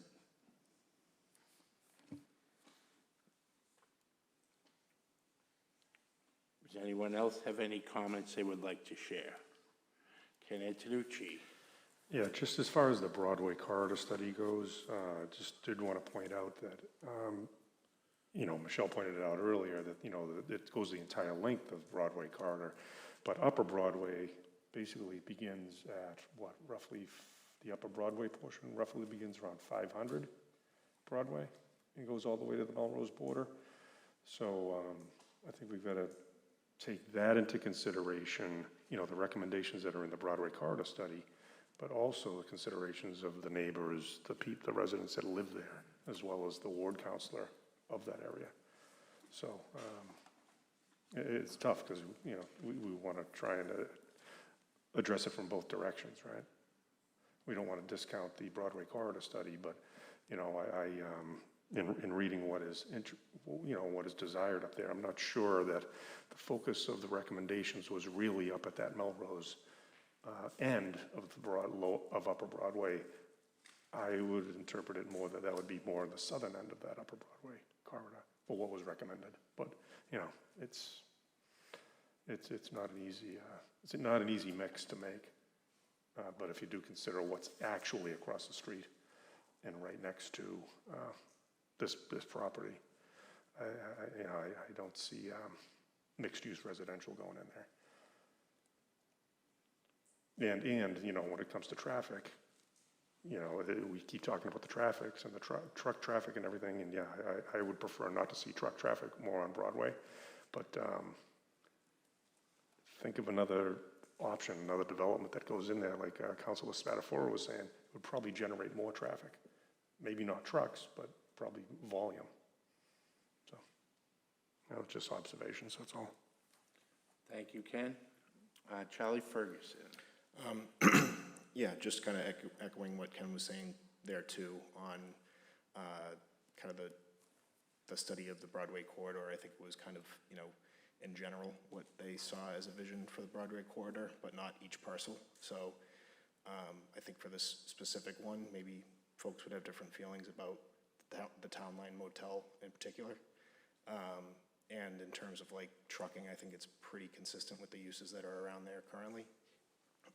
Just another point though, I think the biggest sticking point for a lot of folks is the Mass DOT point, and I think it was part of their attorney's 4 points, I know it was hours ago now, but of like, I'm not sure exactly how it should be put, but they were receptive to per Mass DOT's decision. So I don't know, like we were talking about recourse, I don't know exactly how it should be put, but if we could have another look at the plans after it goes through Mass DOT, I don't know the whole process, but just to make it, I agree that if we approve a site plan without knowing how the site plan is going to be, that makes everybody uncomfortable. So just however that could be worded and not give all of the authority to Mass DOT without us approving a site plan that we see.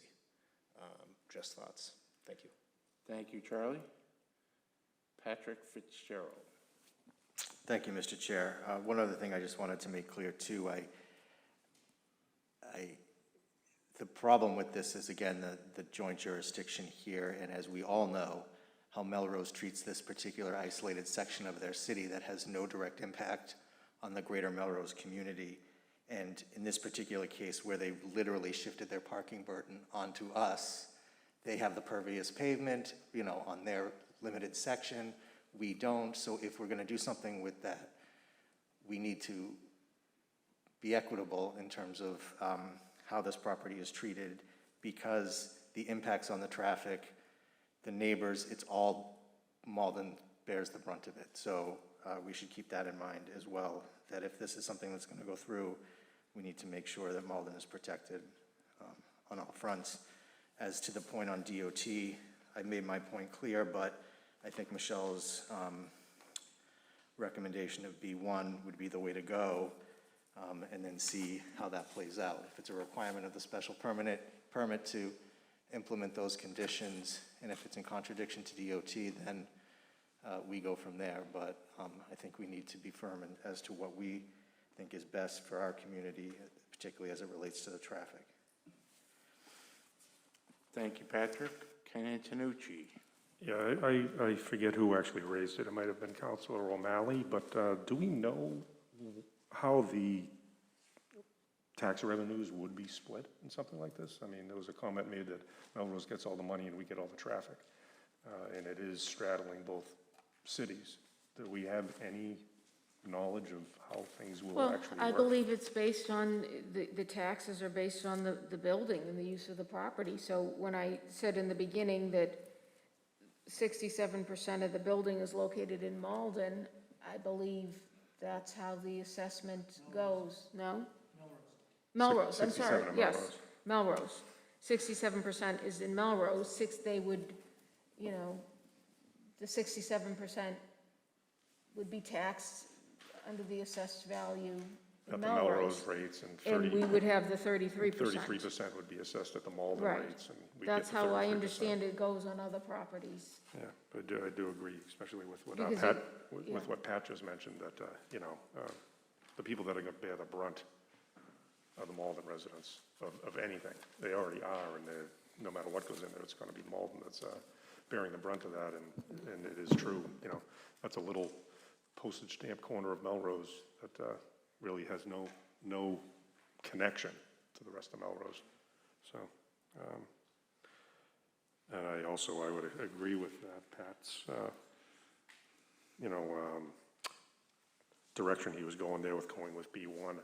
I'd agree with that, you know, let's put the restriction or the condition in that we think is best for Malden, and then let DOT say no. It would be better to have you know, I had worked out some form of language to coordinate the design of the Route 1 entrances and everything with DOT, so it isn't just, you know, well, let's just wait and see what DOT tells us we can or can't do. We should be able to enter into discussions, you know, between the petitioner, the state, and the city ahead of time, before anything gets done. I mean, I'm positive that's how it happened at the casino. I'm sure that they didn't just say, okay, DOT is just gonna tell us what to do. Okay, you all set, Ken? That's it. Thank you. Eric Henry. Thanks, Mr. Chair. It's just one observation. My point is that with all its, you know, ups and downs, I think practically anything would be better than what the police chief is saying at the town line. But maybe, I understand the Broadway corridor study, but I would even take it back a bit further to the guiding principle that got me on this council, and that is the master plan for the city. And well, that intersection at Ewell in Broadway is our master plan from 2010 specifically mentions Broadway with regards to the intersection ahead of that at Salem Street. And I don't see how we can consider one of these intersections and that close and not consider the other, and the impact of the traffic in that area as it is. Also with the drainage, I don't know who brokered the deal with Malden, but I think we really missed out on an opportunity for stormwater and rainwater management with regards to this property as it relates to Malden's needs and concerns. I just think we could have did a better job for that. And with that, I'll yield. Thanks. Thank you. Mr. Chair. Does anyone have any other comments? Michelle? Yeah, I just had one other thing I just found in my notes, and it was just raised again. I can't speak for the city engineer. We do have that in writing that they're satisfied with the system that's in place. But I did have this in my notes, that you may want to consider requiring some of the parking in Malden to be of this, what are they calling it, permeable pavement. So I believe it does have to be paved if it's going to be used for parking, but I believe there's a way to do it so that it's permeable. Okay. So I would recommend that. I don't know how many spaces. Again, I'm recommending they eliminate some of the spaces. But I would say you would want to consider that as well as a requirement to any special And permit. where would you put that? It would be a separate condition that says, X number of parking spaces in Malden shall be installed with permeable pavement. So that would be 9 or H? Well, I believe that would be, do people think we should eliminate the sidewalks, number 7? Yes. Okay. Since there are no sidewalks up So there. then there are no sidewalks. So there are technically 8 conditions recommended, so that would be the new 9. I thought I'm sorry, we eliminated 9 as well. So there are technically seven conditions, so that would be the new 8. And you should come up with a number, I don't know. Melrose has 8 out of the, and I'm not sure how they came up with that number. That's 8 out of a total, in Melrose, there are, let's see, where is it? Melrose has 46 parking spaces, and 8 are permeable. I'm just trying to find that.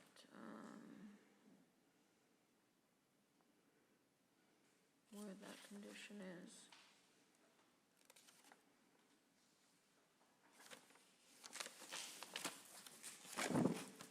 So I'm not sure how many in Malden you would want. I'm not sure what that was based on.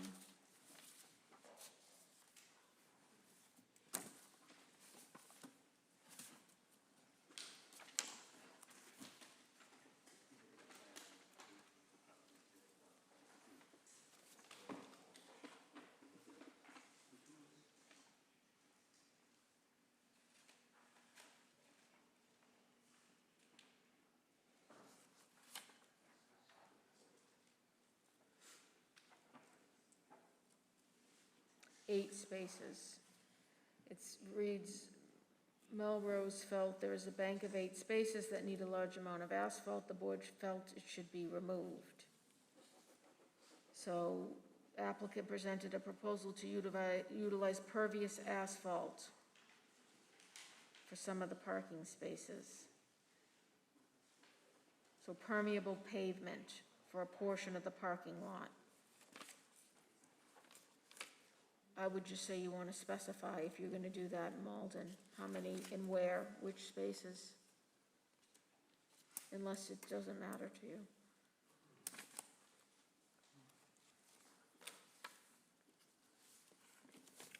Where do you recommend it? We can add that. I mean, I would recommend that as a separate condition.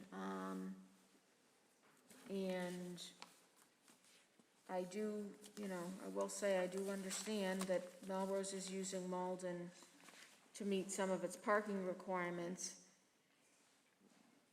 But if you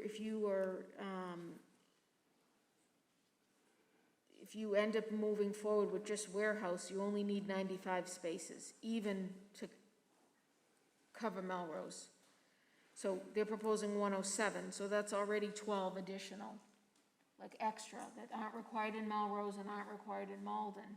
So I would recommend that you eliminate those if you have a concern with the amount of pavement, and that then you designate how many spaces you would want permeable.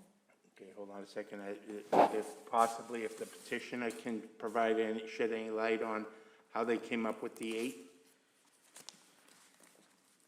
There was a percentage of open space that we were at the time with Melrose, and they asked us to round it up to an additional number. They were looking at the spaces right in the front by the island where the picnic table was, and we calculated the area of those spaces. And then instead, I believe, of making it those spaces, we put it along the Broadway corridor, because we felt like it would make it more conducive to some of the stormwater management, and it would allow us the opportunity to better treat the trees and the grass that we were putting along Broadway, along that corridor. If I could also, in listening to some of your concerns, and I'm not going to offer up any debate, but some additional mitigation that might help address some of the concerns the board has. Would that be appropriate, Mr. Chair?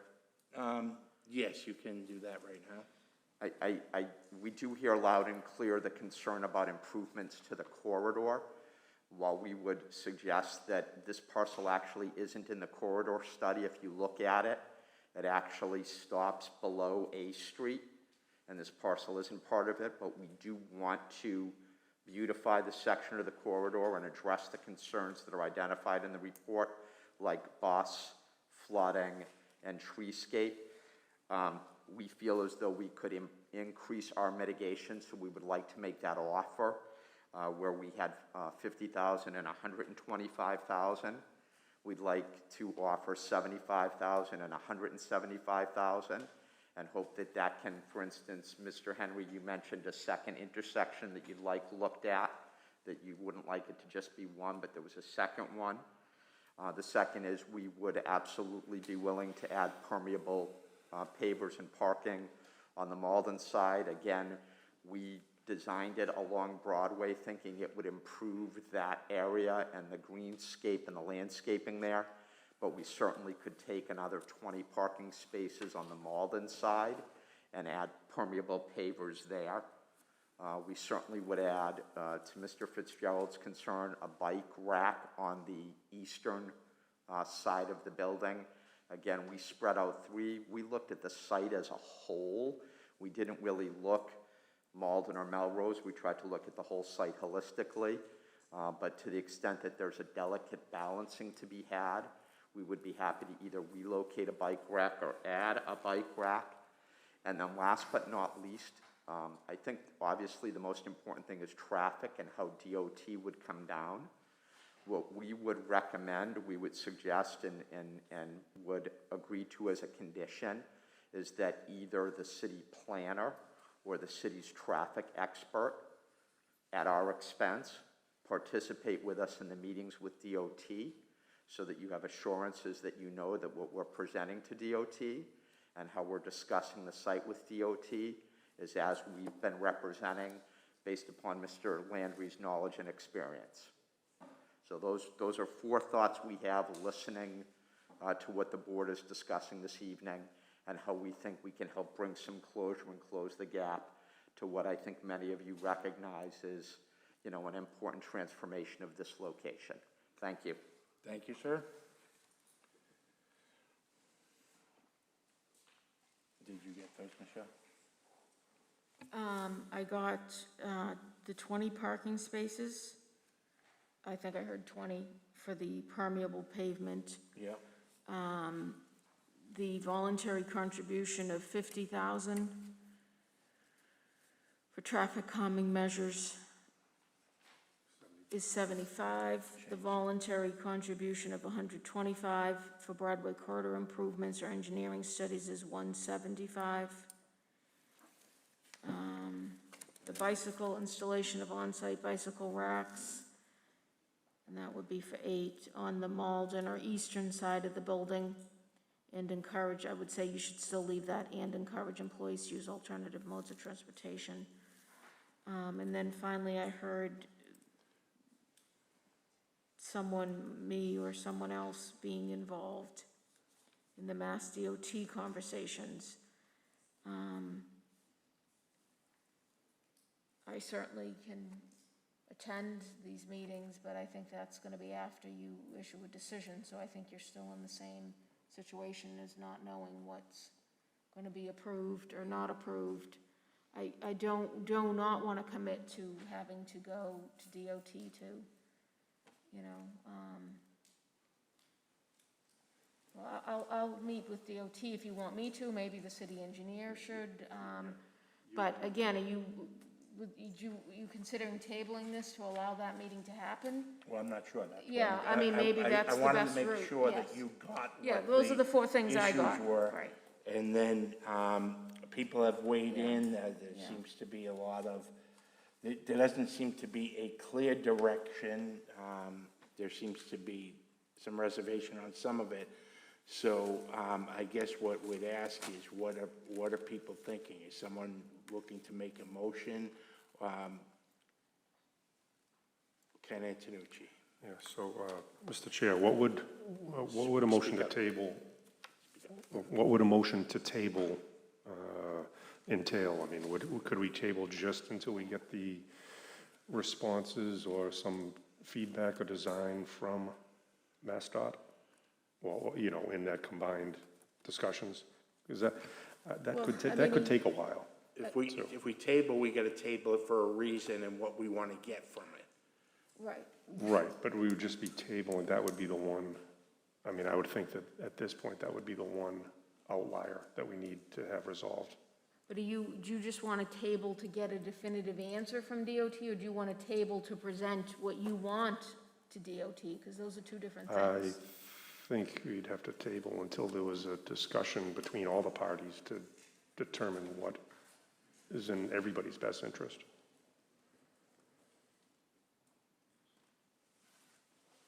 So whether that's, you know, meeting with DOT, the client, the petitioner, you, YEM.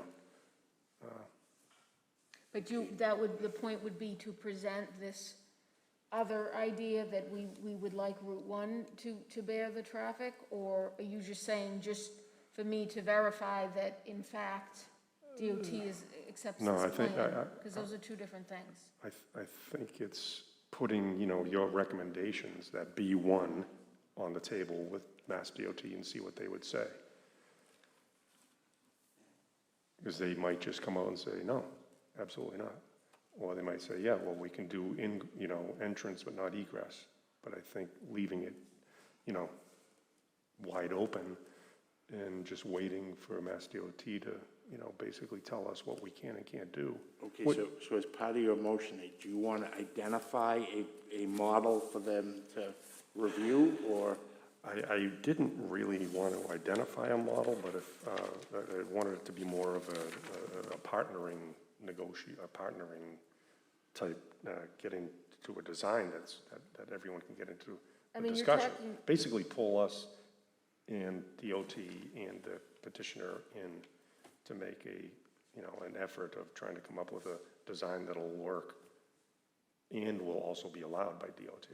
Well, I mean, again, my experience with DOT on the other project was they listened. There wasn't, they reviewed what you presented to them. So if we present B1B, expand the curb cut on Route 1 to allow truck access, then we will get a response. So, but I mean, that would be, I think that to me seems to be the biggest point. Yes, well, there's the two pieces, right? There's the, under C. B1, it would be B.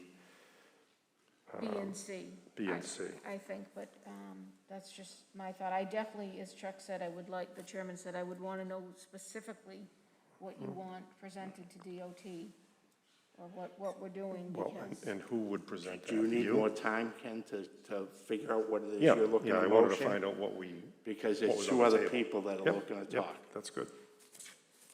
Okay, Patrick Fitzgerald. Thank you, Mr. Chair. I think the point of questions that we need answered is the viability of any point throughout the property line along Route 1 South, the ability and the feasibility of access and egress along the entire stretch. If there are representations that egressing onto Route 1 South from any part of that property line is not feasible, we need that answered definitively, or whether or not it's a certain, where they have it on the plans, the southernmost part, or if there's an ability to do it more northernly. And also, I think it was represented that they would not enforce or allow a condition from either Melrose or Malden, a restriction of turning left onto Broadway South. So I think for me, those are the two issues that need to be resolved. Whether or not we can require it, it's not in their plans. I don't believe they would want that, but if we were to require it, what is the enforcement ability? And can DOT override those conditions? Okay. Eric McCush. Thank you, Mr. Chair. And this follows what Patrick was saying. If we do approve a plan that says, you know, we want the Route 1 access and we want the no left turn sign, and DOC says can't do that, does that come back to us? Because that, you know, this is per plan. Yes, then that would come back. That would need to come back because they wouldn't be able to comply with that condition. Okay. And we can't waive it, the building commissioner can't waive it. They would need to come back to amend the special permit, and they would state, you know, we can't comply with this condition. And you'd need to then consider amendment to that condition. Okay. Ken Antonucci. Would that require reopening the entire hearing, starting from scratch, or just for that one condition? To follow up with what Eric just said. I mean, if they had to come back just because they couldn't meet one condition. I mean, yeah, they would petition to amend the special permit, and they would identify which condition they But couldn't just the meet. one condition. Right, I mean, you'll look at the whole property You'll look as at you the whole do, thing. and you'll look at compliance Right. with everything else, and, you know, sometimes what happens is they realize there's other things they can't meet. By that time, they might have a tenant and realize some of the other conditions. So that would be the two options to move forward, and then the thing is, if you move forward with the permit and that's your condition, then you still would want me to go, or someone from the city to go to DOT to advocate for that? Or would you just, at that point, I think, once you've rendered this, your jurisdiction is over, then the petitioner is gonna go to DOT and say, this is the decision Malden rendered, and can we comply with it? That's different from tabling it in essentially someone from the city trying to get these answers, you know, as Patrick said, viability and feasibility of access egress along Route 1 from any point of the site. That's a different conversation, you know, than, I don't know that they're gonna redesign the plan and present it to DOT to show other access points, but I hear what you're saying. Maybe there's a point further north that would work.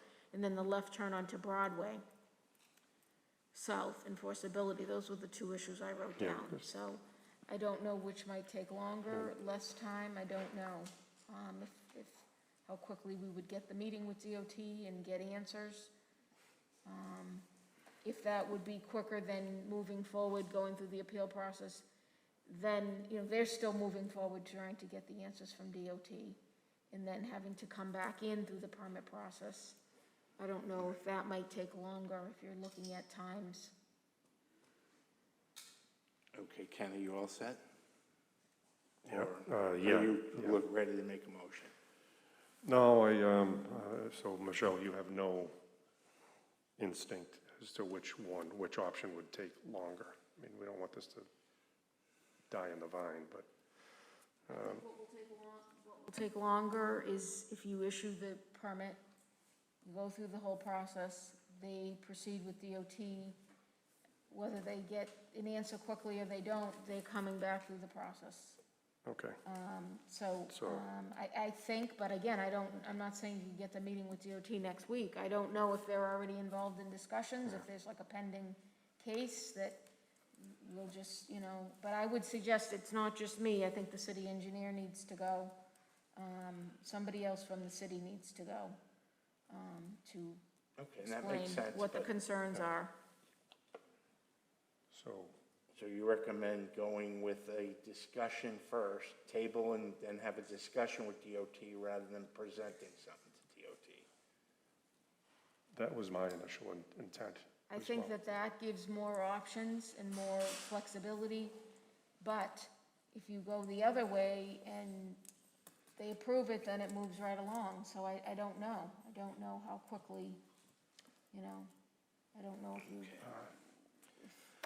Okay. a benefit either way, I don't know. So Ken, do you want to make a motion? Yeah, I'll make a motion to table and have the planner and city engineer contact the Mass DOT with the planner's recommendations and enter a discussion as to what's feasible on both Broadway, Route 99, and Route 1. Including the petitioner. Including the petitioner. So you're gonna table the public hearing, because you'll need to reopen it to Yep. get this new information. And table city planner and city engineer to contact Mass DOT and meet with petitioner, or meet with Mass DOT and petitioner, and you And the city engineer. access egress along, you said feasibility, what did you say? Yeah, feasibility of implementing the B1 recommendations, so B1B and B1C. Well, actually, B1, B, C, and D. Okay. I mean, I think any, access from Route 1 along any point of the site is a good option to look at too, because I don't, so maybe we should look at that as well. That's B, C, and D include that, correct? Okay. The only one I'm not suggesting is A, because A will have nothing to do B, with the C, and DOT. D include that, let me just double check.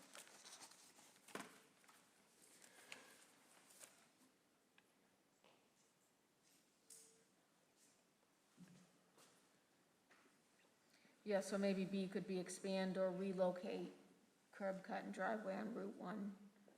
Because I don't know, maybe if it's shifted further, that gives them more options, I don't know.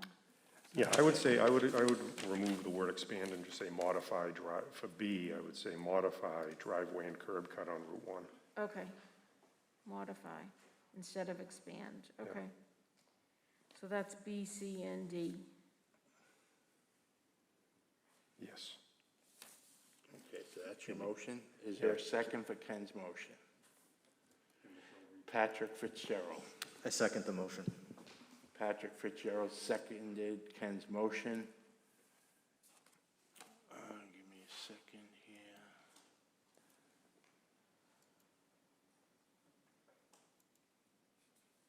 Okay.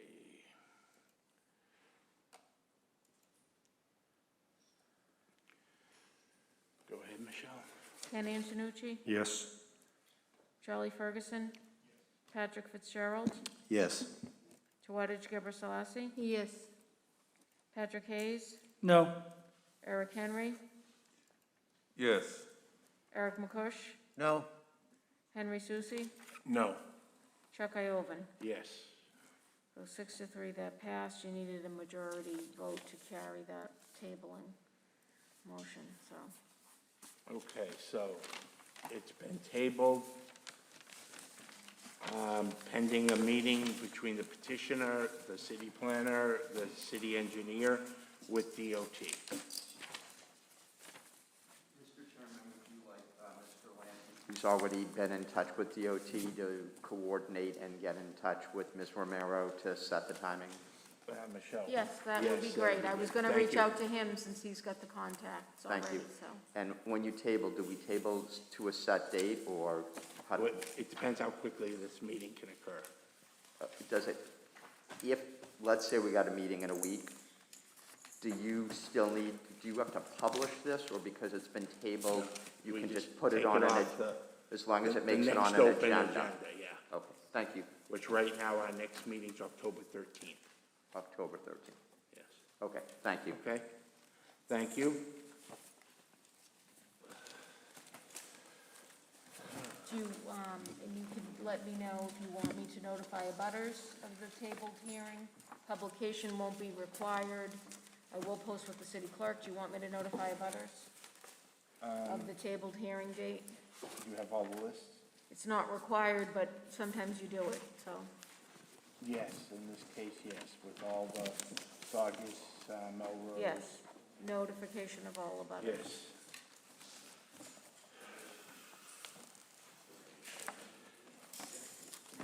Okay.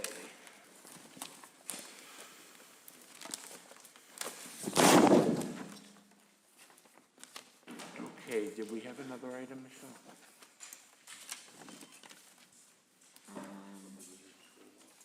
You Is that- notif- Right, that's what I'm referring to, yes. Yes. I do have something else here. Hold on. You already tabled 260 Eastern Yep. Ave. So you have a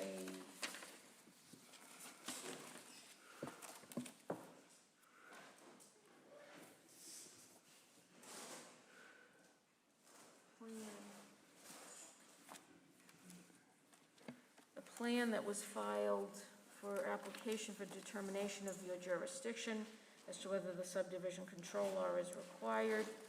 This plan actually has to do with a portion of the project site you were just reviewing, 735 Broadway.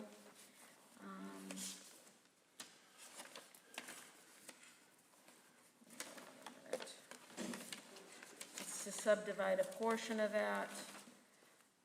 I understand that the intent is to merge that portion with the abutting land of the Town Line Estates.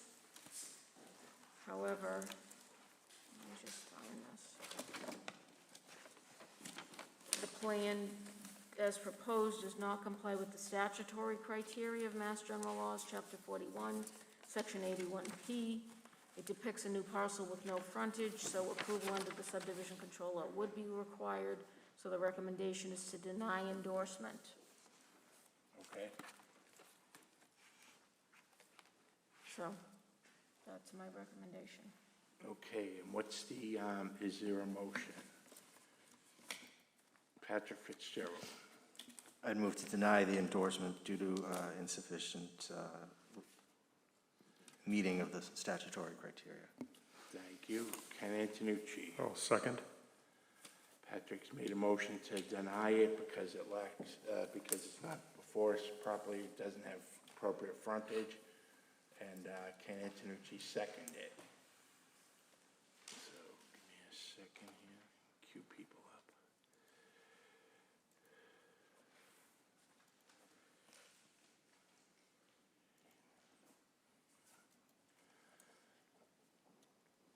Okay,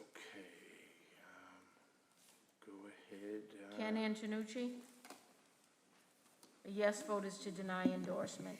Yes. Ken Antonucci? Charlie Ferguson? No. Charlie Ferguson? Yes. Patrick Fitzgerald? Yes. Tawadej Gebrselassie? Yes. Patrick Hayes? Yes. Eric Henry? Yes. Eric McCush? Yes. Henry Susi? Yes. Chuck Ioven? Yes. So that A&R has not been endorsed. Could I ask a point of order? Is there a reason why we couldn't present to the board? There is Massachusetts case law. It's a public meeting, not a public hearing. So, but the public can't speak at a public meeting?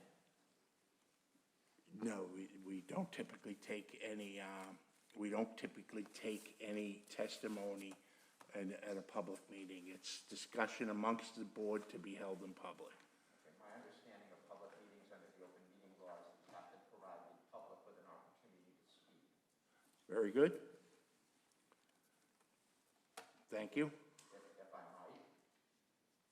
Well, we've already voted on it, but if you'd like to say something, you're welcome to. Just, Make a motion for reconsideration, and I'm gonna hand out the Massachusetts A&R handbook. No. Please don't hand that out. No. for the board's reference, public hearings require you to take public testimony. Public meetings, as the chair said, need to be done out in public, so the public have the chance to observe and listen. There's no requirement that you take any public testimony. You do not ever take any testimony on A&R plans or any other portion of the meeting. That's not your practice. I'm familiar with the A&R handbook. I'm also familiar with the zoning handbook of Massachusetts. And it is my opinion this is not properly before you. It doesn't meet statutory criteria, as I said. We're not getting into the nuances of case law, and you may make certain other exceptions based on case law, but that's a may. You're not required to do that. And, you know, I've had this discussion with the petitioner before this. There is another way to present the plan. They're choosing, that would be entitled to endorsement, they're choosing not to do it.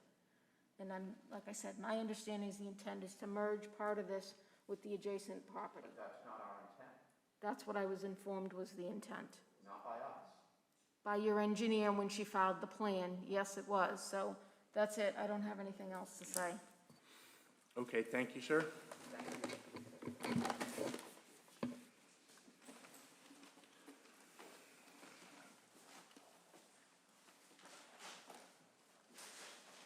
Okay, motion to adjourn. Ken's made a motion to adjourn. Is there a second? Eric seconded it. All those in favor say aye. Aye. Opposed? Motion carries. Ken made it. Eric seconded it. Eric McCush seconded it.